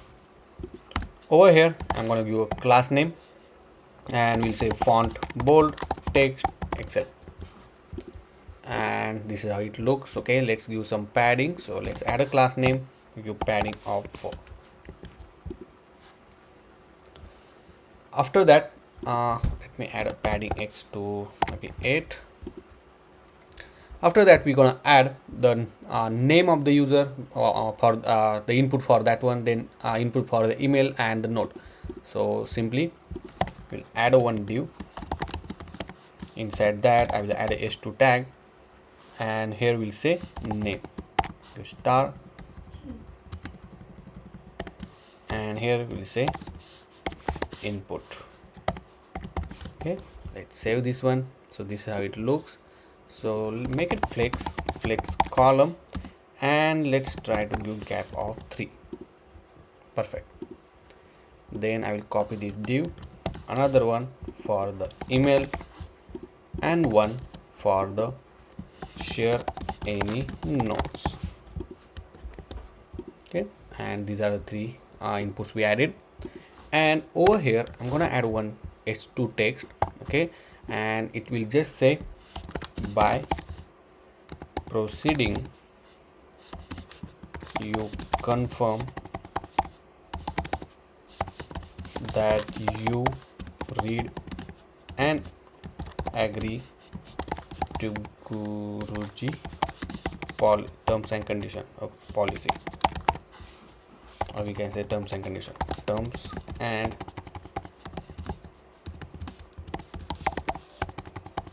condition. Okay, and save it. Obviously for this one I'm going to give class name text extra small xs, and then text of gray color 400. See, like this. Okay, now for this name, email and share notes, we need to add on change event. So here we'll simply add on change. It will emit the event e, so just write event say, and we'll say set user name as event dot target dot value. Same thing I'm gonna copy for the remaining input, one for this one and one for this one, and here we'll say set user email and set user node. Okay, everything will be same. Now obviously we need to pass this back to the parent component, so here we need to send it. So set user name, set user email, and set user node, and save it. Now if I go to this meeting time date selection where we use this component, right, here we need to accept this value, and then we need to save in one state, right? So let's define that state first.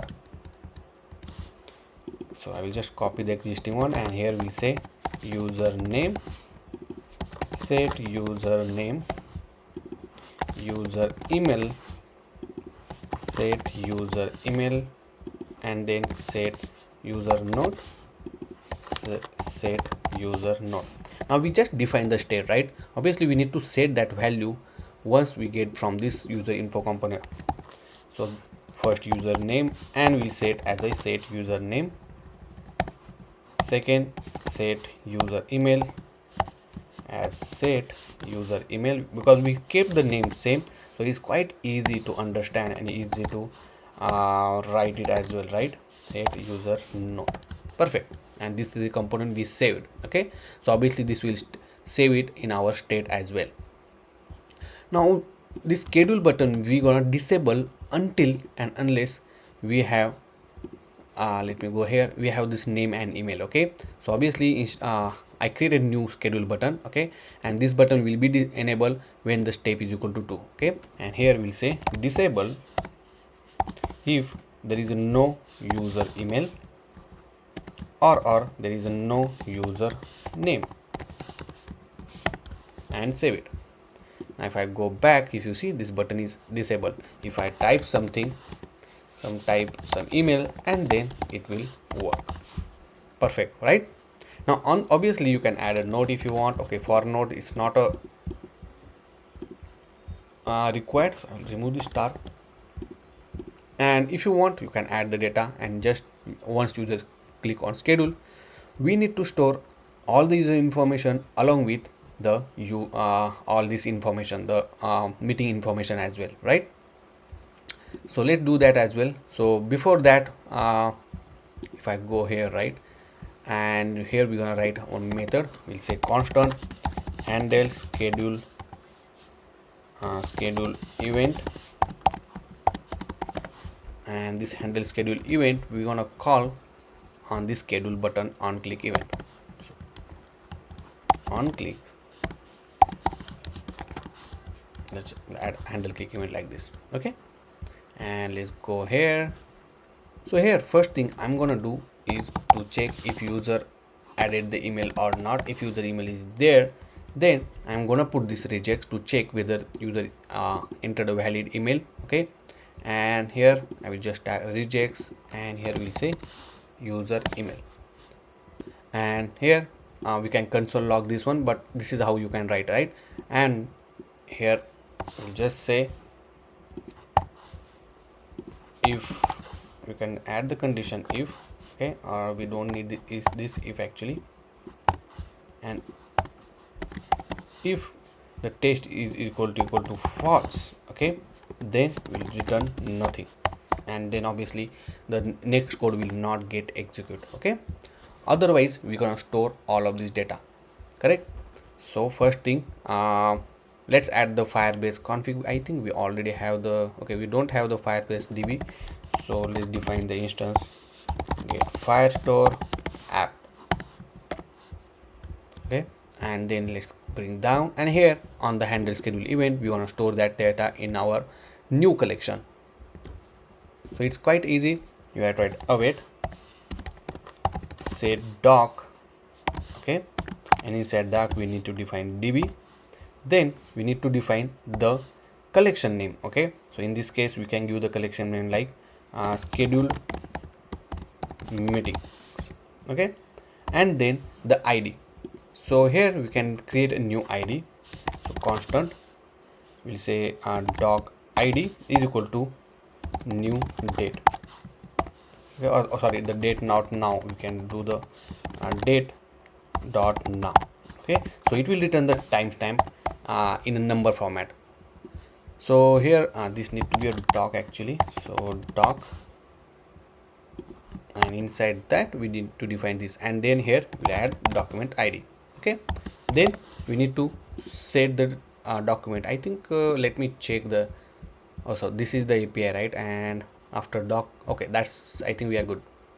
So now as we are using await, let's make this as async, and here we need to define the all the values, right? So first thing we'll define the business name, so business name, which is the business info dot business name. Then we need to define the business email, so business email, which is the business info dot let me check what this business, and the email only, email. Okay, then next thing we need to save the selected time, selected date and all. Okay, so selected time, so here we'll say business info dot selected time. Next thing is a date, selected date we can store, so selected date as date only. Then let me go here in our application, so the duration we need to save, so let's set the duration will be the event info dot duration. Then what else we need, so we have the date, as we selected date we already did, and the main thing is the URL. Okay, so location URL, and here we'll say event info dot location URL, and the event id will be the event dot id, sorry, event info dot id, and this own id of this schedule meeting, which is the doc id. And more important thing, the user name, so let's add user name as a username, user email as user email, and user note as user note. Okay, so initially I will keep the user note as empty, something like this, and I think that's all we need to store. Okay, and we'll say then, and here we'll say response, and we'll just toast the message that meeting schedule successfully. Okay, and then we can redirect back to the home screen as well. It's not big deal, but or we can send or save some message that event schedule something like that, right? We will do that later on. And one more thing here, right? When we return the data here, we can show the toast message that email is, or we can say enter valid email address, and then save it. So let's test this all of this thing together. So right now let's go to the some date, select some date. So right now if you see, if I select the date, but this date is not showing that, okay, this is the selected one, right? So let's fix that one as well. So let's go to the time date selection, and here you are selecting the date, right? So obviously you need to update the dynamic class. So wrap this in curly braces, and here you need to add the conditional class. Okay, so here simply we have to write if time is matches with the selected time. So I don't know whether we write the selected time or not. Okay, I don't think so, but here we can pass that one, selected time. Okay, so here now you can use that one. If matches, then we'll set the background primary and text white. Okay, and obviously we need to send selected time. So inside this meeting time, go to the component where we have this time selection. Here we'll set the selected time as a selected time. Let's save this one, and boom, if I click on N11, see, okay, perfect. Now click on the next. Here we'll add the email, some name, TubeGuruji, some email, add invalid email, invalid. Let's click enter, and it's saying enter valid email address, right? So let's add some valid email address. Perfect. Notes, sample notes. Let's click schedule. So right now if you see, we got one error that it's saying the set doc is not defined, right? So because we added the doc later on, right? So let's add this doc and save it. Now let's click schedule. One more error for the index of is not a function.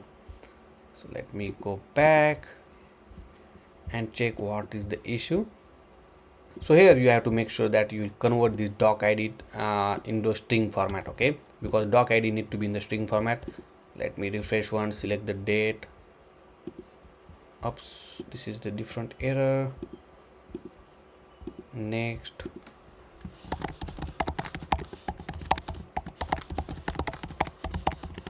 notes, click schedule, and boom, it's saying meeting scheduled successfully. Now let's say in our database.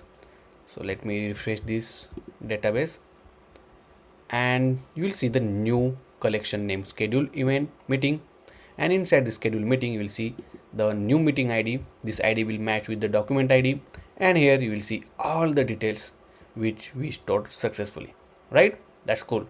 So this is how you can schedule the meeting, okay, with this all the information. Now another interesting thing about this one is once you schedule the meeting, right, you can show some pop-up message, or you can show something that, okay, your meeting schedule successful, or you can, obviously we are going to send an email as well. Okay, so this is task, or this is the what do you say, exercise for you to show some page that it will show that your meeting scheduled successfully, thank you, and then you can show some button that it will redirect to our home screen of our application. Okay, so try this on your own. Obviously we are going to implement the email functionality as well, where once user schedule this particular meeting, it will send it to the respective user as well. Okay, so yeah, that's all for this particular chapter.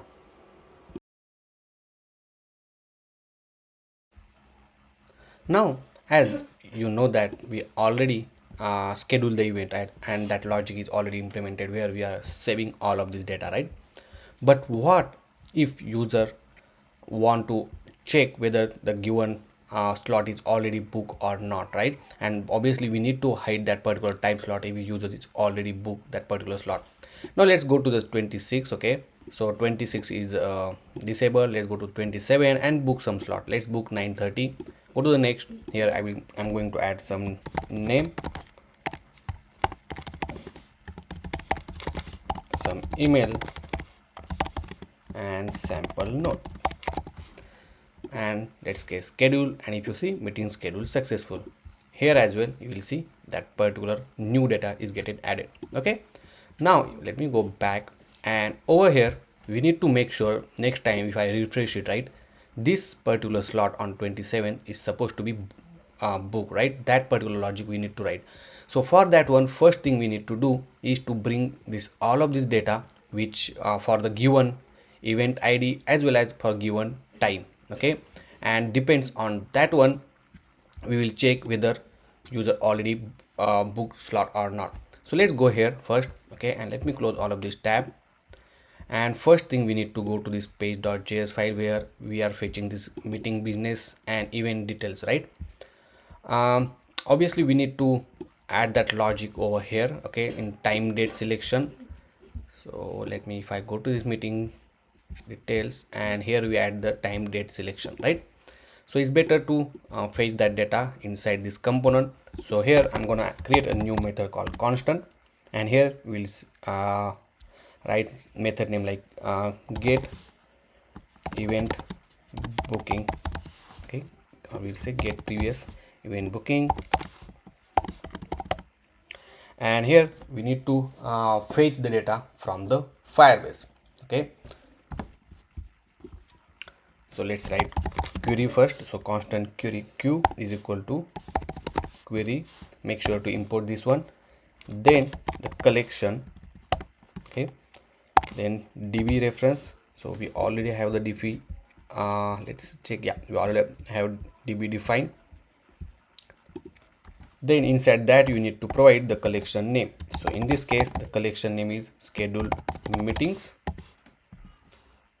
and once you did that we have to write a where clause. Okay, in that where clause we need to provide on which you have to write. So selected date, that need to be matches, so is equal to the date which we are going to pass to this get pre-event booking, right? So whenever the date get changed, right, where we have the handle date change, right, that time we are going to call this get pre-event booking. So here we'll accept the date just to make sure the date. Okay, so here I will write like this, and I will just pass it here.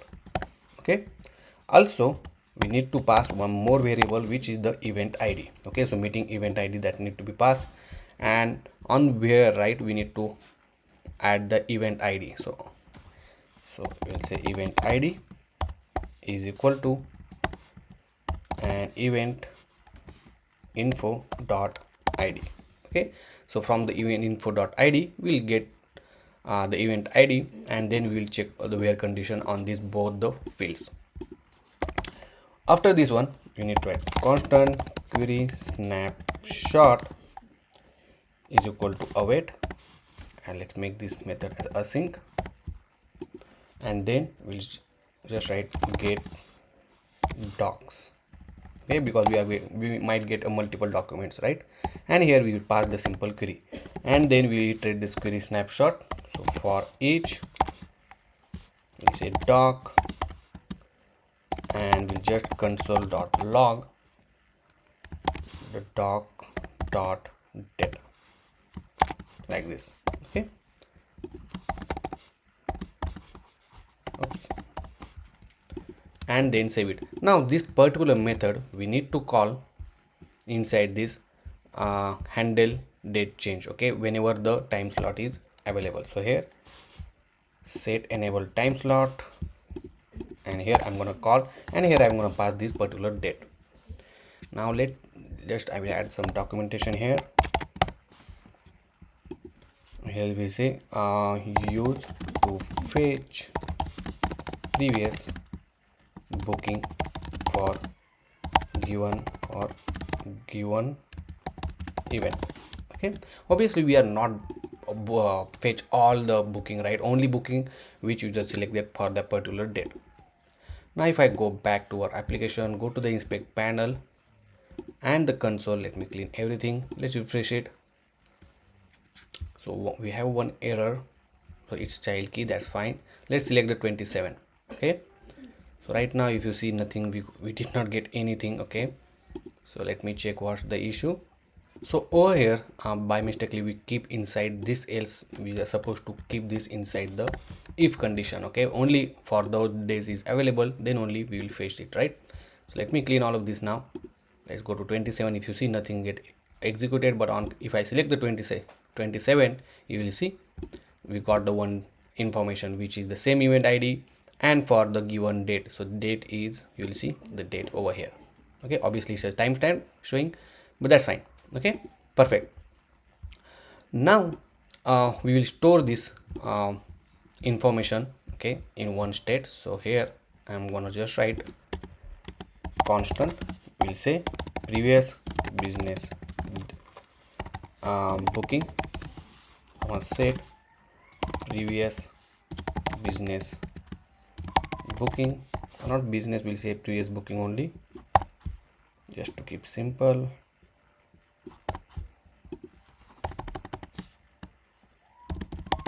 Booking is equal to use state, and initially is empty, and we'll copy this one, and here we'll set that value. Okay, so we have to set previous comma dot data. Okay, so it will, if there are multiple, then it will add a push to this particular state. Now this previous booking we need to set to the send to this date time selection. Here I'm going to add a previous booking to previous booking, and I will copy this one, and inside the date time selection make sure to accept it here as a props. So I will add it here and save it. Now here we're gonna create a new method.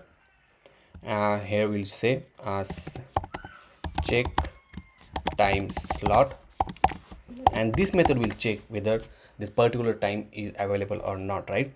So here simply we will return, okay, and we'll check previous booking with the filter option. So it has the item and then item dot, and if I go to this, so selected time, right? So it's called selected time is matches with the time which we are going to pass to this method. Okay, and obviously we'll check if at least dot length method, if length is greater than 0, so it will return true or false, right? And then only we'll return true or false. So this check time slot method we gonna call on this disable method function. So here I'm gonna call R and then call this check time slot, and obviously we are going to pass time. So save this one. Let's go back to our application. So over here, okay, let's select the 27, and boom, if you see the time slot 9:30 is disabled because it's already booked, right? And if you see in our database, the 9:30 is already booked. Okay, let's try to book 11 o'clock because that is available. Click next, add some details. Here I will say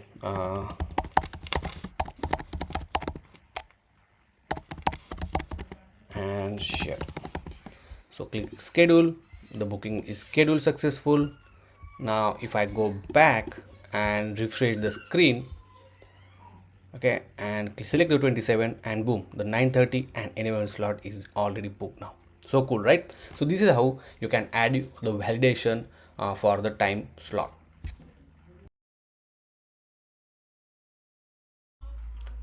Now once we schedule the appointment, right, we need to send an confirmation email to the user. So obviously our system will check if the given meeting is scheduled or not, and once it's scheduled, then we are going to use email sender service, okay, in order to send an email to the user who scheduled the event. Obviously we can also send an email to the owner of the meeting event. Okay, so this is how we are going to send. So first it will check if it's scheduled, and then it will trigger an event for the email sender service, and then it will send to the user. Now for that one we are going to use a React email. So React email is a very popular library in order to write an email. When I say write, so it will actually help us to generate or create an template. Okay, so whatever the email you are going to send in specific format, right, that's where the React email is helpful, right? But Not only that, it also helpful in order to connect with the email service so that you can send an email, right?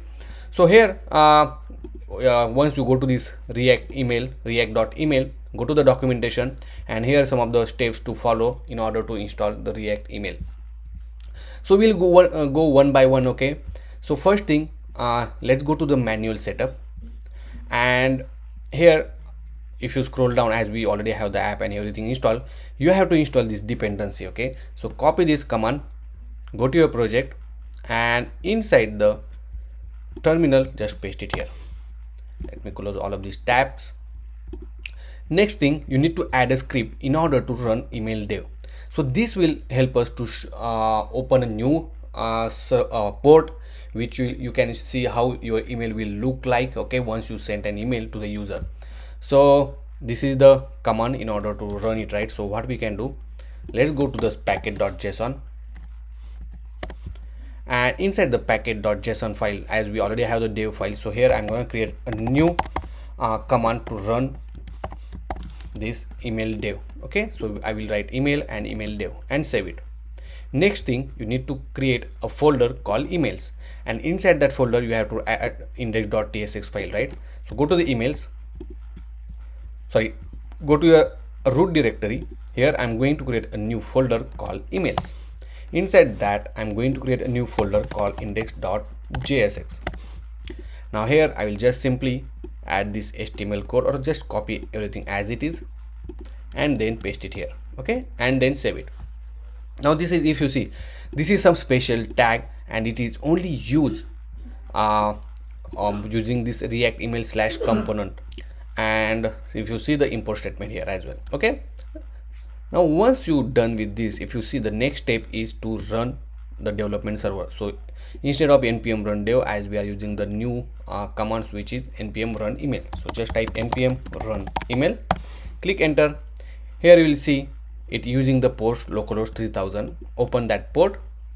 Now it will take a few seconds to build the server, and boom, if you see, this is the new server for the React email, and here you will see the file called index. So whatever the file we create inside the email folder, you will see it over here. If I click on this particular file, and you will see this button called click me. Okay, and that's the only thing right now you will see here. Okay, if I type subscribe, and if you will not subscribe, then subscribe to my channel. So yeah, I change the button name. If I go here, and boom, you will see the button name here. Okay, now here you can design the UI for your email template. But if you want a predefined UI, then you can go to this React email and go to the example. Here you will see the example, right? Obviously we are going to use notification kind of thing, so I will prefer to use this kind of template where I can add the time, the location, and everything, right? But you can explore more. See, here you just need to do one thing. Here, go any of the example, and you will see this code, right? Click on this icon and you will see the code over here. Okay, this is the React code for HTML we have, and plain text. Obviously you need to use HTML, so copy this particular line of code. Okay, now I am using this same code from this example, but just I little bit modified, so I will paste it here. Okay, like this, and let me go here. So something, we have one error, so there's a small error, but I just fix it. Okay, so, and if you see, okay, this is the method name right now, and here you can change to email, and then let's make sure to export that as an email.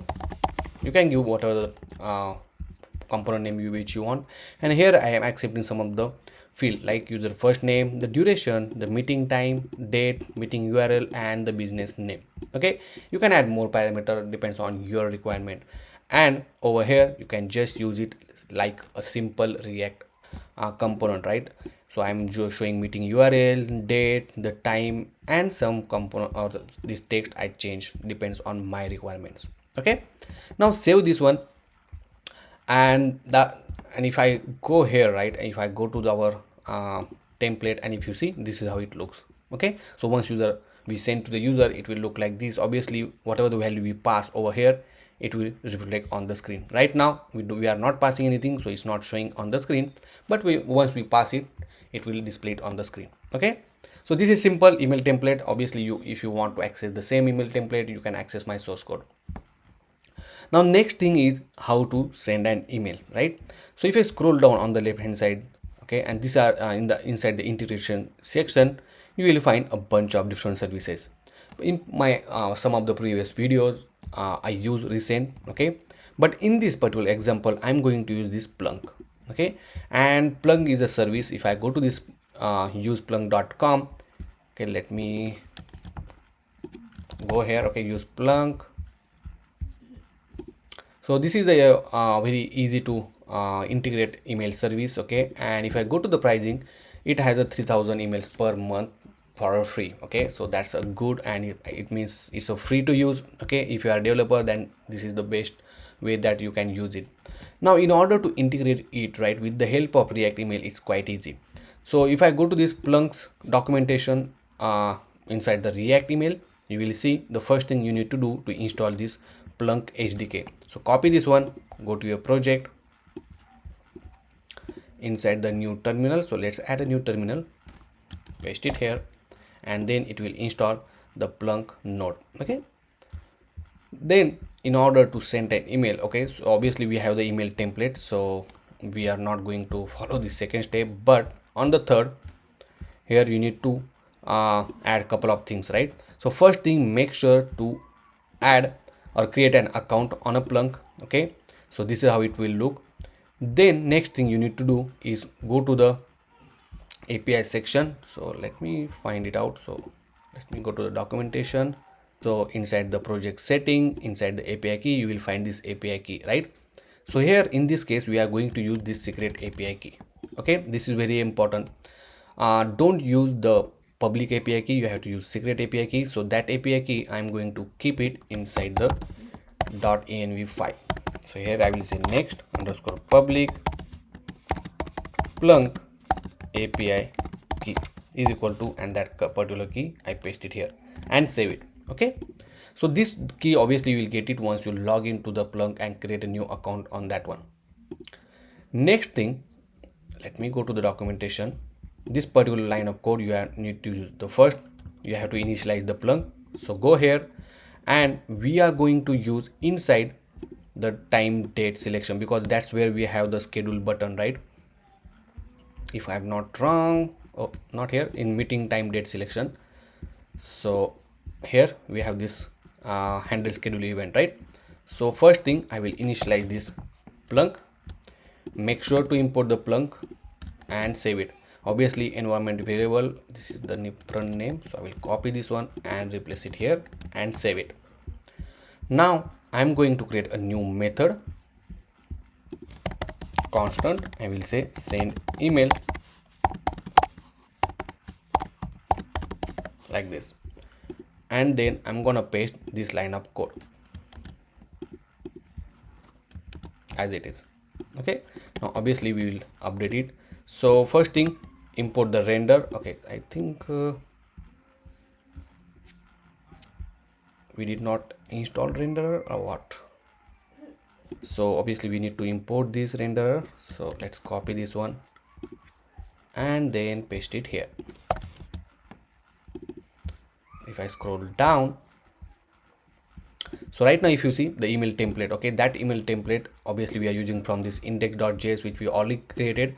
So obviously this is just a dummy, so I will remove this one. Make sure to import this email template, okay, from, if you see from that @emails, that's where we have this email template, right?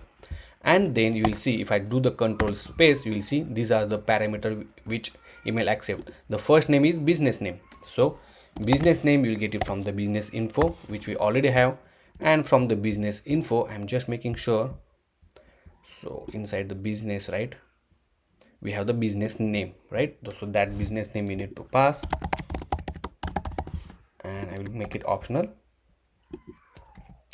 Then next thing, we need to pass date. So here I will select the selected date, I will pass. Then duration, I will pass from the event info dot duration. Then the meeting time, right, which is the selected time, because as you know, right, we already have all the information, right? Meeting URL, which is nothing but the event info dot location, the location URL. The next is user first name, right? So here we'll say just a user name. Okay, so these are the information we need it, and save it. So only add for the user first name, right? Here I'm gonna change this little bit. So here will accept it from the user email. So here I will say user name, I will say user only. Okay, and that name I'm going to pass it here. And the next is obviously to whom you want to send. So in this case we're gonna send it to the user user email, right? Because we already have user email. And here we'll say new meeting schedule details. Okay, this is subject line, and email temp HTML, it means this render. Okay, so it will convert our email into a plain HTML, so we don't need to worry about that one. Now next thing we need to do, this send email we need to call whenever we schedule the event. Okay, so here we are scheduling the event, we are setting the value, and here simply I'm gonna call send email. So here I'm gonna pass the user, here just a simple user. Okay, and here I'm gonna pass user name.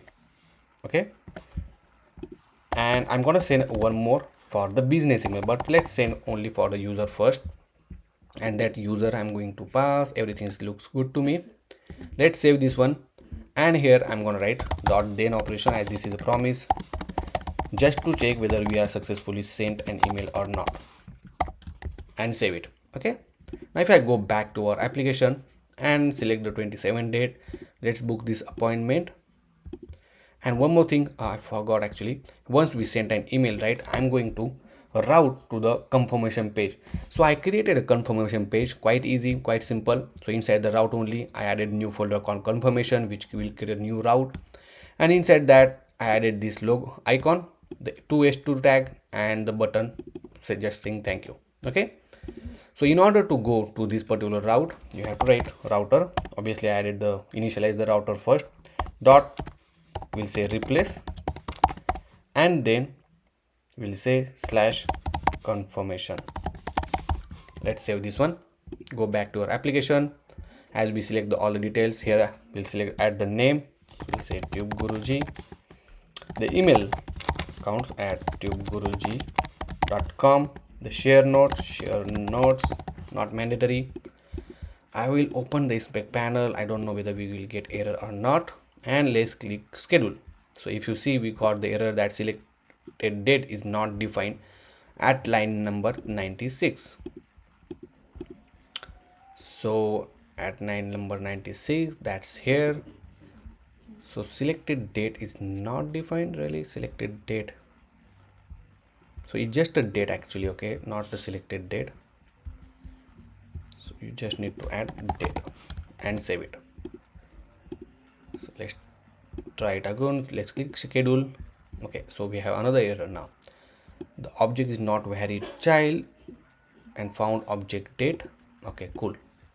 So over here, okay, you need to convert into a specific format.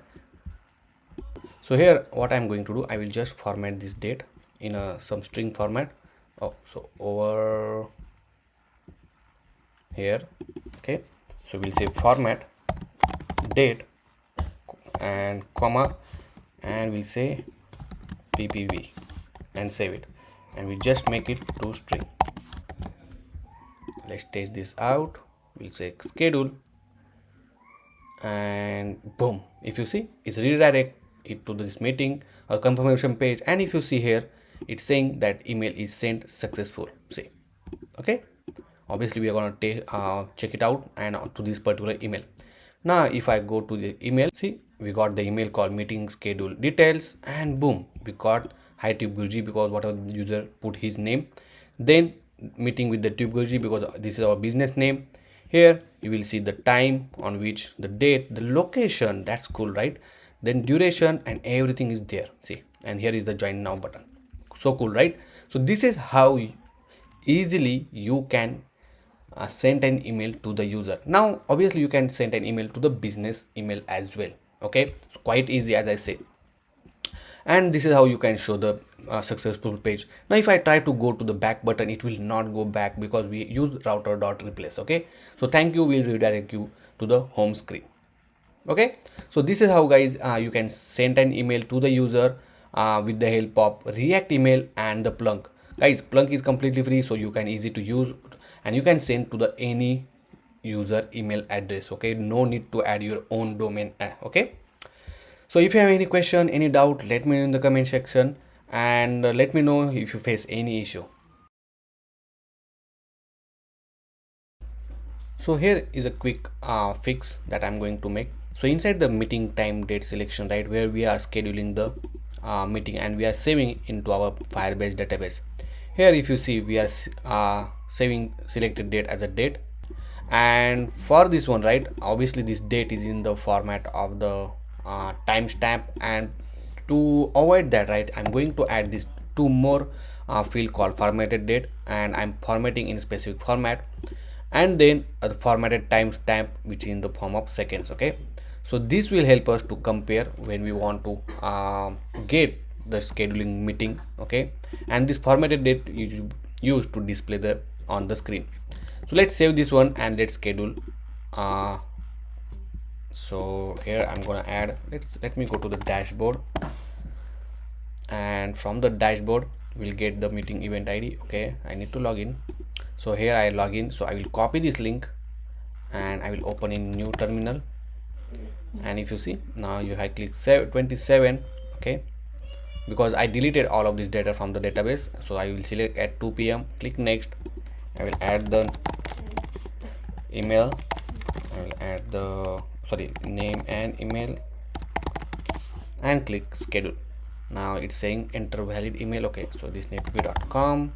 Click schedule, and boom, now it will save on the database as well as waiting to send an email. Let me check on the inspect panel console. So we have one error. Okay, let us fix this one. Okay, this is not the error. Okay, so it takes some time. Okay, but it sent an email. Now if you see, I also received the email actually, but inside the database. Okay, let me go here inside the scheduled meetings, and over here now you will see these two new field get added. Okay, so that's the only quick fix that I wanted to tell you.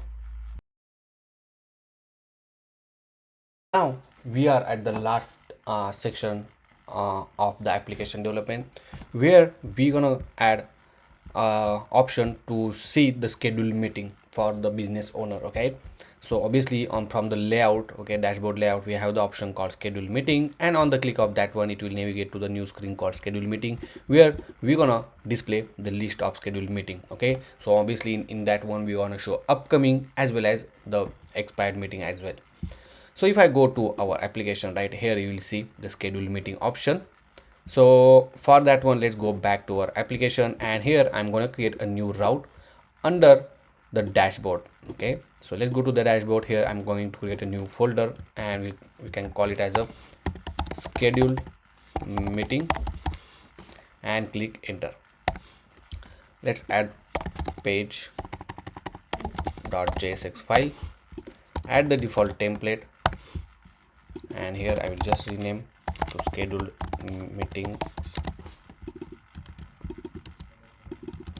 Let's add meeting only. Okay, and then just inside the side navigation, so we have the side nav bar over here inside the menu. Let's see that we added the schedule meeting. Now if I save everything, right, and if I go to the schedule meeting, it will redirect to the schedule meeting page. Now let's go to the schedule meeting. Here I'm gonna add h2 tag. Let's say schedule meetings. I'm gonna give for this parent view, first let's give padding of 10. This h2 tag, I'm going to give class name font bold, text of 2xl. Then I'm gonna add horizontal line. Here I'm gonna add a class name margin y to 5. If I go back to our application, let me refresh this, and if you see, this is how it looks. Next, I want to add a tab. Okay, so if I go to the chat CN component, okay, there is a one component called tabs, and it's very easy to use. See, this kind of tab we are going to add. So first copy this component, and then you can have import statement. Let's import this one, and then copy this tabs as well. So tab logic, I will keep it here. Okay, now this tab, if you see, there are two tabs right now currently by default, the account and password. If I save this one and let's go back to our application, over here you will see the two tabs get added. Okay, and depends on the selection, this value get changed, right? But here if you see, for this account and password, this is just a text, right? But the value depends on the value it's showing the content. See, so the values get connected to this tab content, the default value and everything. So here I'm going to change this name to first we'll say upcoming. Here I will say expired. Okay, and same thing, I'm going to change the value upcoming expired.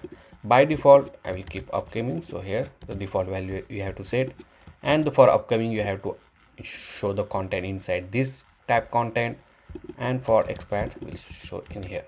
Okay, now if you see, it's changed to upcoming and expired. If I refresh it, so by default it's showing upcoming. Now in order to show the content, I'm going to create a new component. So here first I will create a folder, and then inside that I'm going to create a component called meeting list, or we say scheduled meeting list. Okay, .jsx, add the default template, and then let's import this inside this particular tab content, meeting.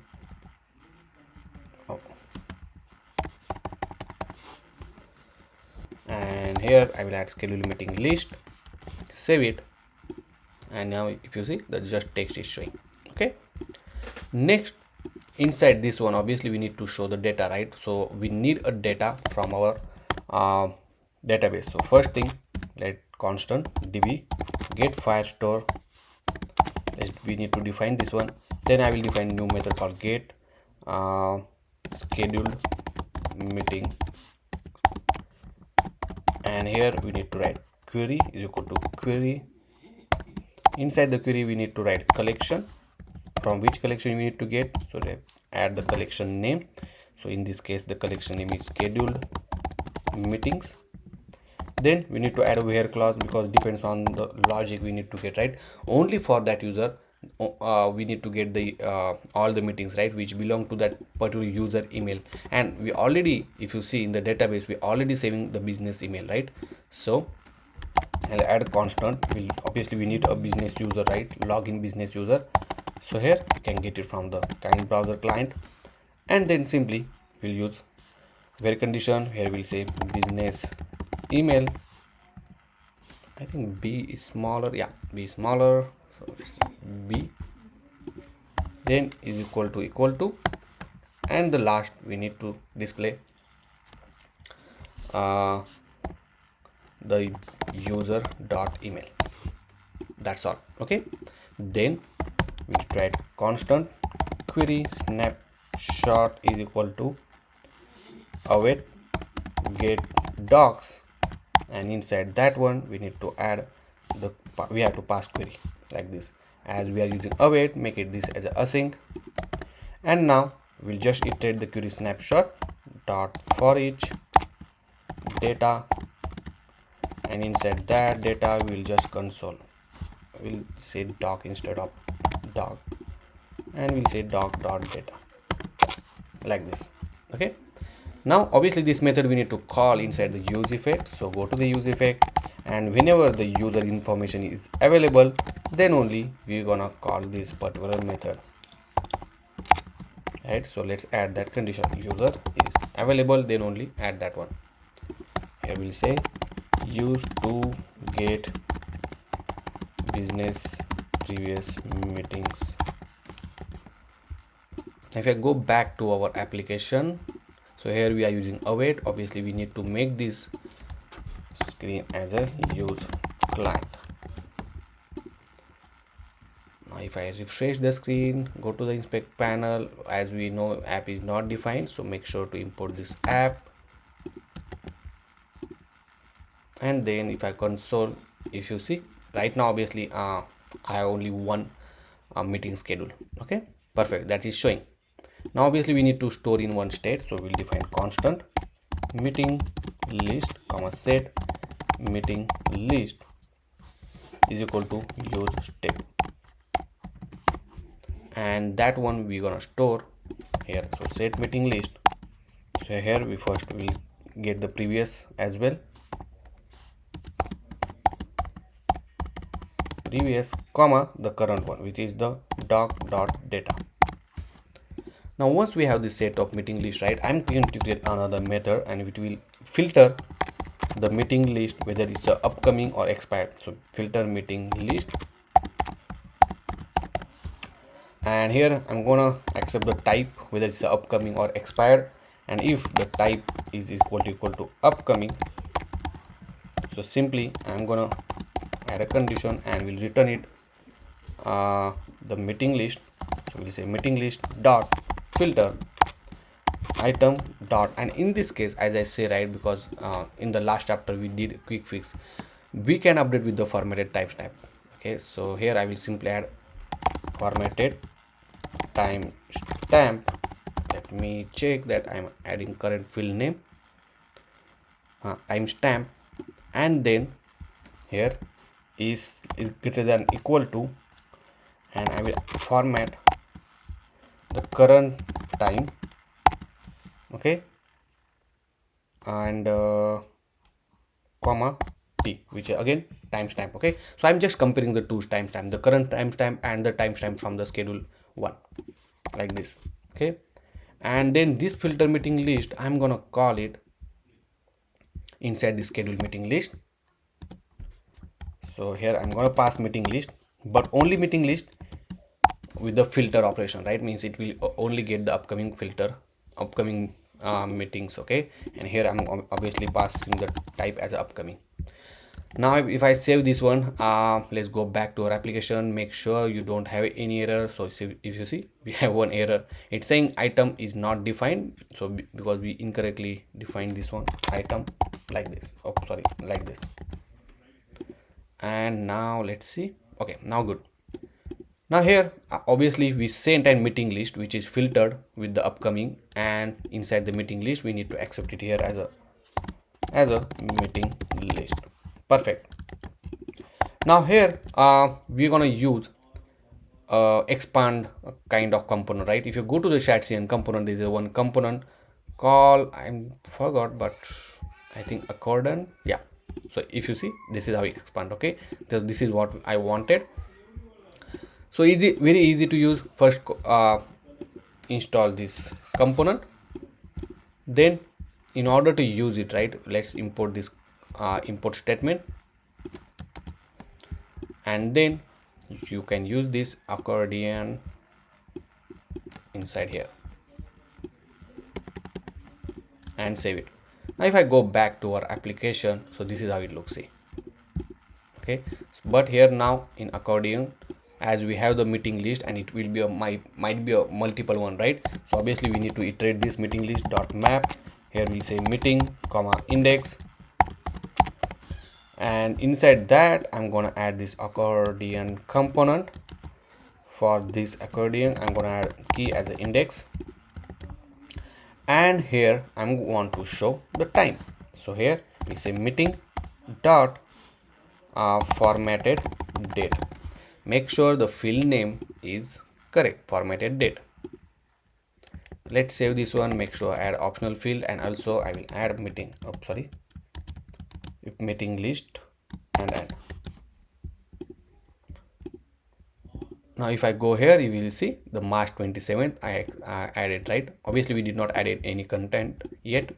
Now inside the content, right, because to make it simplified, right, I'm going to use an existing component which is from the business component, and here inside the meeting time date selection, right, where we have the preview kind of thing where we are showing the details like the date, time and all, right? Same thing I'm gonna copy. So the thing is I'm gonna copy this div. Okay, let's save this one, and I'm going to add it here simply. Okay, obviously here we need to change with the meeting item. So duration, we have the, I don't know whether we have the location type. Let me check inside our database. So I don't think so we have the location type. We have the location URL. So I will remove this field for now. Then formatted date, obviously we already have the formatted date. So here I will just say dot formatted date. Then selected time, so meeting dot selected time. The link, so I will say location URL like this, and the location URL as well over here. That's perfect. Let's save this one, make sure that you are not getting any error. All right, so obviously we are getting error because we need to import this all the icon. So let's add lucid clock from the lucid icon, calendar check, the timer, and most important, I think done. So upcoming is coming. Okay, so it's saying, okay, this condition also we need to remove. We don't want this condition anymore.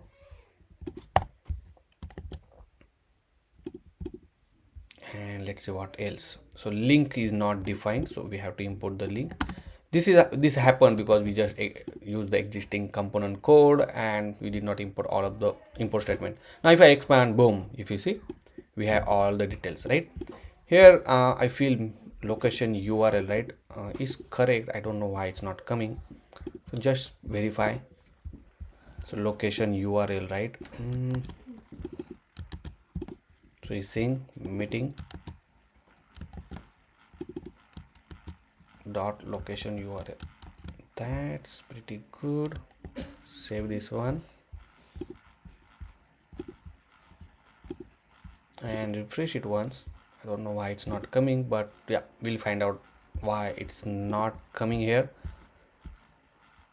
Okay, so the reason is not coming, I found it, because this is not an icon. Link is we need to import from the next link. Okay, and now if you see, we got it. Obviously if I click on this one, it will go to this particular URL, but for now we are good. Okay, and then we're gonna add a button over here. So it will say button, say join now. Okay, like this. Obviously we'll give some styling, so class name, margin top to 5, and I'm gonna wrap this in a link because we want to add hrefs meeting dot location URL,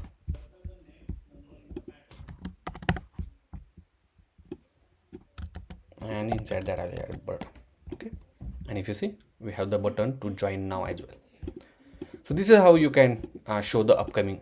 Now it's task for you to add the expired one. Okay, so in order to add the expired one, obviously we don't have any, but the simple thing, because we already have this component, we are going to use this existing component and then we're gonna call it over here. Okay, now obviously we are passing upcoming, so for both the expired and upcoming, so if you see, we got a 3 multiple times because we need to make sure that when we save set the meeting list, right, it will be empty.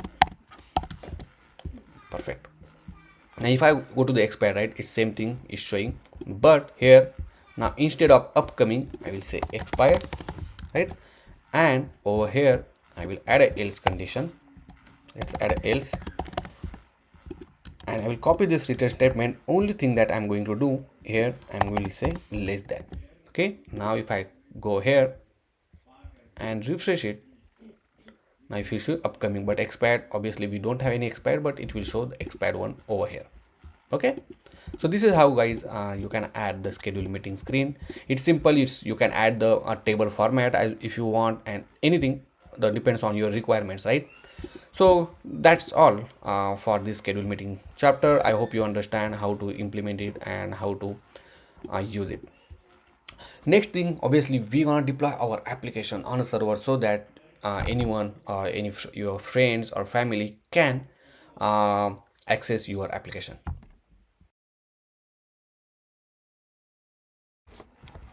Now it's time to deploy our application on a server so that your friends or family can access your application, right? So first thing, and if you never deploy your application, so just follow me, we'll go step by step. So first thing, we need to go to the github.com, and if you don't have an account on a GitHub, so please create a new account. Once you are on the dashboard, you will see to create a new repo. Okay, you have option from here, or you can go on this plus, click on this plus icon and click new repository. You can use the repository name here. I'm going to use schedule meeting scheduler, say meeting scheduler. I will make it public, you can make it private, it's up to you. Then click repo, and once you're done with this, right, you will see some of the command line which you need to add. So first thing, you need to add the git initialize, so which will initialize the git and it will make available git into your application. Okay, so inside the terminal, let me clear this one, and here just simply add git enter git init.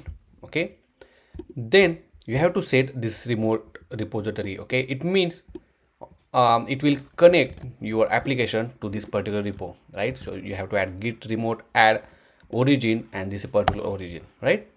Then you have to add git add space dot. Okay, then git commit, so you have to commit the message, so you say initial commit. Then if you see, all the files is now committed, and then you have to write git push. So okay, so obviously you are pushing the first time, so you have to use this particular command to push it to the main branch. So right now it's just pushing everything and done. Now if I go back and refresh this repository, you will see that your code is now available on this particular repo. Okay, and if you see, just now we push it. Now next thing we need to do is to go on a Vercel.com. Okay, so if you never use the Vercel, so it's very easy. Vercel is used to deploy your Next.Js application, and most important, is free. Okay, so let's create a new account on a Vercel, and then you will launch on this particular dashboard. Here you have option to add a new project, so click on that one. Here you have option to connect to the Git repo, or maybe a big Bitbucket or a GitLab. So I already connected to a git repo, but you can add whatever you want. Okay, then you will see the new repo which you added over here. So right now, if you see, just 49 seconds ago I added this repo, so it's showing over here, and it also shows that this is a Next.js project. Now click import. Once you click import, you will see the project name. You can change the project name if you want. Here I will add the TubeGuruji as well, meeting scheduler TubeGuruji.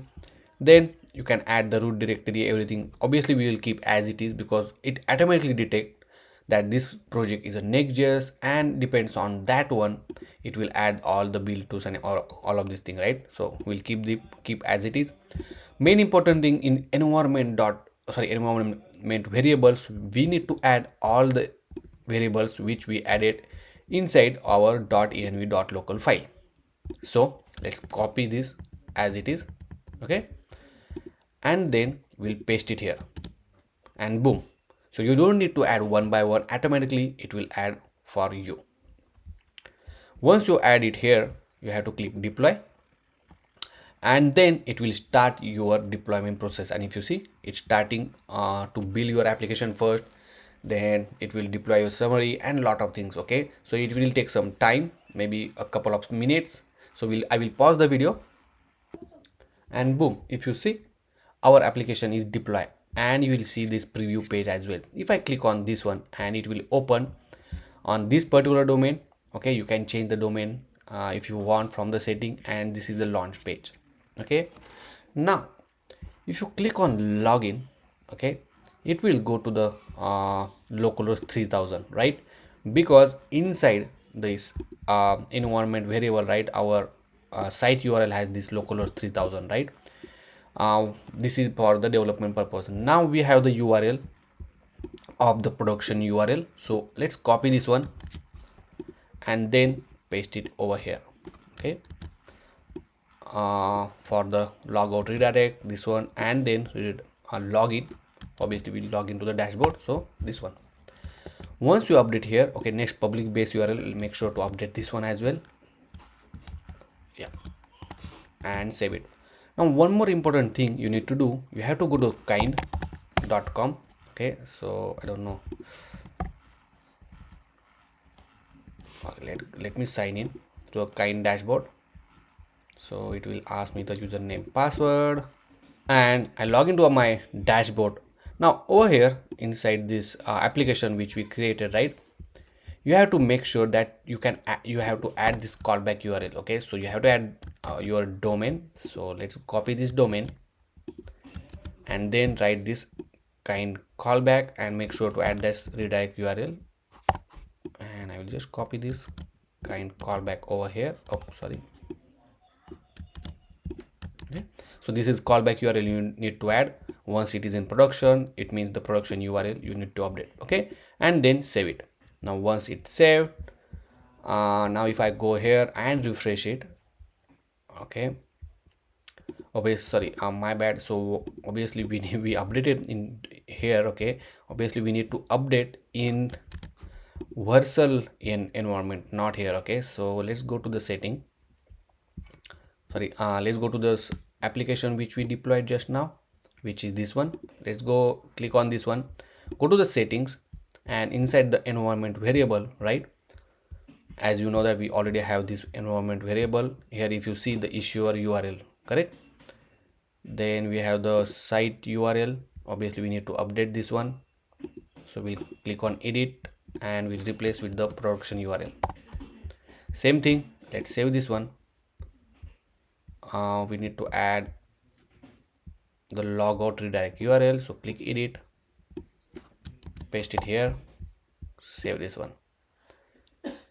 Then we need to add login redirect URL, so we have to keep dashboard /dashboard. okay, and then save it.